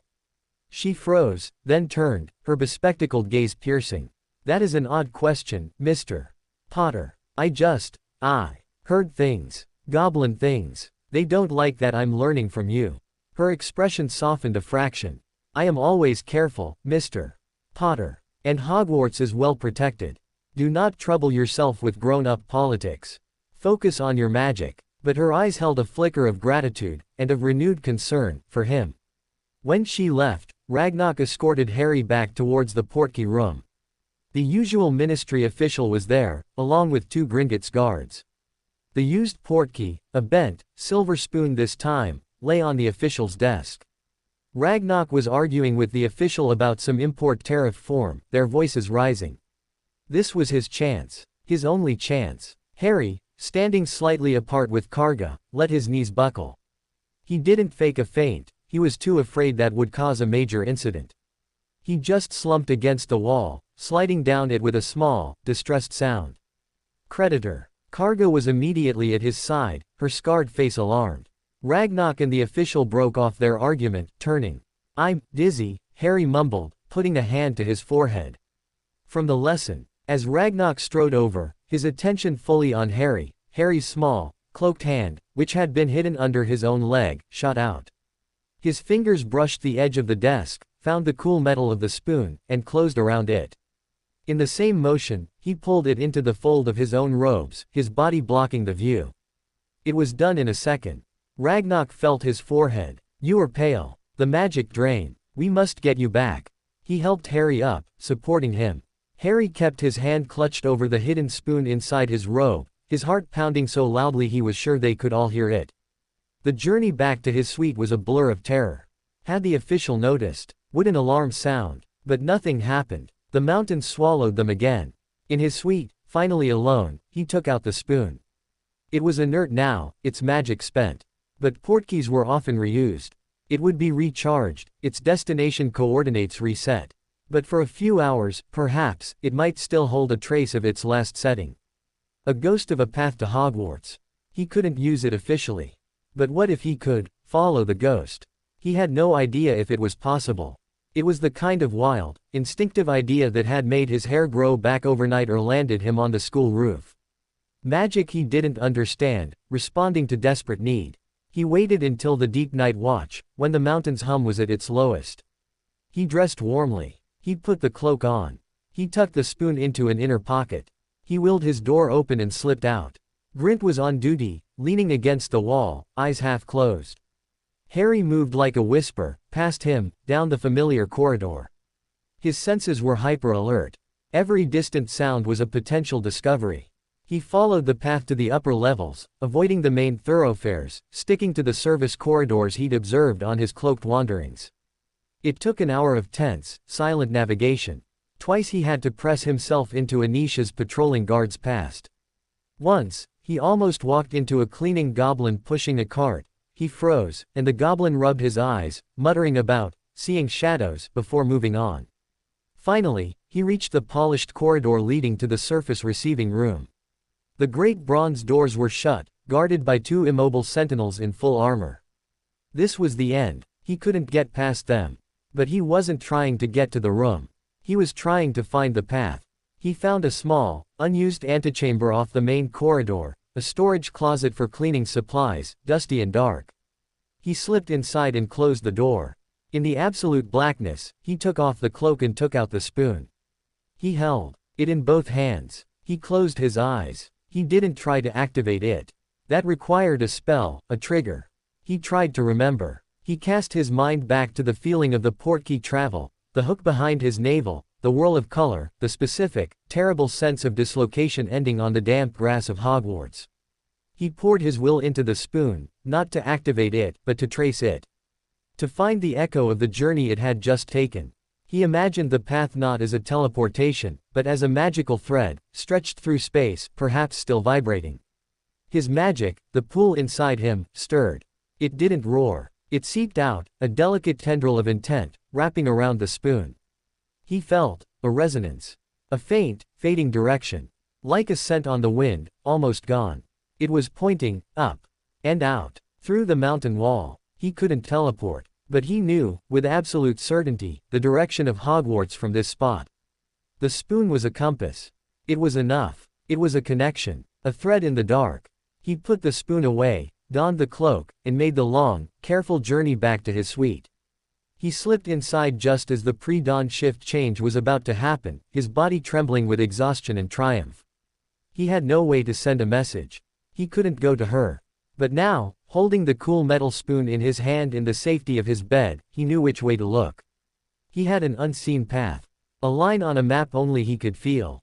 The resistance had eyes on his teacher. But he had a compass pointing straight to her. It wasn't a solution. It was a start. The first navigation of his own, in the dark. And as he drifted to sleep, the spoon held tight, he felt the lonely, determined flame in his chest burn a little clearer. He was learning to see in the dark. And the first thing he'd seen was a path he was willing to protect. Chapter 16, The Guardian Stone. The spoon compass changed nothing, and everything. Hogwarts was a direction, a distant star in a sky of stone. He couldn't reach it. He couldn't warn McGonagall. But knowing its location, feeling that faint, magical pull through the mountain's bulk, was an anchor. It was a point outside the labyrinth. The subtle war of attrition ground on. His stipend arrived, finally, but it was short by 5 galleons. A clerical error, according to a terse note from the committee. Ragnarok raged, but even he couldn't fix every petty slight. The message was clear: your comfort is a privilege we can trim. His once fortnightly lesson with McGonagall was postponed again, replaced by a formal letter stating that, due to the ongoing security review of external liaisons, all practical sessions were suspended until further notice. Theoretical materials would be delivered by Bank Owl. Theoretical materials. Scrolls on wand movements and incantation theory he couldn't use. It was salt in the wound. Borin, perhaps sensing his students' despair, changed tactics. He brought not or rune diagrams, but a small, polished geode split open to reveal a cluster of perfect, sky-blue celestine crystals. Look, he whispered, his finger tracing the fragile points. They grow in the dark, in secret. Their song is of clarity, of calm insight in confined spaces. They are not a sword. They are not a shield. They are a lens. He taught Harry how to hold the geode, to focus not on moving magic, but on quieting his mind, on listening to the crystal's silent, structured song. It was a form of meditation. Harry, whose mind was a riot of fear, strategy, and frustration, found it nearly impossible at first. But Borin was endlessly patient. "The mountain presses," Borin murmured during one session as Harry scowled at the geode, his knuckles white. "You cannot always push back. Sometimes, you must. Become like the crystal. Find your own structure within the pressure. Let it shape you, not crush you." Gradually, in stolen moments, Harry learned to find a tiny pocket of stillness inside himself. He would hold the geode, feel its cool, geometric certainty, and for a minute or two, the buzz of anxiety would fade. He wasn't powerful in those moments. He was centered. It was a different kind of strength. He continued his clandestine wanderings under the cloak. He became a shadow in the mountain's bloodstream, learning its arteries and veins. He discovered a disused gallery lined with statues of past directors, their stone eyes seeming to follow his silent passage. He found a vast, warm chamber where fungal farms glowed in eerie, silent rows.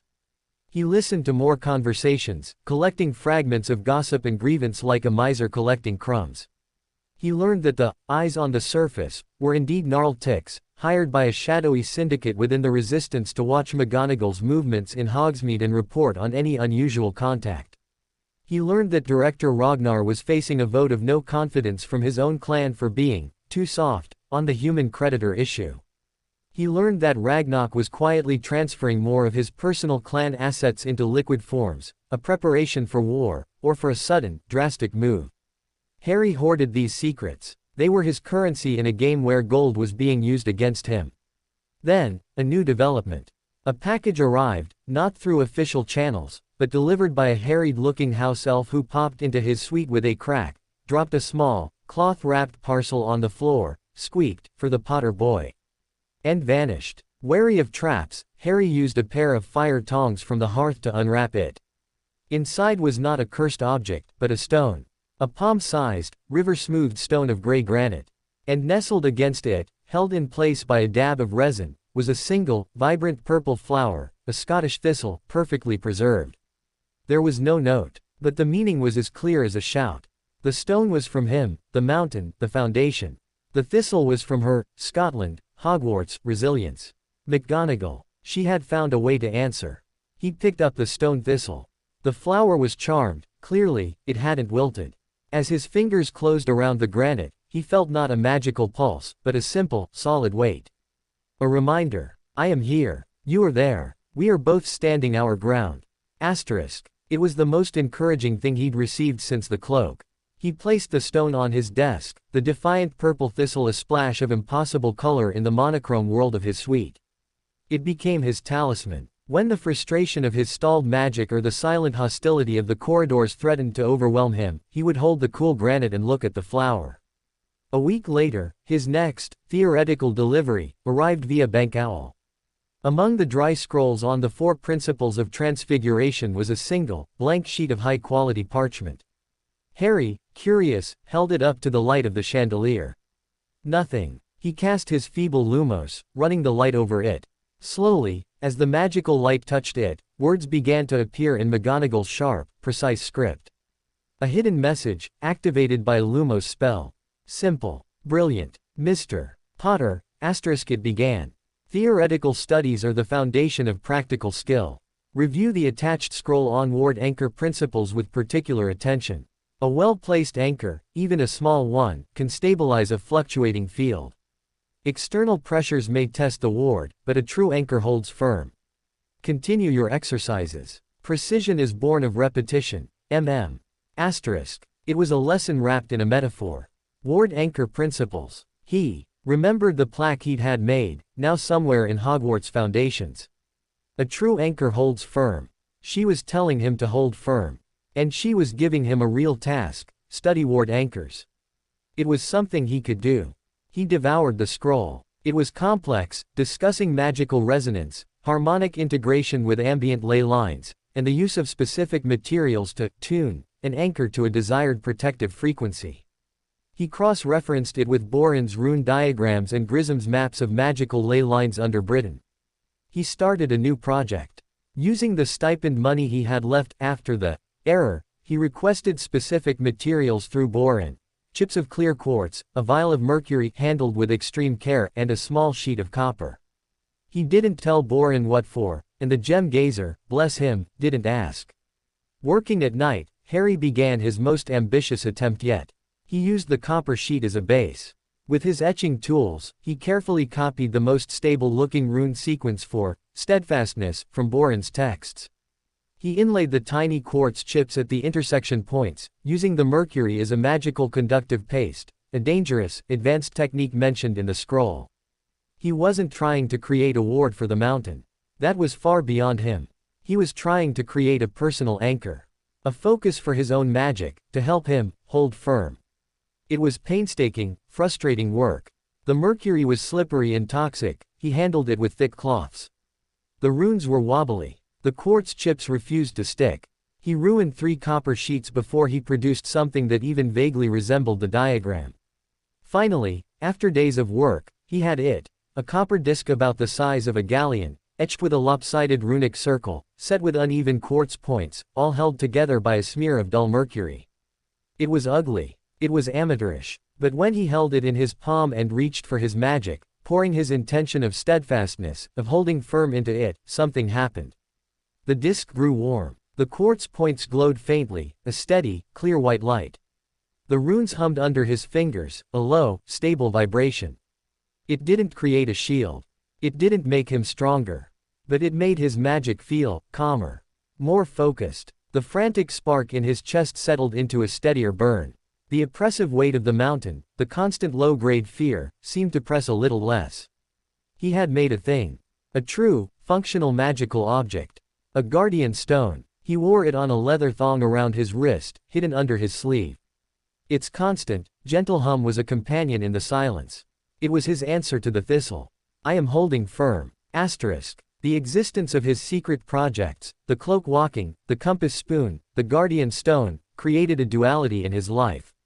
Publicly, he was the besieged creditor, suffering delays and slights, his education stalling. Privately, he was an explorer, a listener, a maker. He began to understand the mountain not as a monolithic enemy, but as a complex organism. He heard the grievances of low-level clerks about unfair workloads. He saw the pride in the armorers polishing their clan's blades. He felt the deep, rhythmic pulse of the forges, the heart of goblin power. The resistance was a part of it, a sickness, but not the whole body. One night, on a longer cloaked excursion, he ventured near the Deep Delve clan quarters. He heard singing, a low, rhythmic, harmonic chanting that was nothing like the sharp, hissing arguments of the cartel. It was a work song, about the finding of a great silver vein. The voices were rough but full of a communal pride. He stood in the shadows for a long time, listening. This was Ragnarok's world, a world of craft and clan. It was worth protecting, too. He returned to his suite with a new thought. The game wasn't just him against the mountain, or the bank against wizards. It was a fight for the soul of the mountain itself. The resistance wanted to twist it into a weapon of pure hatred.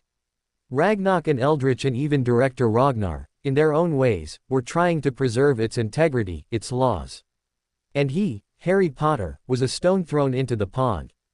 But stones could be used to build, as well as to cause ripples. He looked at the thistle on his desk, the guardian stone on his wrist, the cloak folded on his bed. He had tools. He had a direction. He had a small, steady flame. The attacks were subtle. The isolation was real. But he was no longer just enduring.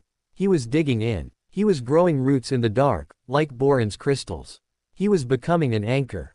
And anchors, as McGonagall's scroll had taught him, were what kept everything else from drifting away in the storm. The storm was coming, he could feel it in the tense air, in the whispered plots. But he would not be moved.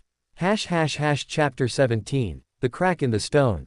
The guardian stone on Harry's wrist was a secret warmth, a tiny, steady drumbeat against the mountain's vast, chilly silence. It didn't make him powerful. It made him present. When the stairs in the corridor felt like physical shoves, he would touch the cool metal, feel the hum, and remember, I am here. I am holding. Asterisk. But the pressure from the resistance was a rising tide, and even the firmest stone could be eroded. It began with the archives. Harry, escorted by Karga and Varga, went to continue his research on British magical land laws, a dry topic suggested by Grissom to understand how wizards truly own their world. The ancient archivist Goblin, who usually pointed him to a section with a grunt, was not at his desk. In his place was a younger goblin with the sleek look of the Iron Fist clan. Credentials? The goblin asked, not looking up from a ledger. I'm Harry Potter. I have access. All access requires current verification, the goblin said smoothly, tapping a new line in his ledger. Cartel Ordinance 771B. Post-incident security review. You'll need a form, signed by your clan sponsor and the Committee for Internal Security. Harry knew this was nonsense. A new rule, invented for him. Where do I get the form? The goblin smiled thinly. Committee offices are on the Forge level. Subsection Gamma. They issue forms on Tuesdays and Thursdays, between the 10th and 11th bell. You've missed today's window. It was Wednesday. The runaround was brazen, bureaucratic, and infuriating. Harry left without a word, his face hot. The next day, during his lesson with Borin, the gem gazer seemed distracted, his whispers even softer than usual. Halfway through a demonstration on identifying stress fractures in raw diamond, he suddenly went still, his magnified eyes wide behind his lenses. Borin, what is it? Borin shook his head, a minute, fearful movement. It is nothing. A flaw in the stone. We will continue another day. He gathered his tools with uncharacteristic haste, his hands trembling slightly. I must go. Clan business. He left without meeting Harry's eyes. Something was wrong, deeply wrong. That evening, the message came. Not by elf or owl, but delivered in person by a stone-faced goblin courier in black livery. It was a summons, sealed with the official cartouche of the full cartel. Paramount creditor Harry Potter is required to attend an emergency session of the cartel of Gringotts, to address matters pertaining to the security and integrity of the institution. Immediate attendance is mandatory. Ragnarok was waiting for him outside the suite, his expression a thundercloud. Eldritch stood beside him, looking older and more fragile than ever. They are moving, Ragnarok growled as they strode through the corridors, Karga and Varga forming a tense perimeter. Borin's workshop was raided at dawn by internal security. They claimed a tip-off about unauthorized use of bank materials for unsanctioned enchantments. They found his notes on your lessons. And the receipts for the materials you purchased. Harry's blood ran cold. But I paid for those. With my stipend. The materials are bank property, Eldritch said, his voice papery with strain. Their diversion for personal projects, by a minor creditor, without cartel approval, can be construed as a breach of the fiduciary trust. It is a pretext, but a legally plausible one. They have wanted an excuse to curtail your autonomy, to install a overseer, Ragnarok said, his jaw clenched. Now they may have it. The chamber of debts was as imposing as ever, the shaft of crystalline light from above now feeling like a spotlight. The full cartel was assembled. Director Ragnar sat at the head, his hatchet face grim. To his right, Lord Silvervein looked on with an expression of polite concern that didn't reach his cold eyes. Other members stared at Harry with open hostility or wary calculation. On a small table before the director lay the evidence, Borin's meticulous notes, the receipts, and, Harry's heart lurched, his own failed copper disc attempts, along with the finished Guardian Stone. Creditor Potter, Director Ragnar began, his voice echoing in the silent chamber. You stand before this cartel due to a grave concern. It has come to our attention that you have been using bank resources, under the guidance of a bank employee, to conduct private, unsanctioned magical experimentation. This constitutes a breach of your contract's Clause 12, regarding the responsible use of bank assets, and raises serious questions about your judgment and the influences upon you. Ragnarok stepped forward. This is a farce. The materials were paid for from the creditor's personal stipend. The instruction was in line with his approved magical education. This is a harassment campaign by factions who wish to see him fail. The instruction, sneered a cartel member from the Iron Fist bench, was in goblin craft magic. Ward smithing. That is a protected discipline, not a child's hobby. The gem gazer Borin overstepped his authority, and the creditor abused his access. Where is Borin? Harry asked, his voice small but clear in the vast space. The question hung in the air. Director Ragnar's lips tightened. The employee in question is being held for questioning regarding his breach of protocol. Held. Ragnar's voice was deadly quiet. On what authority? He is of the Gem Gazer clan. His clan head has not been informed. Internal security's authority in matters of institutional safety supersedes clan privilege, Silvervein interjected smoothly. The questions are necessary, as are the questions for the creditor. What was the purpose of these devices? He gestured to the copper discs. Harry looked at his guardian stone, lying among the junk like a treasure in a trash heap. He felt a surge of protective anger. It's a focus. To help me learn control. It's not a weapon. It doesn't hurt anyone. The intent is irrelevant, the Iron Fist goblin snapped. The act is the violation. The child is being taught goblin secrets for his own ends. Who knows what he plans to do with that knowledge? Or what his wizard mentors have instructed him to learn. They were twisting it, making his struggle to find calm look like espionage. I demand Boren's release and his appearance before this cartel, Ragnar stated, planting his hands on the stone table. You have no right to hold a clansman without representation. And you have no case against the creditor. A slap on the wrist for improper paperwork at best. Director Ragnar looked from Ragnar's defiant stance to the muttering cartel members. Harry could see the calculation. A public clash with the Deep Delve heir over a minor infraction was messy. But the resistance faction was pushing for a harder line. The creditor's actions, while perhaps not malicious, demonstrate a lack of oversight, Ragnar said, choosing his words with care. Therefore, until this matter is fully resolved, the following measures are enacted. First, all private instruction from bank employees is suspended. This includes the Gem Gazer Boren. Second, the creditor's access to non-essential bank areas, the archives, the forge-level galleries, is revoked. Third, a cartel-appointed overseer from a neutral clan will be assigned to review all the creditor's future requests for materials, funds, and external communication. It was a devastating blow. No more Boren, no more research. A minder watching his every move. They were walling him in completely. Ragnar looked like he wanted to flip the stone table. This is the decision of the cartel. Ragnar cut him off, his voice final. The overseer will be assigned within the day. This session is adjourned. The gavel, a small hammer of black iron, came down with a sound like a cracking bone. Back in the suite, the atmosphere was funereal.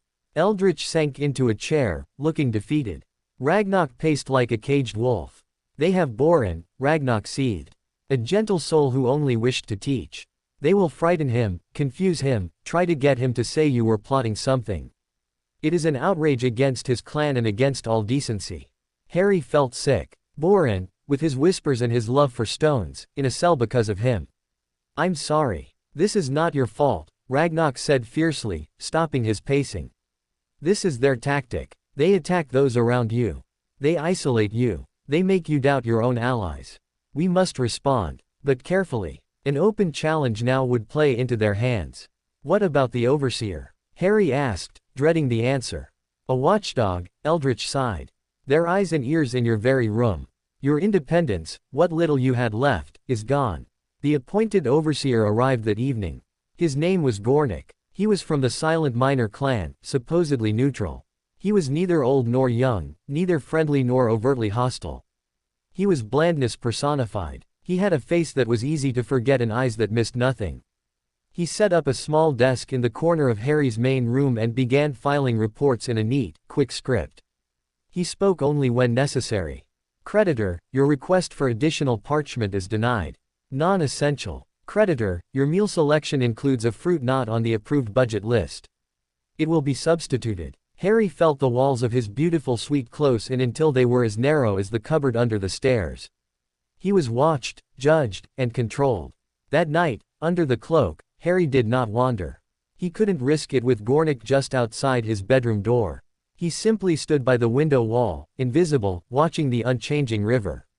The guardian stone on his wrist hummed against his skin, a tiny rebellion. He thought of Boren, somewhere in the cold, bright cells of internal security. He thought of McGonagall, her lessons blocked. He thought of the spoon compass, pointing uselessly to a freedom he couldn't reach. The crack in the stone of his life had become a chasm. He was falling into it. But as he stood there, a strange clarity emerged from the despair. They had taken his teacher, his friend, his freedom of movement. They had given him a jailer. But they had not found his cloak. They did not know about the compass spoon, now hidden under a loose floorboard. They did not understand the bond with the thistle on his desk, a promise from outside. And they could not touch the guardian stone's hum, or the stubborn flame in his chest. They had built walls around him. But Harry Potter had spent his life in a cupboard. He knew how to live in small, dark spaces. And he knew that sometimes, the most important thing was not to break down the walls, but to remember there was a world on the other side. He took off the cloak and went to his desk. Under Gornook's indifferent gaze from the corner, he took out a fresh piece of approved parchment and a sanctioned quill. He began to write, not a letter, not a spell, but a list. Things they cannot take. Asterisk 1. The cloak. Asterisk. Asterisk 2. The compass. Asterisk. Asterisk 3. The thistle. Asterisk. Asterisk 4. The stone guardian. Asterisk. Asterisk 5. The debt Ragnarok's honor. Asterisk. Asterisk 6. The claim, the mountain's word. Asterisk. Asterisk 7. My magic. Asterisk. Asterisk 8. My name. Asterisk. He looked at the list. 8 things. A small arsenal in a war of whispers. He folded the parchment and hid it with the spoon. Gornik glanced up, noted he was writing, and returned to his report. Harry went to bed. The crack was there. The chasm was real. But he was not falling. He was digging in. And he was starting to count his weapons. Chapter 18. The Jailer and the Key. Gornik was a void. He absorbed light, sound, and hope without comment. His presence in the corner of Harry's suite was a slow, cold leak, draining the room of any sense of sanctuary.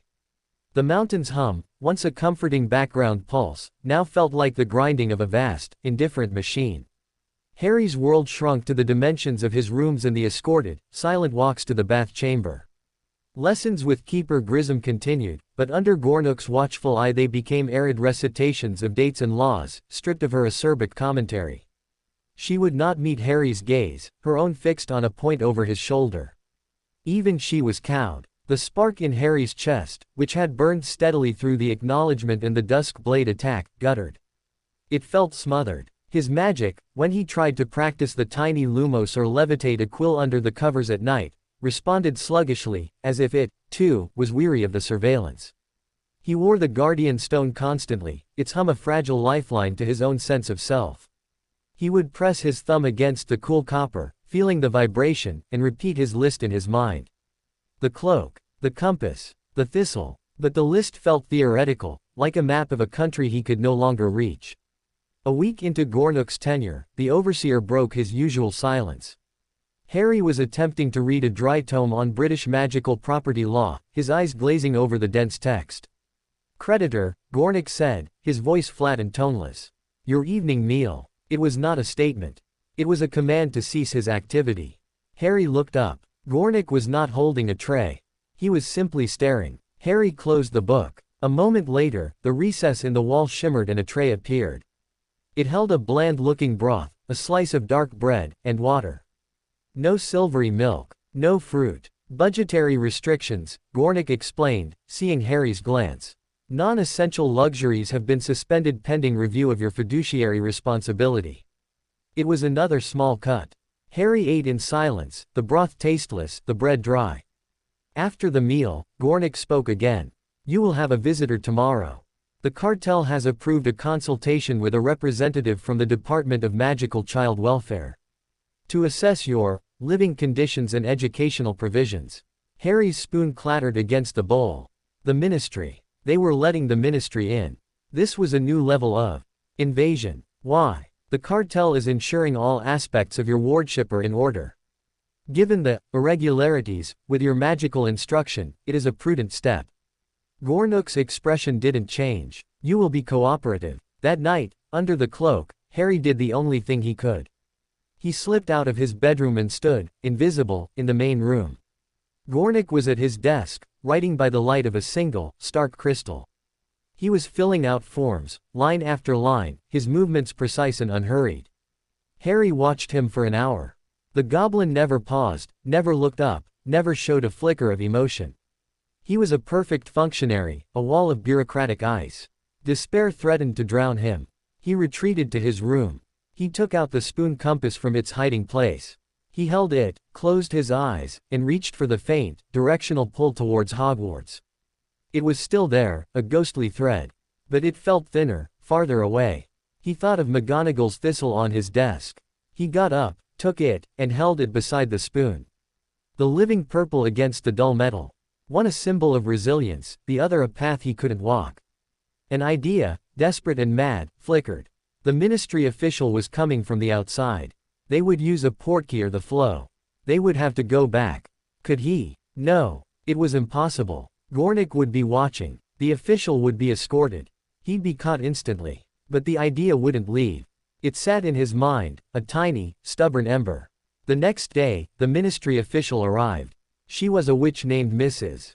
Borage, plump and fussy, with a kind, vapid smile that didn't reach her eyes.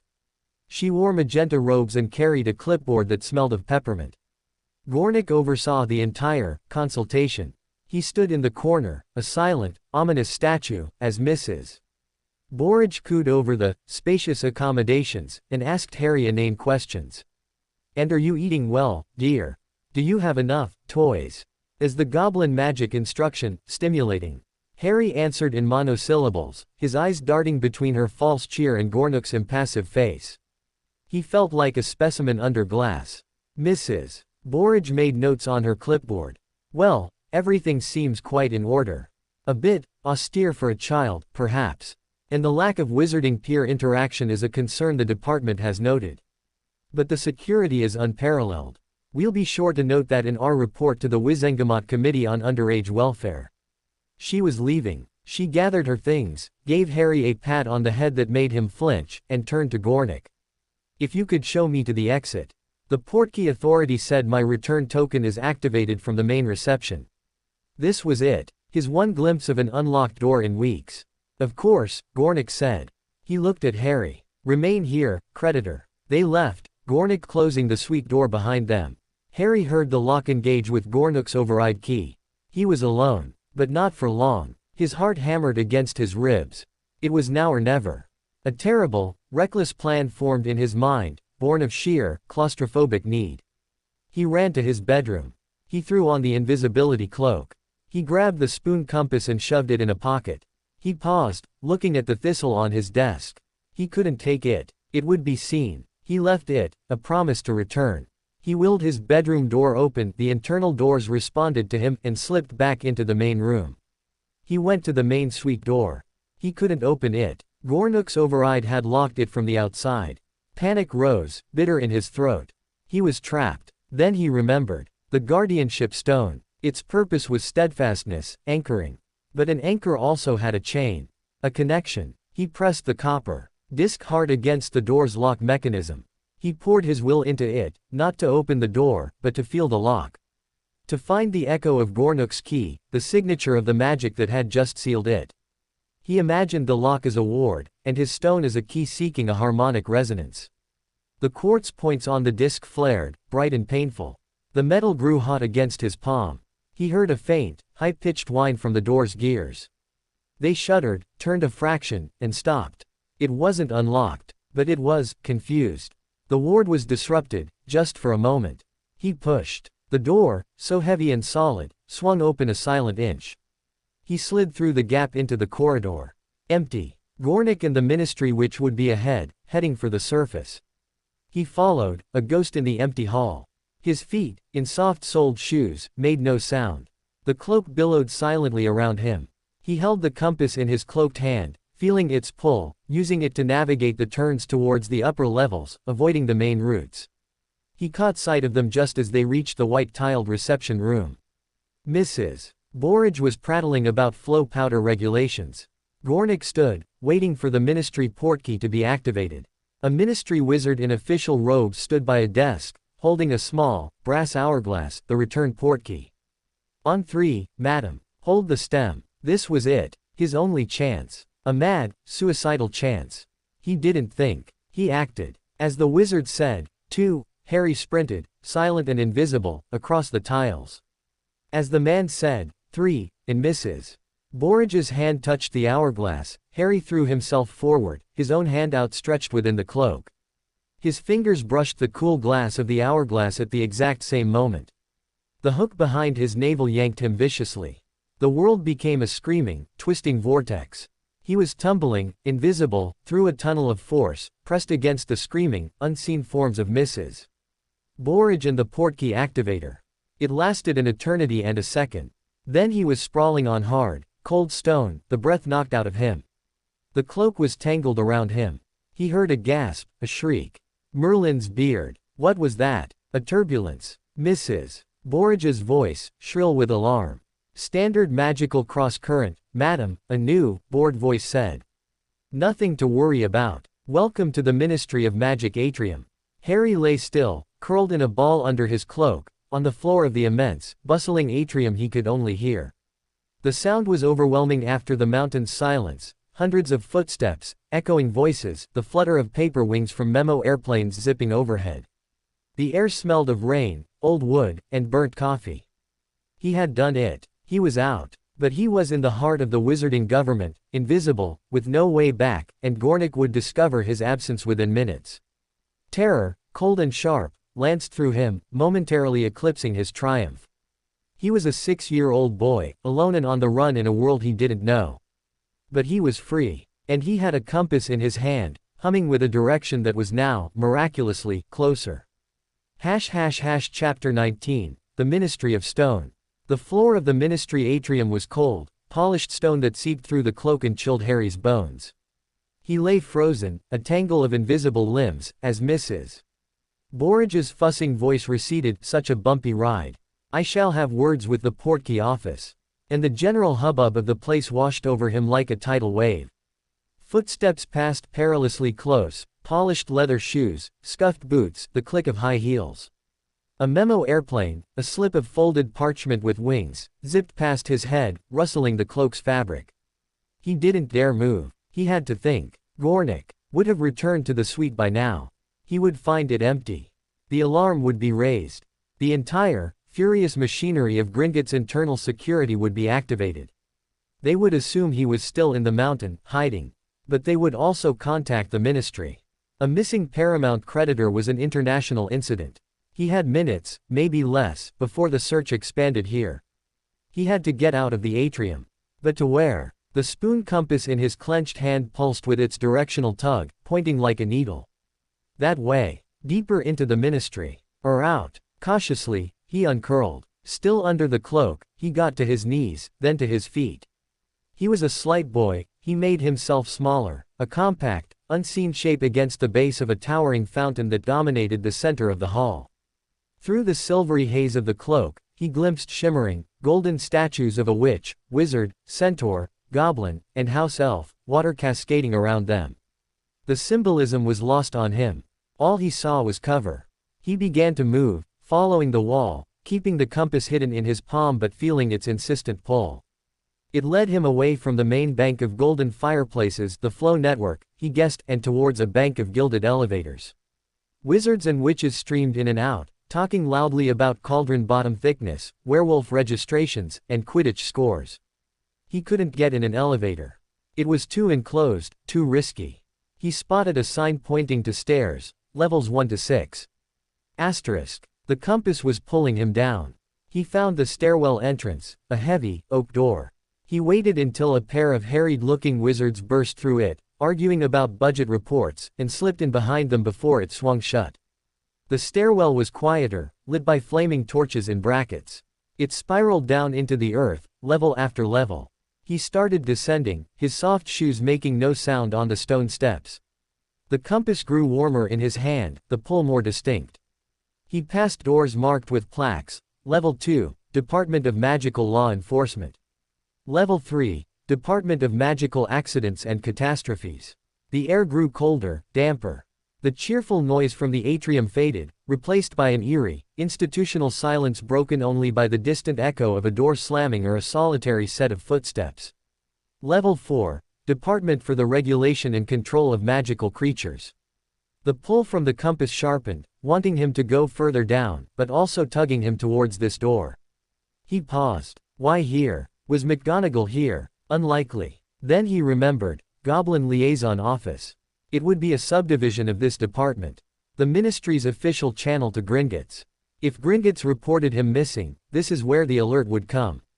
He had to know. He pushed the heavy door open a crack and peered through. The corridor beyond was drab and green tiled, lined with doors bearing names like Beast Division, Being Division, Spirit Division.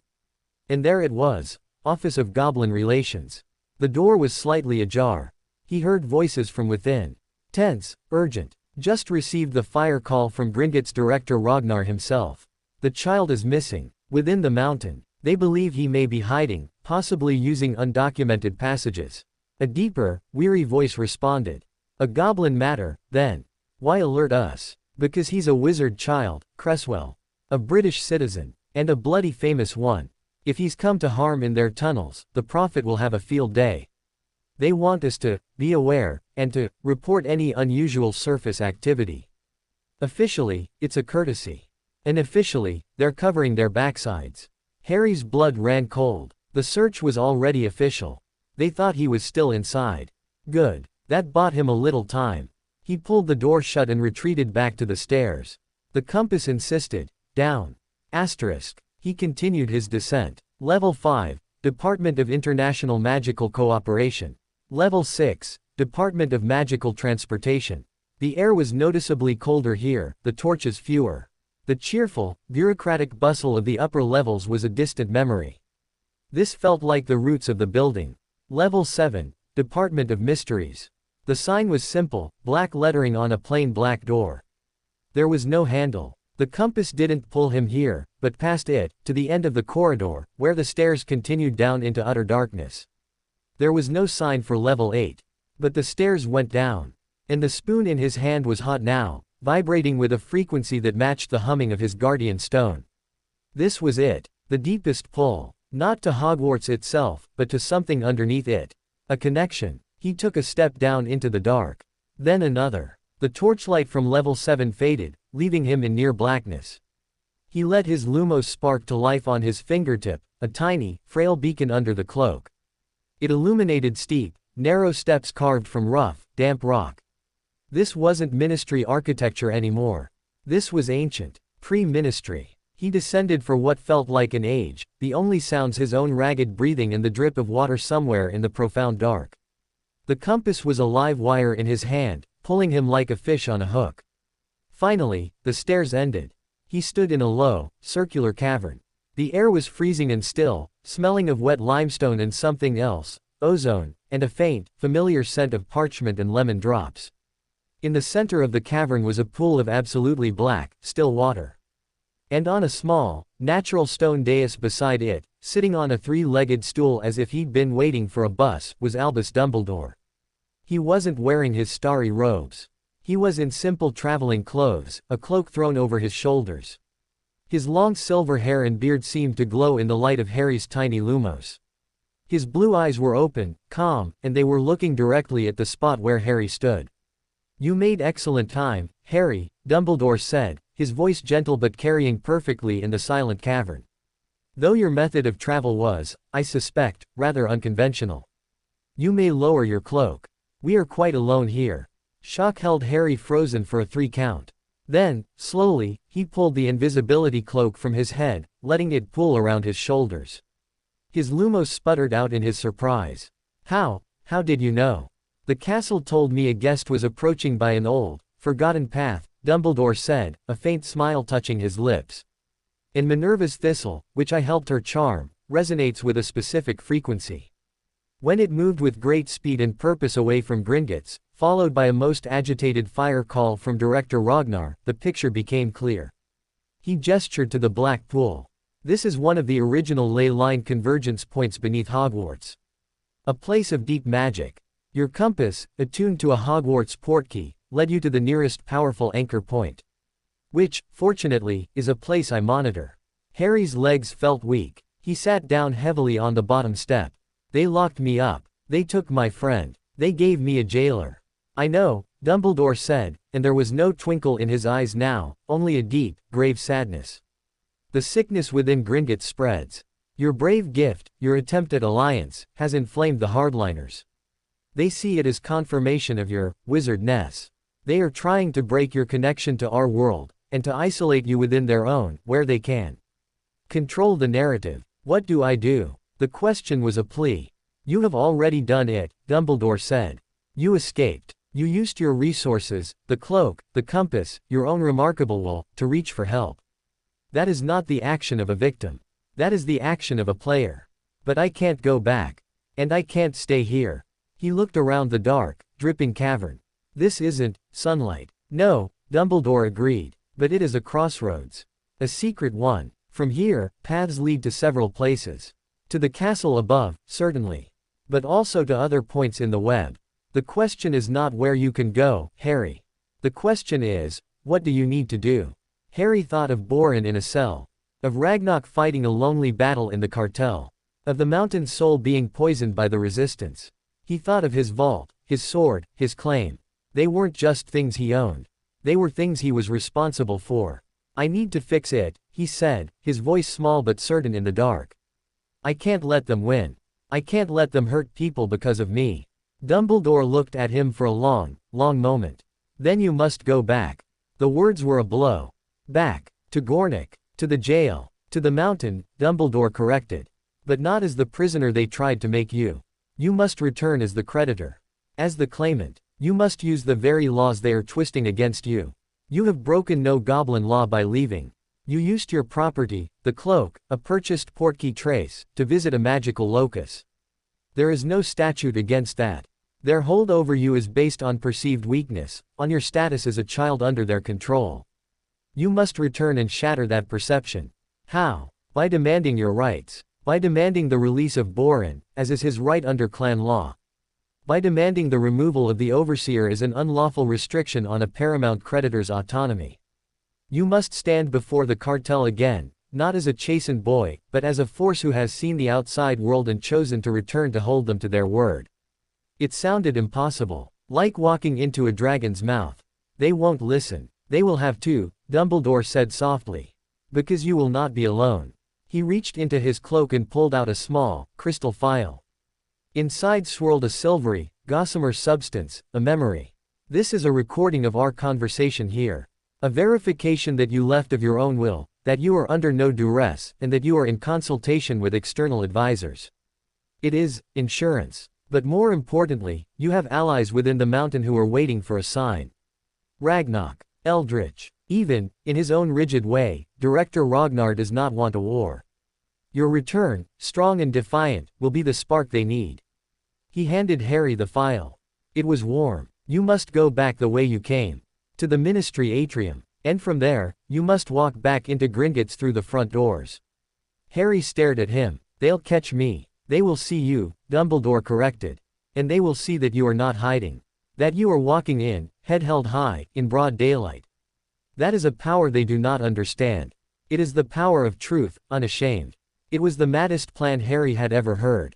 But as he looked at Dumbledore's calm, certain face, and felt the warm weight of the memory phial in his hand, a strange courage kindled in his chest, fanning the guttering spark back to life. He had run away to find help. And he had found it, not in an army, but in a mandate. He stood up. He pulled the invisibility cloak back over his head. I'll need a way back into the atrium from these stairs.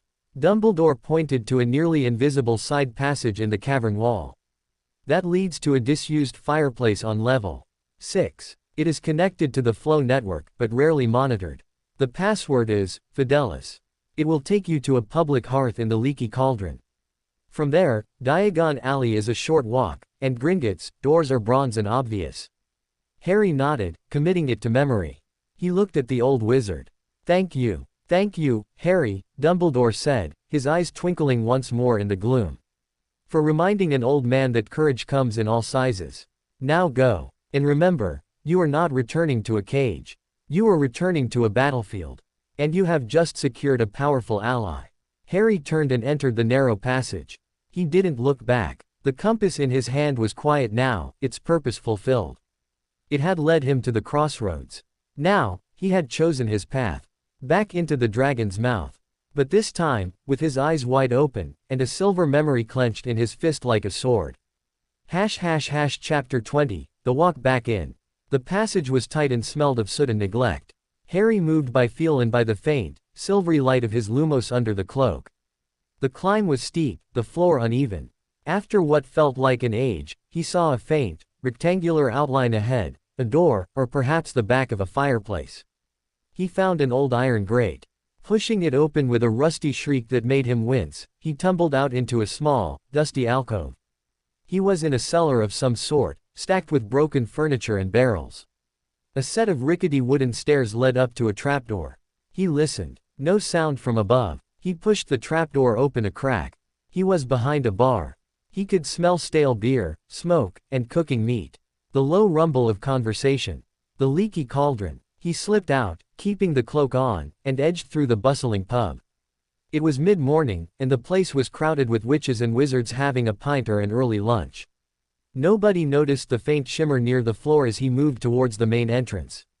He emerged into the tiny, walled courtyard behind the pub. The sun, weak in London pale, was a shock after the deep dark of the mountain and the ministry. He blinked, his eyes watering. He took a deep breath of air that smelled of rain and rubbish instead of stone and ozone. He was out, truly out. For a mad moment, he considered running.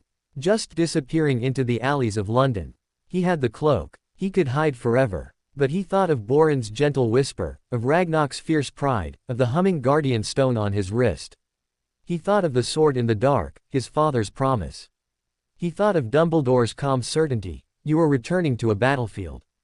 Asterisk. He pulled the cloak off, stuffing it into the inner pocket of his tunic where it lay, a heavy, comforting secret. He stood there, a small, thin boy in slightly too large gray clothes, in a grimy London courtyard. He must look lost. He felt it. He walked to the back wall. He remembered, from a story he'd half heard somewhere, that you had to tap the bricks.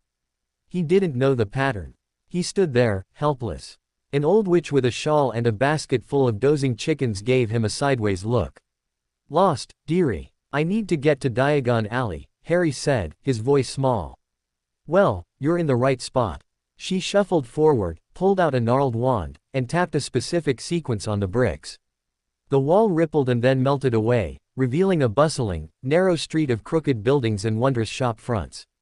Diagon Alley. It was like stepping into a storybook. Wizards in robes of every color bustled past. Shop windows displayed cauldrons, broomsticks, live owls, and spellbooks. The air crackled with magic, the snap of apparition, the pop of flow powder, the fizz of experimental charms from a joke shop.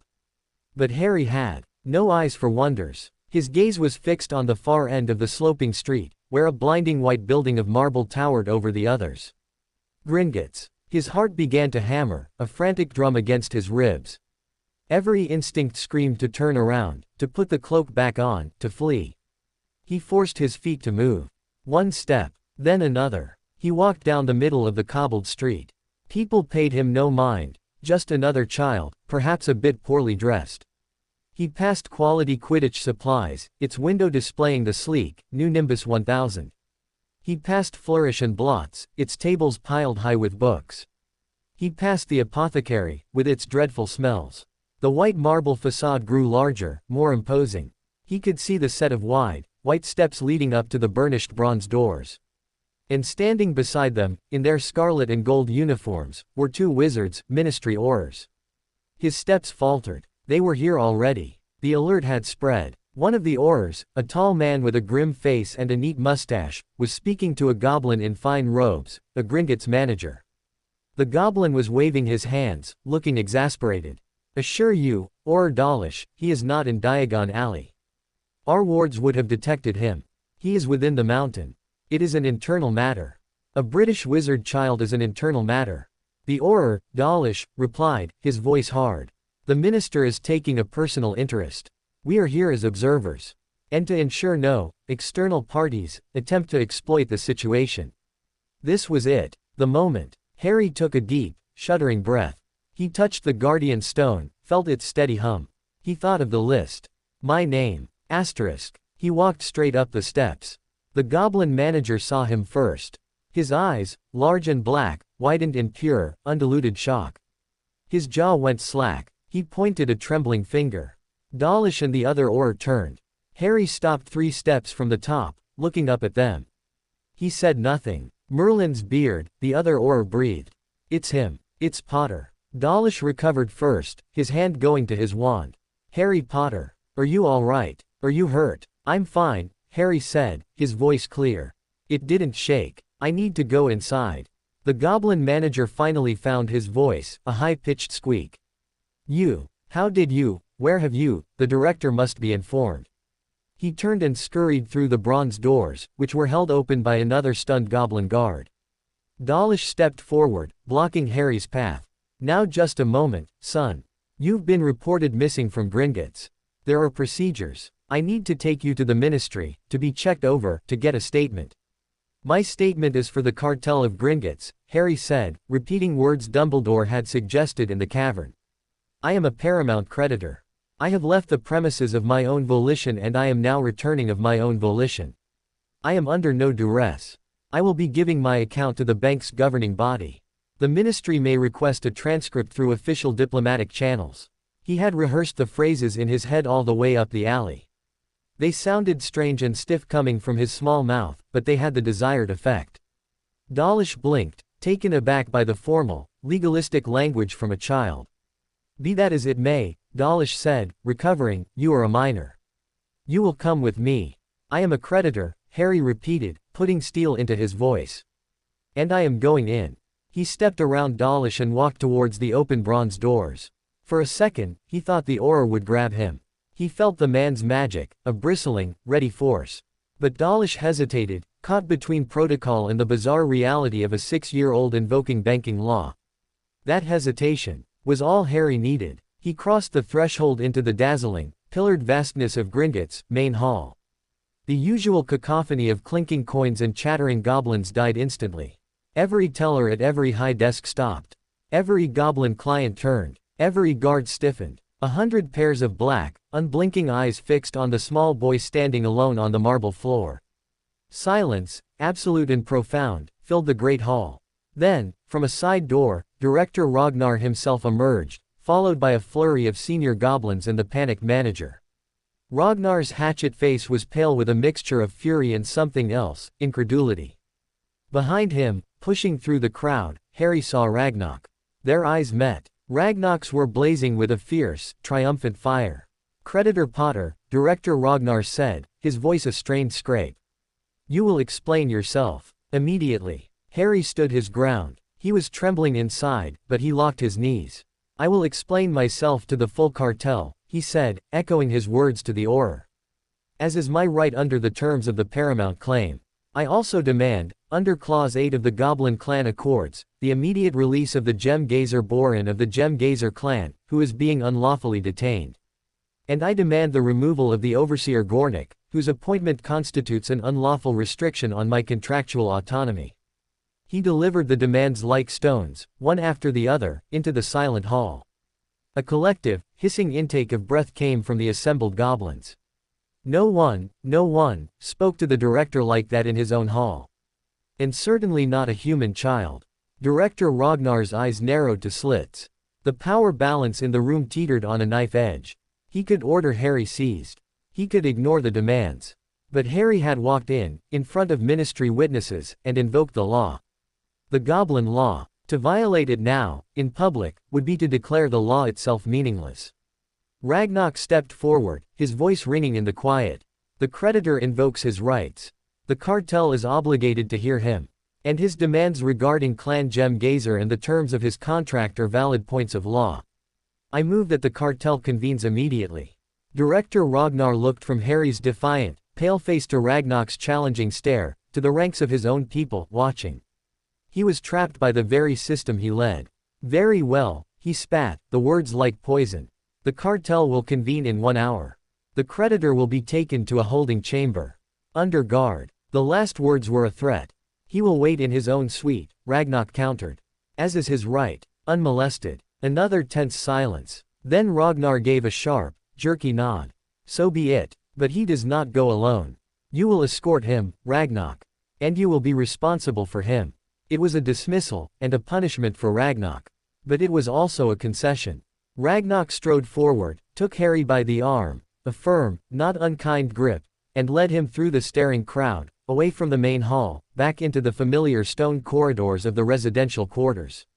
The moment they were out of sight, Ragnok's grip tightened. You foolish, brilliant, impossible child, he breathed, his voice a mixture of awe and terror. Do you have any idea what you have done? I came back, Harry said simply. Ragnarok looked down at him, and the fierce light in his eyes softened to something like respect. Yes, you did. You walked back into the dragon's den and you quoted its own rules to its face. The resistance will be screaming for your blood. But the traditionalists, they are in shock. A human child, upholding goblin law. It upends their entire worldview. A grim smile touched his lips. You may have just won the battle without a single blade being drawn. Now, we must prepare for the war in the chamber. They reached the suite. Gornik was gone, his small desk empty. The room felt different. It was no longer a prison. It was a command post he had reclaimed. 1 hour, Ragnarok said. You must be perfect. They will try to break you, to make you seem like a scared child again. You cannot let them. Remember who you are. Harry nodded. He went to the window wall, looking out at the subterranean river. He had walked out into the sun and chosen to come back to the dark. Not because he had to. Because it was his. He touched the memory file in his pocket. He wouldn't need it yet. His first weapon had been his own will, walking back up the steps. The walk back in was over. Now, the real fight began. Chapter 21, The Reckoning. The hour before the cartel session crawled by, measured in the frantic beats of Harry's heart. Ragnarok paced, a caged predator, muttering strategy. Eldritch arrived, looking even more frail but with a new, steely glint in his winter blue eyes. The Gem Gazer clan is in an uproar, Eldritch reported, his voice a dry rustle. Their head has formally protested Boren's detention to the director. The Silent Miner clan, Gornook's people, are distancing themselves, calling his assignment an overreach. The ground is shifting, but the resistance faction is mobilizing, Ragnarok countered, stopping his pacing. They will call this a stunt.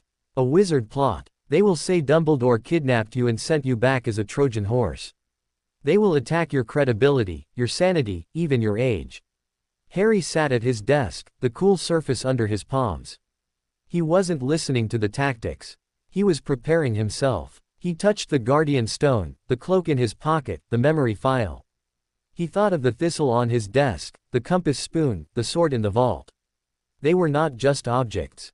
They were parts of his story. The story he had to tell. It is time, a goblin courier announced at the door, his face impassive. They walked to the Chamber of Debts in a grim procession. The corridors felt different. Fewer goblins were about, and those who were watched with a new, intense curiosity. Word of his return had spread like wildfire. The chamber was packed. Not just the 12 cartel members, but what seemed like dozens of senior clan representatives, crammed onto stone benches around the periphery. The air was thick with tension and the smell of heated metal and ozone. The single shaft of light from above felt like an interrogation lamp. Director Ragnar sat at the head of the stone table, his face a mask of cold fury. Lord Silvervein was beside him, his expression unreadable. The other cartel members ranged from openly hostile to deeply troubled. Harry, flanked by Ragnarok and Eldritch, walked to the center of the open space before the table. He felt small, impossibly small, under the weight of hundreds of staring eyes. Creditor Potter, Director Ragnar began, dispensing with any preamble. You have caused a grievous breach of security, invoked panic, and drawn the Ministry of Magic to our very doors. You will explain this performance. Harry took a breath. He didn't look at Ragnarok for strength. He looked inside, to the flame, to the list. My name. Asterisk. I left because the conditions of my stay became unlawful, he said, his voice ringing clear in the silent chamber. He kept it simple. An overseer was appointed without cause, restricting my movement and my access to my own education. A valued instructor, Boren, was imprisoned without charge. My stipend was withheld. These are violations of my contract as a paramount creditor, which guarantees reasonable autonomy and freedom from undue coercion. A murmur rippled through the observers. The overseer was for your protection, snapped the Iron Fist cartel member who had spearheaded the raid. After your reckless experimentation with bank property, I paid for the materials, Harry fired back, meeting the goblin's angry gaze. And my experimentation was a study in wardcraft, under the guidance of a bank employee, as part of my magical education. Which is my right. Boren broke no law. His imprisonment breaks clan law. I demand his release. You demand. The iron-fist goblin sneered. A child makes demands. You ran away like a frightened mouse. I did not run away, Harry said, his voice sharpening. I went to consult. I have the right to seek external counsel on matters pertaining to my claim and my welfare. I went to a place of ancient magic connected to my other studies. I returned of my own will, to assert my rights under your law. He paused, letting the words hang. Or does goblin law only apply when it is convenient? A louder murmur, this time with an edge of shock. No one spoke to the cartel like that. Director Ragnar's knuckles were white where he gripped the table. Where did you go, child? Who did you see? This reeks of wizard manipulation. This was the moment. The trap. They wanted him to say Dumbledore, to paint him as a puppet. I went to a ley line convergence point beneath Hogwarts, Harry said, sticking to the technical truth. A place of deep, neutral magic. I went to think. To understand my position. I consulted no one. It was a half-truth, but the memory file was his insurance if they pressed. I came back because my place is here. My claim is here. My debt is here. He looked at Ragnar, then back at the director. But I will not be treated as a prisoner or a pawn. I am a creditor. I will be treated as one.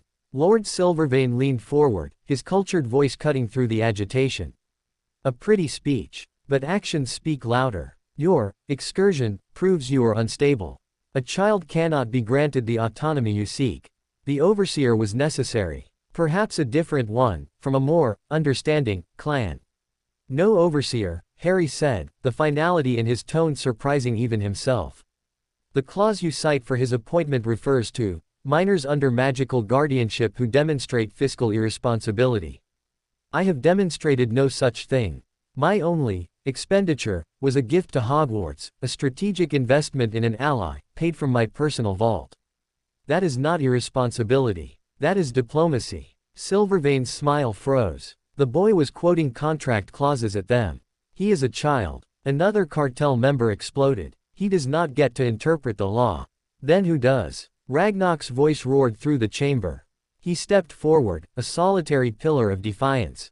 The cartel. When it suits you. The law is clear. The mountain acknowledged him. His claim is valid. His rights are enumerated. You cannot strip him of those rights because you find him inconvenient or because you fear the shadow of wizards.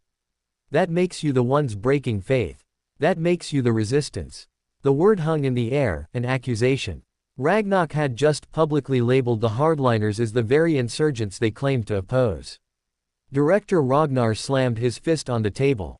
Enough. The sound echoed like a gunshot. He glared at Ragnar, then at Harry. This squabbling solves nothing. The facts are these: the creditor left secure premises, causing a security incident. His instructor bore and used bank resources for unsanctioned purposes. These are breaches. They require consequence. He was trying to reassert control, to find a middle ground that punished Harry without triggering a legal crisis. Then let the consequences be according to the law, Eldritch spoke up, his papery voice somehow carrying. For Boren, if he has broken an internal rule, let him be judged by his clan head and fined, as per clan protocol. Not held in a security cell. For the creditor's absence, if leaving without notification is a breach of his residence agreement, let him be fined a nominal sum from his stipend. These are the proportional responses. Not imprisonment. Not a jailer. It was a sane, moderate proposal. It would allow the cartel to save face while backing down from the more extreme measures. The resistance faction saw their victory slipping away. The Iron Fist goblin snarled, he consorts with wizards. He holds a wizard's sword. He is a danger to the bank's very soul. Harry had had enough. He reached into his pocket and pulled out the crystal file Dumbledore had given him. He held it up. The silvery memory swirled inside, catching the light from above. This is a pensieve memory, Harry announced, the term unfamiliar but powerful on his tongue. It shows where I went and who I spoke to. It proves I was not kidnapped or manipulated. It proves I acted on my own will. I will submit it to the cartel's truth seer, under oath, if you continue to accuse me of being a puppet. But if you view it, you will also see that I have advisors in the wizarding world who are watching. Who care about the integrity of my claim and the peace between our peoples. The threat was veiled but unmistakable. Push me too far, and I will bring Dumbledore's gaze directly into this chamber. Asterisk. The room fell utterly silent. A pensive memory was admissible evidence in any wizarding or goblin court. It was incontrovertible. They could no longer pretend his journey was a mystery. Director Ragnar stared at the shimmering phial as if it were a venomous snake. He understood the implications. Forcing the memory to be viewed would be a humiliation, an admission they needed an outsider to verify their own creditor's story. He looked from the phial to Harry's determined face, to Ragnar's defiant stance, to the divided, waiting cartel. He deflated, just slightly. The fight went out of his shoulders. There will be no need for external verification, he said, his voice heavy. The curator Eldritch's proposal has merit. A balanced response. Borin will be released to his clan head for internal discipline. The overseer Gornik is relieved of his duty. The creditor's stipend will be fined 1 galleon for failure to notify of departure. His access rights are restored. He spoke quickly, as if wanting to get the words out before they choked him. This matter is closed. It was a total victory. A stunning, impossible victory. The resistance faction looked apoplectic, but they were outmaneuvered. The law, their own law, had been used as a shield and a sword against them. Director Ragnar stood. The session is adjourned. Creditor Potter, you will return to your quarters. Do not test our patience again. As the cartel members began to file out, muttering among themselves, Ragnar placed a hand on Harry's shoulder. His grip was firm, proud. Eldritch let out a long, slow breath. You have done it, child. You have faced the mountain's wrath and made it blink. But as they walked back through the now empty corridors, the euphoria of victory began to fade, replaced by a cold, clear understanding. Harry had won the battle. He had freed Borin, removed Gornik, reclaimed his rights.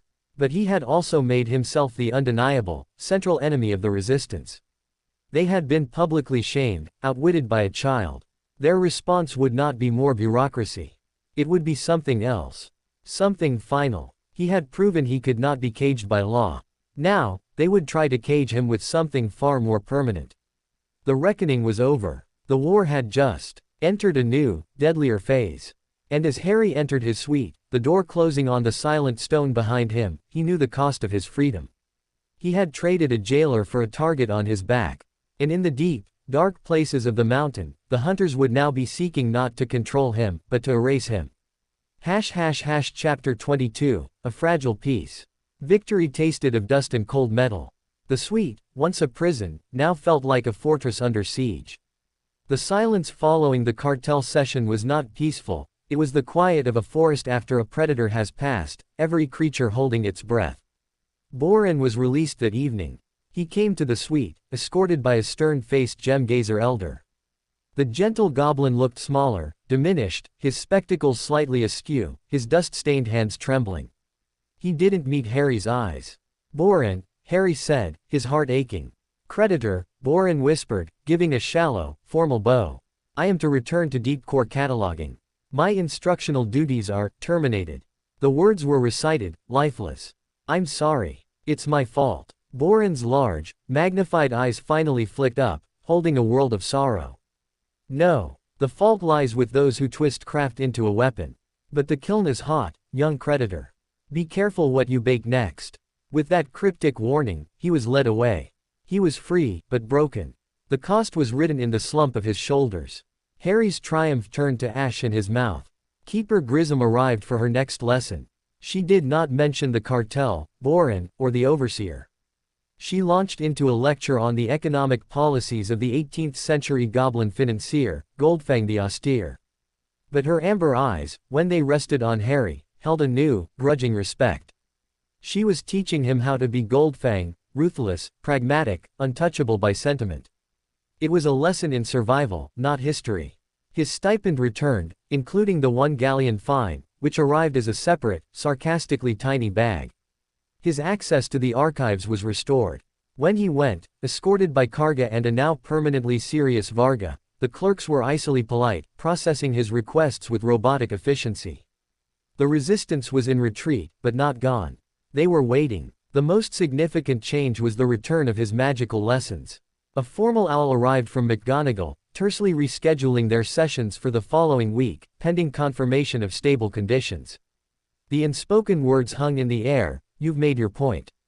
Now let's see if you can survive the backlash." Asterisk. In the interim, Harry worked. He practiced his lumos until he could hold a steady, walnut-sized flame for 10 minutes without a headache. He levitated books, then the heavy slate, pushing his endurance. He studied the ward anchor scrolls McGonagall had sent, cross-referencing them with Boren's rune diagrams. He started a new project, a more ambitious version of his Guardian Stone, this time, trying to inscribe the stability runes onto a small, smooth river rock, using a mixture of powdered quartz and his own blood as a conductive agent, as a risky footnote in one scroll suggested. It was slow, painstaking, and mostly resulted in cracked rocks and stained fingers. He was building. Brick by mental brick, he was fortifying himself. Ragnarok visited often, his mood a volatile mixture of fierce pride and deep concern. "You have forced a stalemate," he said one evening, standing at the window wall. "The director cannot move against you openly without shattering his own authority. The resistance is licking its wounds. But stalemates do not last. They will regroup. They will look for a new angle. An accident. A plausible deniability. What can I do? Keep learning. Keep getting stronger." And, Ragnarok turned, his black eyes intent, deep in your alliances. The Gem Gazer clan owes you a debt for Boren's release, however grudging.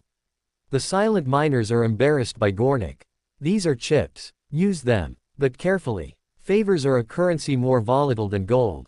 Harry began to pay closer attention during his cloaked wanderings, which he resumed, though with even greater caution. He listened near the Gem Gazer clan halls, hearing worried discussions about pressure from the Iron Fists, and the need to stay neutral. He lingered near the forges of the Deep Delves, hearing the clan's pride in Ragnarok's stand, and their fear of coming war. He was mapping the mountain's heart, not with lines on parchment, but with layers of loyalty and fear. A week after the cartel session, his lesson with McGonagall was reinstated. It was held not in the Gringotts anteroom, but back at Hogwarts, under a sky-threatening rain. The castle seemed to watch him, its windows like knowing eyes. McGonagall was waiting in the same walled garden. She looked at him as he approached with his goblin guard, her expression unreadable. When they were alone, she didn't begin with magic. "That was an extraordinarily reckless thing you did, Mr. Potter," she said, her voice low. "I know. And an extraordinarily brave one." She paused. "The headmaster showed me the memory. You conducted yourself, with remarkable fortitude." She adjusted her spectacles. "However, you have also placed yourself in even greater danger. The factions that wish you harm will now see you as not just an anomaly, but a direct challenger.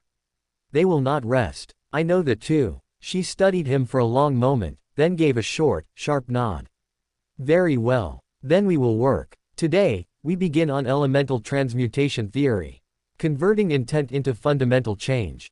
It is the basis of many powerful defensive spells. Pay attention." The lesson was brutal. She demanded precision of thought he didn't know he possessed. She had him visualize a drop of water becoming a bead of glass, not by heating it, but by convincing the magic of its essential nature to rearrange.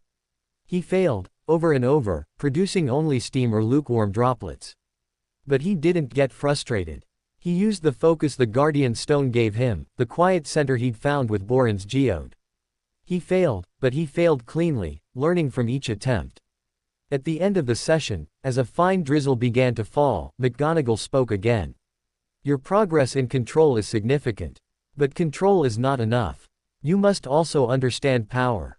Raw, magical power. Your core, as I saw, is unusual. It is layered, adaptive. I believe it can be trained to channel more than simple charms. But that training is dangerous. It requires a foundation of absolute mental discipline. Are you prepared to work for it?" "Yes," Harry said, without hesitation. "Then your next assignment is occlumency." The word meant nothing to him. "The defense of the mind against external penetration," she explained. "It is not commonly taught to children. It is difficult, often painful. But if your enemies cannot reach you with a blade, they may try to reach you with a thought, a suggestion, a planted fear. Your mind must be as fortified as your suite." She gave him a basic primer, a scroll on mental compartmentalization, on building walls of pure will inside his own head. Practice clearing your mind before sleep. Imagine placing your thoughts in boxes. It will feel impossible. Do it anyway. He returned to the mountain with a new, interior battleground to conquer. The fragile peace held for 10 days. Then, the first crack appeared. It was small. A delivery of fresh linen to his suite was misrouted, and arrived smelling faintly of bitter almonds, a known poison indicator. Karga, sniffing it, had thrown the entire bundle into the hall and summoned a decontamination team. No note, no culprit. Just a warning. 2 days later, as Harry and Varga crossed a high, narrow bridge between two administrative spires, a section of the carved stone balustrade gave way without warning. It was Varga's quick reflexes, grabbing Harry's tunic and yanking him back, that saved him from a 100-foot drop onto jagged machinery below. An inspection found the stone joints had been subtly weakened by a corrosive acid, applied recently. Again, no evidence pointing to anyone specific. The attacks were deniable, meant to scare, to remind him that his safety was an illusion. The mountain itself could be turned against him. Ragnar's response was to tighten security further. Harry's food was now tasted by a guard. His routes were randomized, but they all knew it wasn't enough. The enemy was within the stone. The pressure was a constant, low-grade hum, like the mountain's own pulse turned malignant. Harry's occlumency practice became not just an exercise, but a refuge. At night, he would lie in bed, trying to box away the image of the crumbling balustrade, the smell of almonds, Boren's broken face. He would picture a stone vault, like the one his sword was in, and mentally place each fear inside, then close the door. It was hard. The fears bled out. But he was getting better. He also worked on his second guardian stone. After numerous failures, he produced a small, gray river rock with faint, silvery lines of quartz running through it. The runes he etched were crude, but when he pressed his will into it, focusing on the concept of unbreaking, the stone grew warm and the lines glowed with a steady, pearl-like light. It wasn't as tuned as his copper disc, but it was another anchor. He wore both now, one on each wrist, hidden under his sleeves. Their combined hum was a constant, reassuring song in his blood. He was becoming a fortress, piece by piece. But a fortress under siege is still a target. The breaking point came from an unexpected direction. A formal invitation arrived, embossed on heavy parchment. It was from the Society for the Preservation of Historical Wizarding Artifacts, requesting the honor of the paramount creditor's presence at a private viewing of a newly acquired collection of goblin-wrought treasures at their London headquarters. The event was in 3 days' time. The invitation stressed the Society's deep respect for goblin craftsmanship and their desire to foster cross-cultural appreciation. It was a trap, so obvious it was almost insulting. A wizarding group, right after the Ministry incident, wanting to showcase goblin artifacts. It was a lure to get him out of the mountain, into a less secure environment. He showed it to Ragnar and Eldritch. They grow desperate, Ragnar said, his voice flat. They want you on the surface, where an accident can be more easily arranged and blamed on wizarding radicals or common thieves. They want you dead, and they want to start a war with the wizards over your corpse. A perfect solution for them. You will decline, of course, Eldritch said. Harry looked at the ornate invitation. A thought, dangerous and clear, formed in his mind. They expected him to cower. To hide in the mountain. That's what the attacks were for, to make him feel unsafe everywhere. But he had walked back into Gringotts in broad daylight. He had faced the cartel. What if he didn't hide? What if, Harry said slowly, I went. Ragnar stared at him as if he'd gone mad. That is exactly what they want. I know. But if I go, surrounded by our guards, in a very public way, it forces their hand. If they attack me at a public wizarding event, with witnesses, it proves there's a plot. It exposes them. And it makes the wizards responsible for my safety. It ties their hands. Eldritch's pale eyes widened. A counter gambit. Use their trap as a stage. But the risk, Harry, they would be prepared for guards. They would use something overwhelming, something that leaves no witnesses. Then we be prepared too, Harry said, the plan crystallizing with a cold certainty. We don't just bring guards. We bring observers. Cartel observers. Neutral clan representatives. We make it a bank function. We turn their assassination attempt into a diplomatic summit. They won't dare move if half the cartel is watching. Silence fell. Ragnar's angry disbelief melted into a look of dawning, fierce calculation. You would use yourself as bait. To force the resistance into the open, in a setting where they cannot act without being seen. Yes. It is insane, Eldritch whispered. Brilliant, but insane. It's the only move left, Harry said. I can't stay in this suite waiting for the next crumbling railing or poisoned sheet. I have to make them show their hand. On my terms. Ragnar began to pace, his mind racing. We would need Director Ragnar's approval. He would never agree to put you at such risk, unless we frame it as a show of strength. A demonstration that the bank protects its creditors even in the heart of the wizarding world. He could spin it as a victory. And the neutral clans, they would be curious. They would come to see the spectacle. He stopped, turning to Harry. You are sure? Harry touched the guardian stones on his wrists. He thought of the cloak, the sword, the thistle. He thought of his list. He nodded. I'm sure. The fragile piece was over. He was done waiting for the next crack in the stone. He was going to strike the stone himself, and see what poisonous thing came scuttling out. Chapter 23, The Gilded Trap. The plan, once voiced, took on a terrible, inevitable momentum. Ragnar presented it to Director Ragnar not as a desperate gamble, but as a strategic masterstroke. We display our control. We showcase the creditor as an asset, under our protection, engaging with the wizarding world from a position of strength. We invite the cartel to witness it. It silences the resistance's whispers of our weakness. And if there is an attempt, we catch the traitors in the act, on wizard soil, absolving the bank of any blame. Director Ragnar, still smarting from the previous humiliation and desperate to reassert authority, saw the twisted logic. A public success would bolster him. A foiled attack would let him purge the resistance with impunity. He agreed. Invitations were reissued, this time on formal Gringotts parchment, co-signed by the director's office. The private viewing was now a diplomatic reception to celebrate historical craftsmanship, hosted by Gringotts Bank.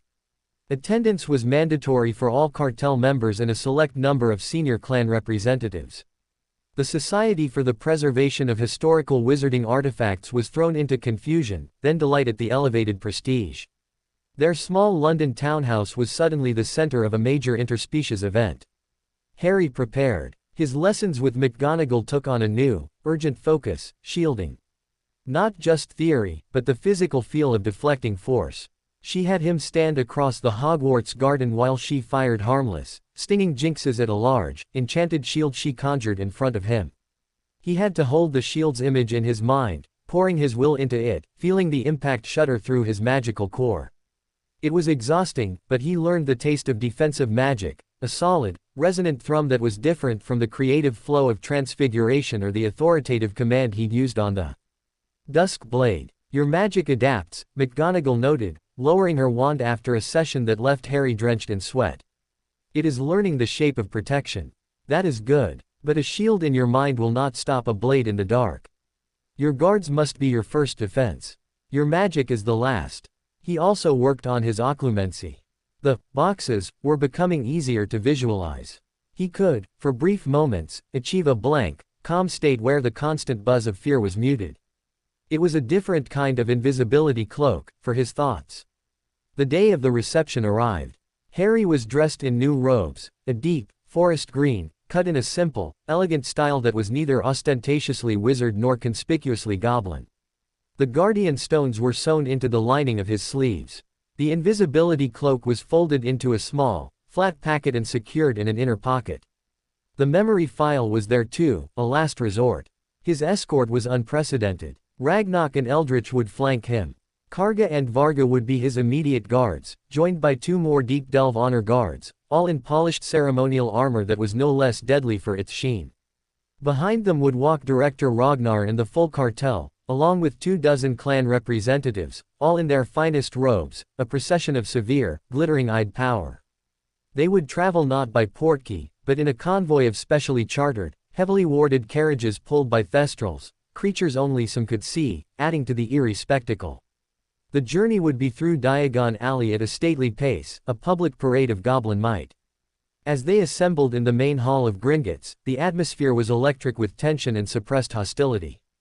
The resistance faction, led by the furious Iron Fist cartel member whose name Harry learned was Morg, stood apart, their faces like carved stone.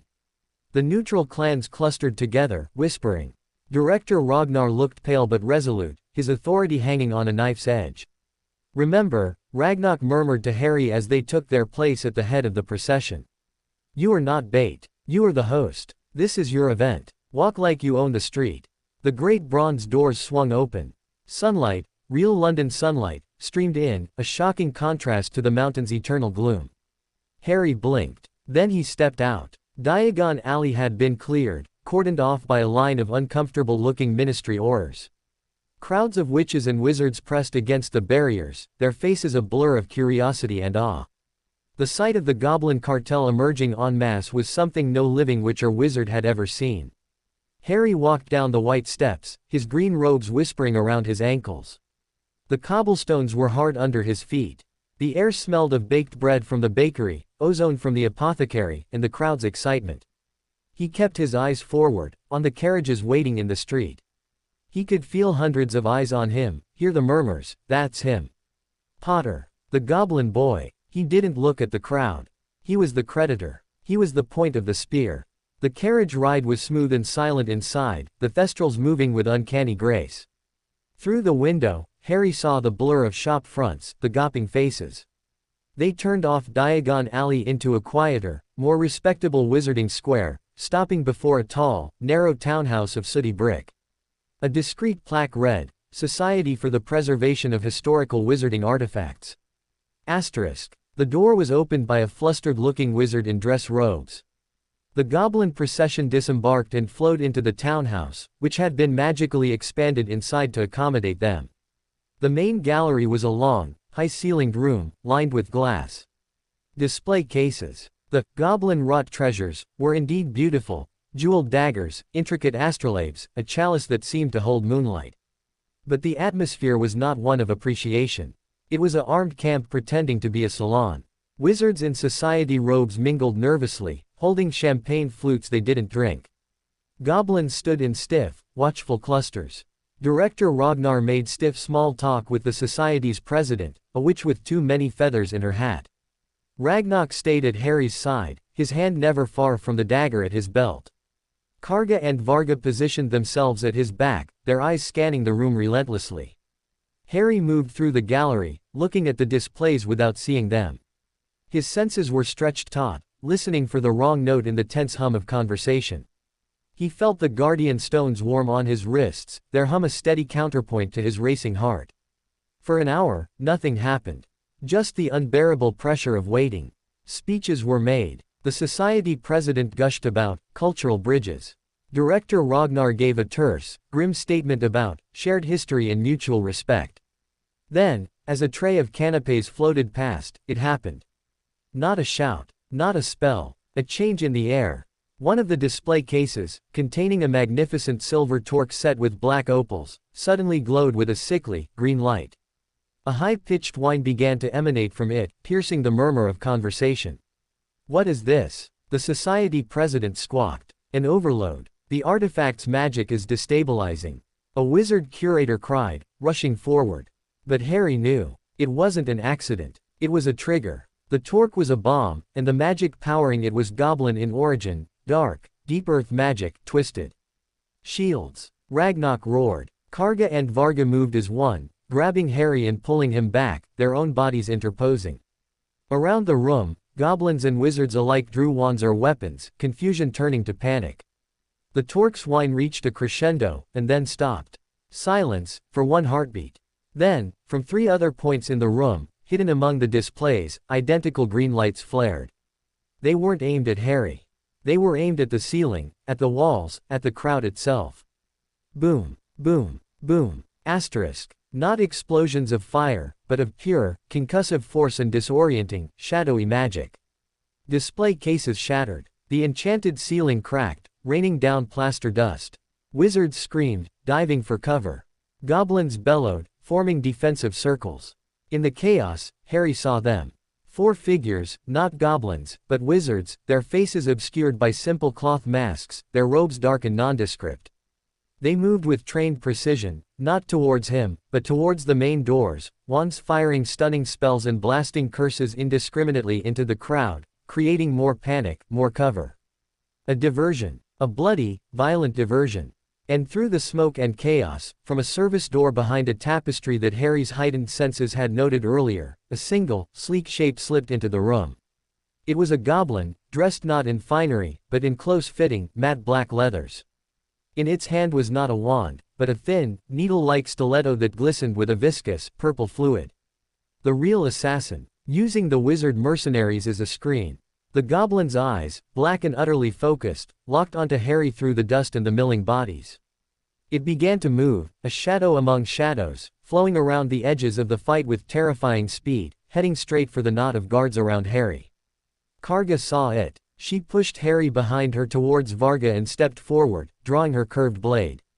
Deep delve. To the creditor. The black-clad goblin didn't break stride. It raised its free hand and made a sharp, slashing motion. The air in front of Karga tore open, not a spell, but a rift, a sliver of screaming vacuum that shredded the carpet and forced Karga to leap aside. Advanced, destructive ward-breaking magic. This was no ordinary knife fighter. The assassin was 20 feet away. 15. Ragnarok was across the room, fending off a confused Ministry Auror who was firing spells at anything that moved. Eldritch was crouched behind an overturned table. The other guards were engaged with the panicking wizards or the fleeing mercenaries. It was down to Varga, Harry, and the approaching shadow. Varga planted herself, her own blade held low. Run, creditor. To the side door. But Harry didn't run. The flame in his chest roared to life, fed by the danger, by the injustice. This was it. The trap sprung. The poison revealed. He stepped out from behind Varga. He raised his hands, not in surrender, but in command. He didn't think of a shield. He thought of the mountain's law. He thought of his claim. He thought of the unbreakable word. This is my space. You are not permitted. Asterisk. He poured the authority of the acknowledgement, the will that had shaped silver, the defiance that had faced the cartel, into a single, silent decree. The air around him didn't shimmer. It hardened. A sphere of invisible force, 10 feet across, snapped into existence around Harry and Varga. It wasn't a shield of light. It was a declaration of territory. The assassin hit it at full speed. There was no dramatic rebound. The goblin simply stopped. As if it had run into a wall of solid crystal. The force of its own momentum smashed its face against the unyielding barrier. Harry heard the crunch of bone. The stiletto clattered from its hand. The goblin slid down the invisible curve of the sphere and lay in a heap on the floor, unconscious or dead. The sudden silence in their immediate vicinity was deafening. The fighting around them stuttered, participants staring at the bizarre sight. A goblin assassin crumpled before an empty-looking patch of air. Harry held the sphere, his entire body trembling with the effort. It was the most powerful, focused magic he had ever performed. It felt like holding up the sky. Then, from the direction of the main doors, a new voice rang out, magically amplified, cutting through the din.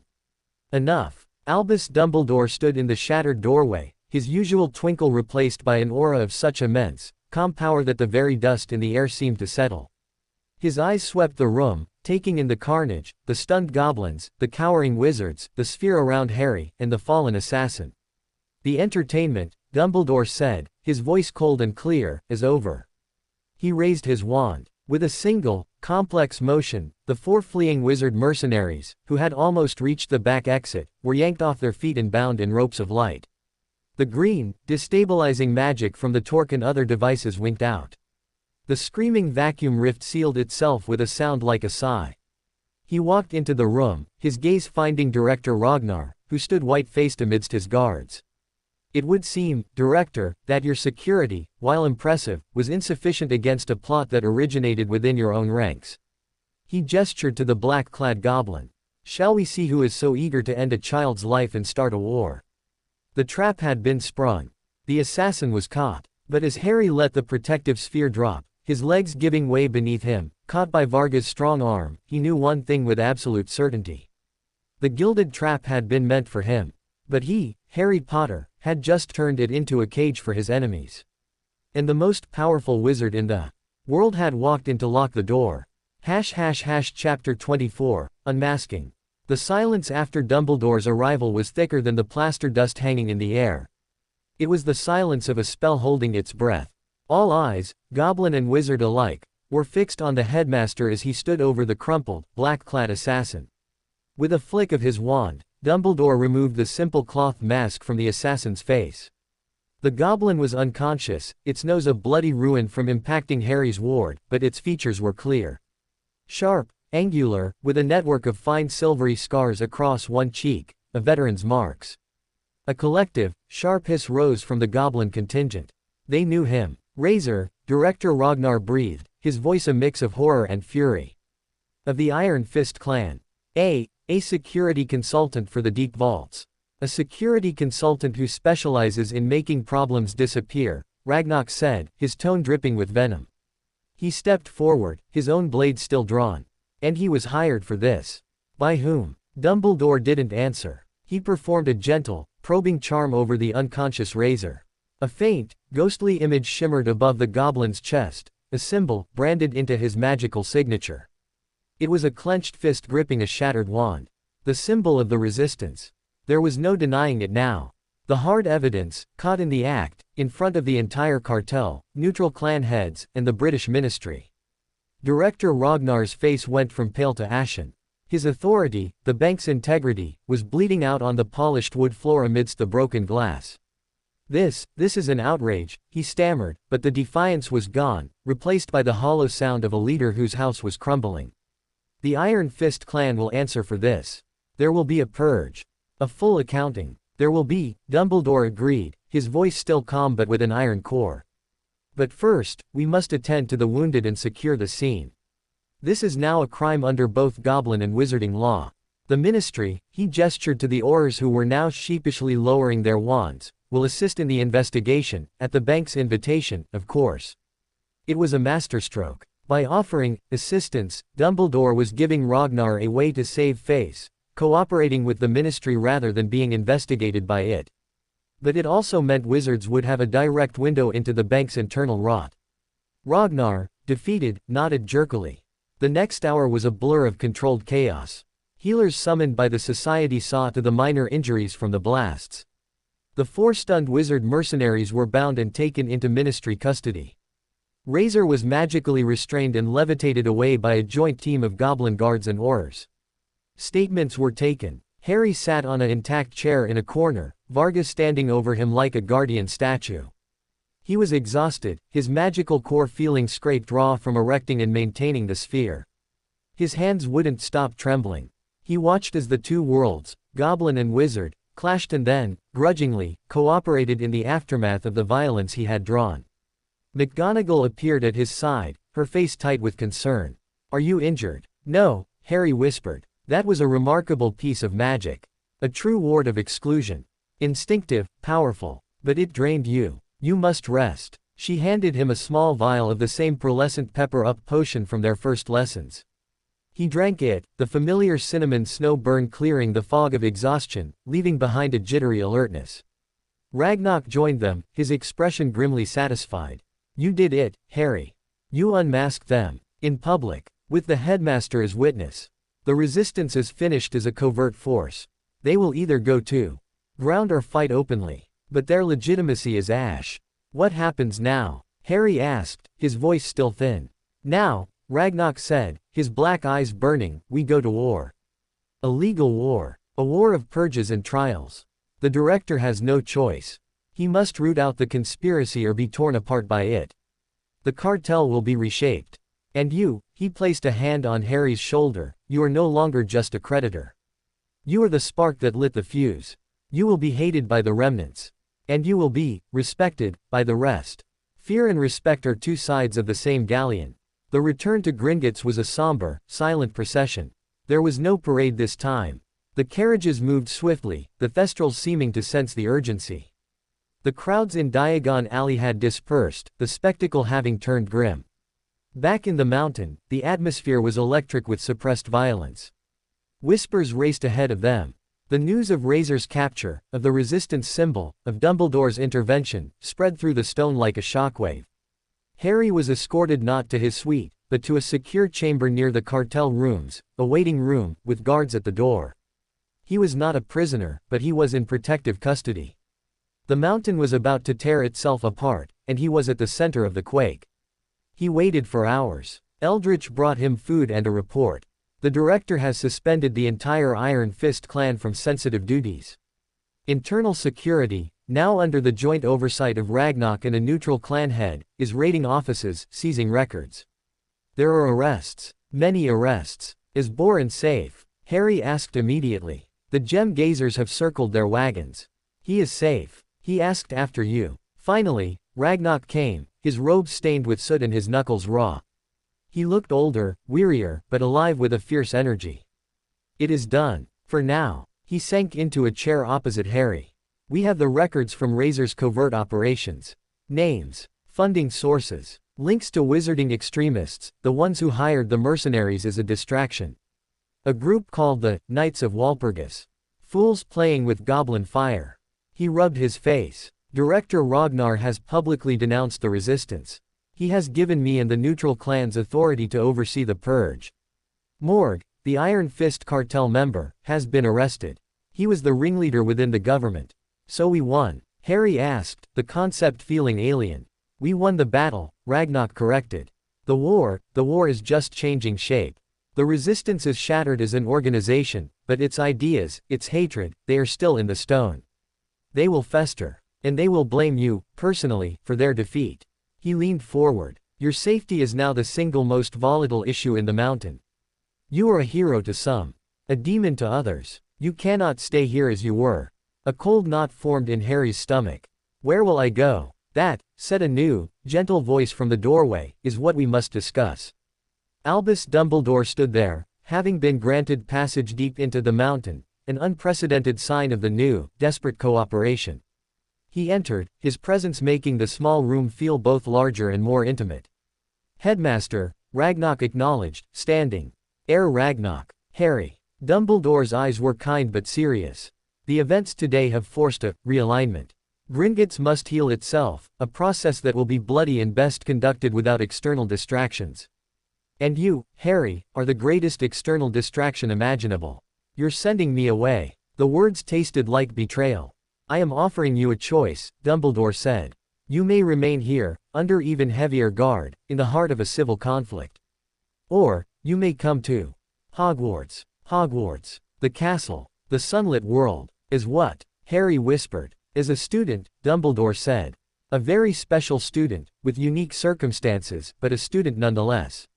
You would live in the castle. You would have lessons with Professor McGonagall and others. You would be around children your own age. You would be under the protection of the strongest wards in Britain, watched over by its staff. He paused. And you would be a symbol. A living bridge. The boy who is both a wizard and a paramount creditor, learning and growing in a place of magic that belongs to neither world exclusively. It was everything he had wanted. And it felt like a surrender. But my claim, the bank. Your claim remains, Ragnarok said firmly. Your status is unchanged. You would be a resident student, not a prisoner. You would return for cartel sessions, for vault access, for meetings. We would establish a formal channel. But your primary residence, your daily safety, would be at Hogwarts. It is the only solution that gives you a life, Harry. A chance to be a child, while still holding your power. Harry looked from Dumbledore's offered peace to Ragnarok's grim practicality. He thought of the lonely suite, the poisoned linens, the crumbling bridge. He thought of the thistle on his desk, the compass pointing home. Hogwarts had always been the direction. What about my things? He asked. The sword. The cloak. Your vault is yours, Ragnarok said. The sword stays, for now. It is safest there. The cloak, that is yours to take. Other possessions can be moved, within reason. Dumbledore added, you would have your own room, connected to Professor McGonagall's quarters for security. You would not be in the general dormitories, not yet. It would be a gradual integration. It was a gilded cage of a different sort. But it had windows. It had other children. It had magic lessons that weren't about survival. He thought of the list. My name. At Hogwarts, he wouldn't just be the creditor, the boy with the claim. He could be Harry Potter. Whatever that meant. He took a deep breath. The flame in his chest, weary but unquenched, warmed to the idea. It felt like a next step. Not a retreat. I'll go, he said. The decision, once made, felt right. A weight lifted, not of responsibility, but of immediate, crushing fear. Dumbledore smiled, a real, warm smile that reached his eyes. Then we shall make the arrangements. You will come with me tonight. The sooner, the better. Ragnar nodded, a mix of relief and sorrow in his eyes. I will have your things gathered. Karga and one other guard of your choosing will accompany you, as a permanent liaison and protection detail within the castle. The connection must remain strong. That evening, Harry stood once more in his suite, now being packed by silent, efficient goblin servants. He took the thistle from his desk, the guardian stones from his wrists, he would wear them still, the folded cloak. He left the failed copper discs, the etching tools, the history scrolls. They belonged to this chapter. He stood at the window wall one last time, looking at the subterranean river. It had been his view, his silent companion. He would miss its dark constancy. Karga and a younger, keen-eyed guard named Dorn would be his escorts. They waited by the door, dressed in simpler, travel-ready armor. Ragnar and Eldritch came to see him off. You have changed the mountain, Harry Potter, Eldritch said, his papery voice thick with emotion. For better or worse, you have carved your mark into its heart.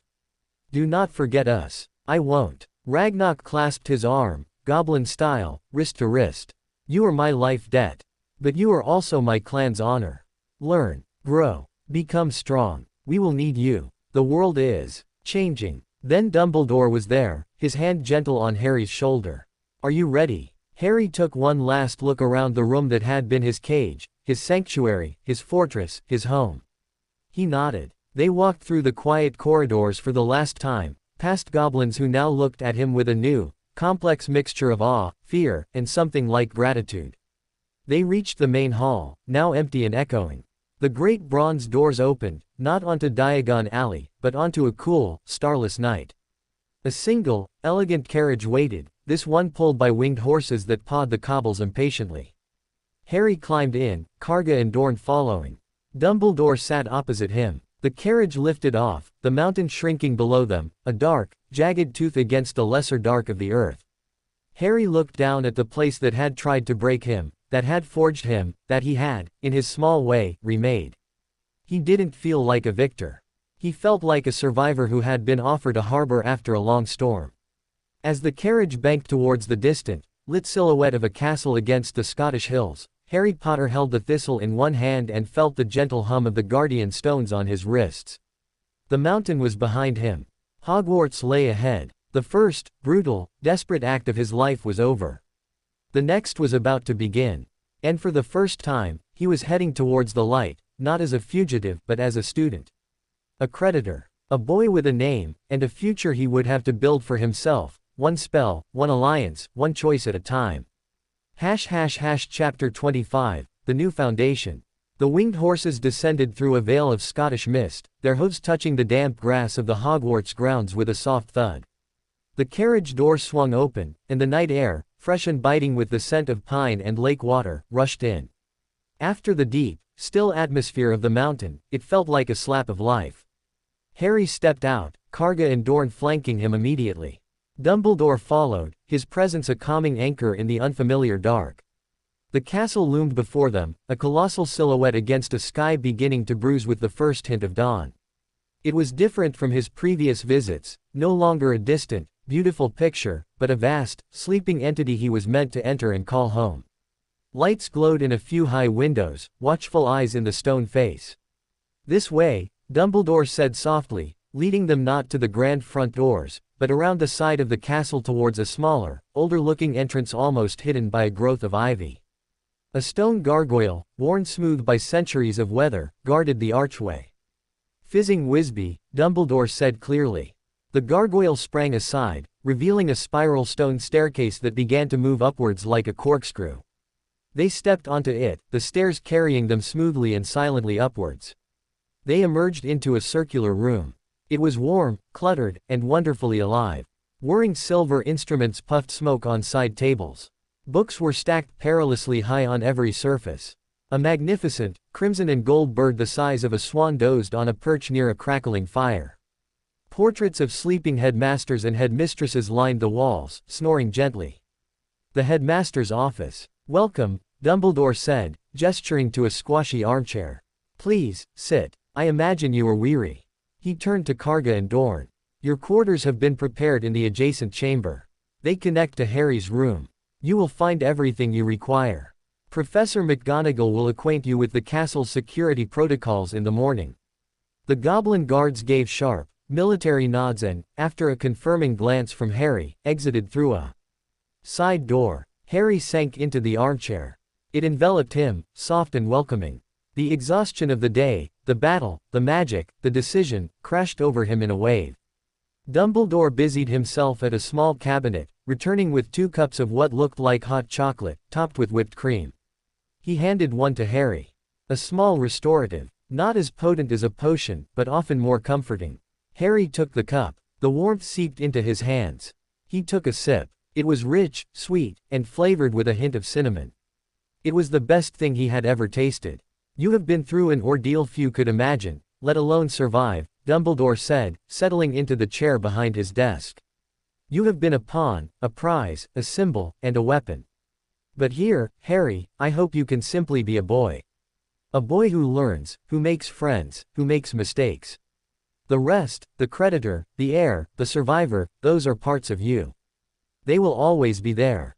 But they need not be the whole of you. Will the other students know?" Harry asked, the old fear of being odd rising in his throat. "They will know that Harry Potter has come to Hogwarts early, due to unique circumstances, to study under Professor McGonagall's personal tutelage," Dumbledore said. "The details of Gringotts, the claim, the attacks, those are not for common gossip. Some will speculate. Some, whose families move in certain circles, may know more. You may choose what to share. You have a right to privacy, as well as to your legacy." It was a gift. The chance to have a secret, a normal secret, for once. A soft pop announced the arrival of a house elf, this one dressed in a neat tea towel embroidered with the Hogwarts crest. It had large, bat-like ears and luminous green eyes. "This is Blinky," Dumbledore said. "He will be assigned to you and your guards. He can show you to your rooms, bring meals, and assist with anything you need within the castle." Blinky bowed so low his nose touched the carpet. "At the service of Harry Potter, sir. And his brave goblin friends." Harry managed a small smile. "Thank you, Blinky. Now," Dumbledore said, his eyes twinkling in the firelight, "I believe a tour is in order, though a brief one. Dawn is still an hour away." He led Harry out of the office, down a different staircase, and into a corridor high in the castle. They stopped before a portrait not of a person, but of a serene landscape, a sun-dappled glade with a sleeping lion. "The password for now is Fortius," Dumbledore said. The portrait swung open. The room beyond was not large, but it was perfect. It had a 4-poster bed with hangings of deep blue, a desk under a mullioned window that would look out over the grounds come morning, a small fireplace, and shelves waiting to be filled. A door on one side led to a private bathroom. Another, sturdier door, presumably connected to the guard's room. It was a room. His room. Not a cupboard, not a gilded suite under a mountain. A room in a castle, with a window to the sky. "Professor McGonagall's private quarters are through that door," Dumbledore pointed to a third door, opposite the bed. "She is your primary guardian here. You will take your meals with her when not in the Great Hall, and she will oversee your schedule. Your lessons will be a mix of private tuition with her and, in time, perhaps some selected classes with other students." He placed a gentle hand on Harry's shoulder. "Rest now. Blinky will bring breakfast. Professor McGonagall will collect you at 9. There is much to discuss, but it can wait for sunlight." With a final, kind smile, Dumbledore left, the portrait swinging shut behind him. Harry stood in the middle of the room, alone. The silence was different here. It was a quiet full of potential, not of threat. He could hear the faint, distant sigh of the castle settling, the crackle of his own fire. He walked to the window and pulled back the curtain. The sky was lightening to a soft, pearly gray over the black lake. He could see the outlines of the forbidden forest, the Quidditch pitch. A new world. He unpacked the few things he had brought. The invisibility cloak he placed under his mattress.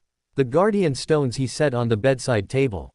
The thistle from McGonagall he put in a small glass of water on the desk. It perked up instantly, the purple bloom vibrant against the stone wall. He changed into the pajamas that had been laid out for him, soft, warm flannel, not the rough hand-me-downs of Privet Drive, and climbed into the bed. It was deep and comfortable. He lay there, staring at the canopy, listening to the new sounds. He thought of the mountain. Of Ragnarok, fighting his political war. Of Eldritch, tending the old laws. Of Boren, cataloging deep in the earth. He thought of the sword, sleeping in the dark. He was not abandoning them. He was giving himself a foundation from which to stand with them, stronger. He thought of the Dursleys, in their silent, hateful house. They were a lifetime away. Here, he was Harry Potter. The boy with the lightning scar. The student. The creditor. The friend of goblins. The child who had faced down a mountain and walked away. The threads of his life, once so tangled and torn, were slowly weaving into a new pattern. It was fragile. It was complicated. But it was his. As the first true rays of dawn painted the ceiling of his new room with pale gold light, Harry Potter closed his eyes. The flame in his chest, weary from the long night, burned low and steady. It was not the frantic spark of survival anymore. It was the quiet, enduring glow of a hearth fire in a safe place. He had a home. He had a teacher. He had guards who were also, perhaps, friends. He had a headmaster who saw him. He had a mountain that owed him a debt, and a castle that offered him a future. The story of the boy in the cupboard was over. The story of Harry Potter, of who he would choose to become, was just beginning. And for the first time, as sleep finally claimed him, he looked forward to turning the page. The end.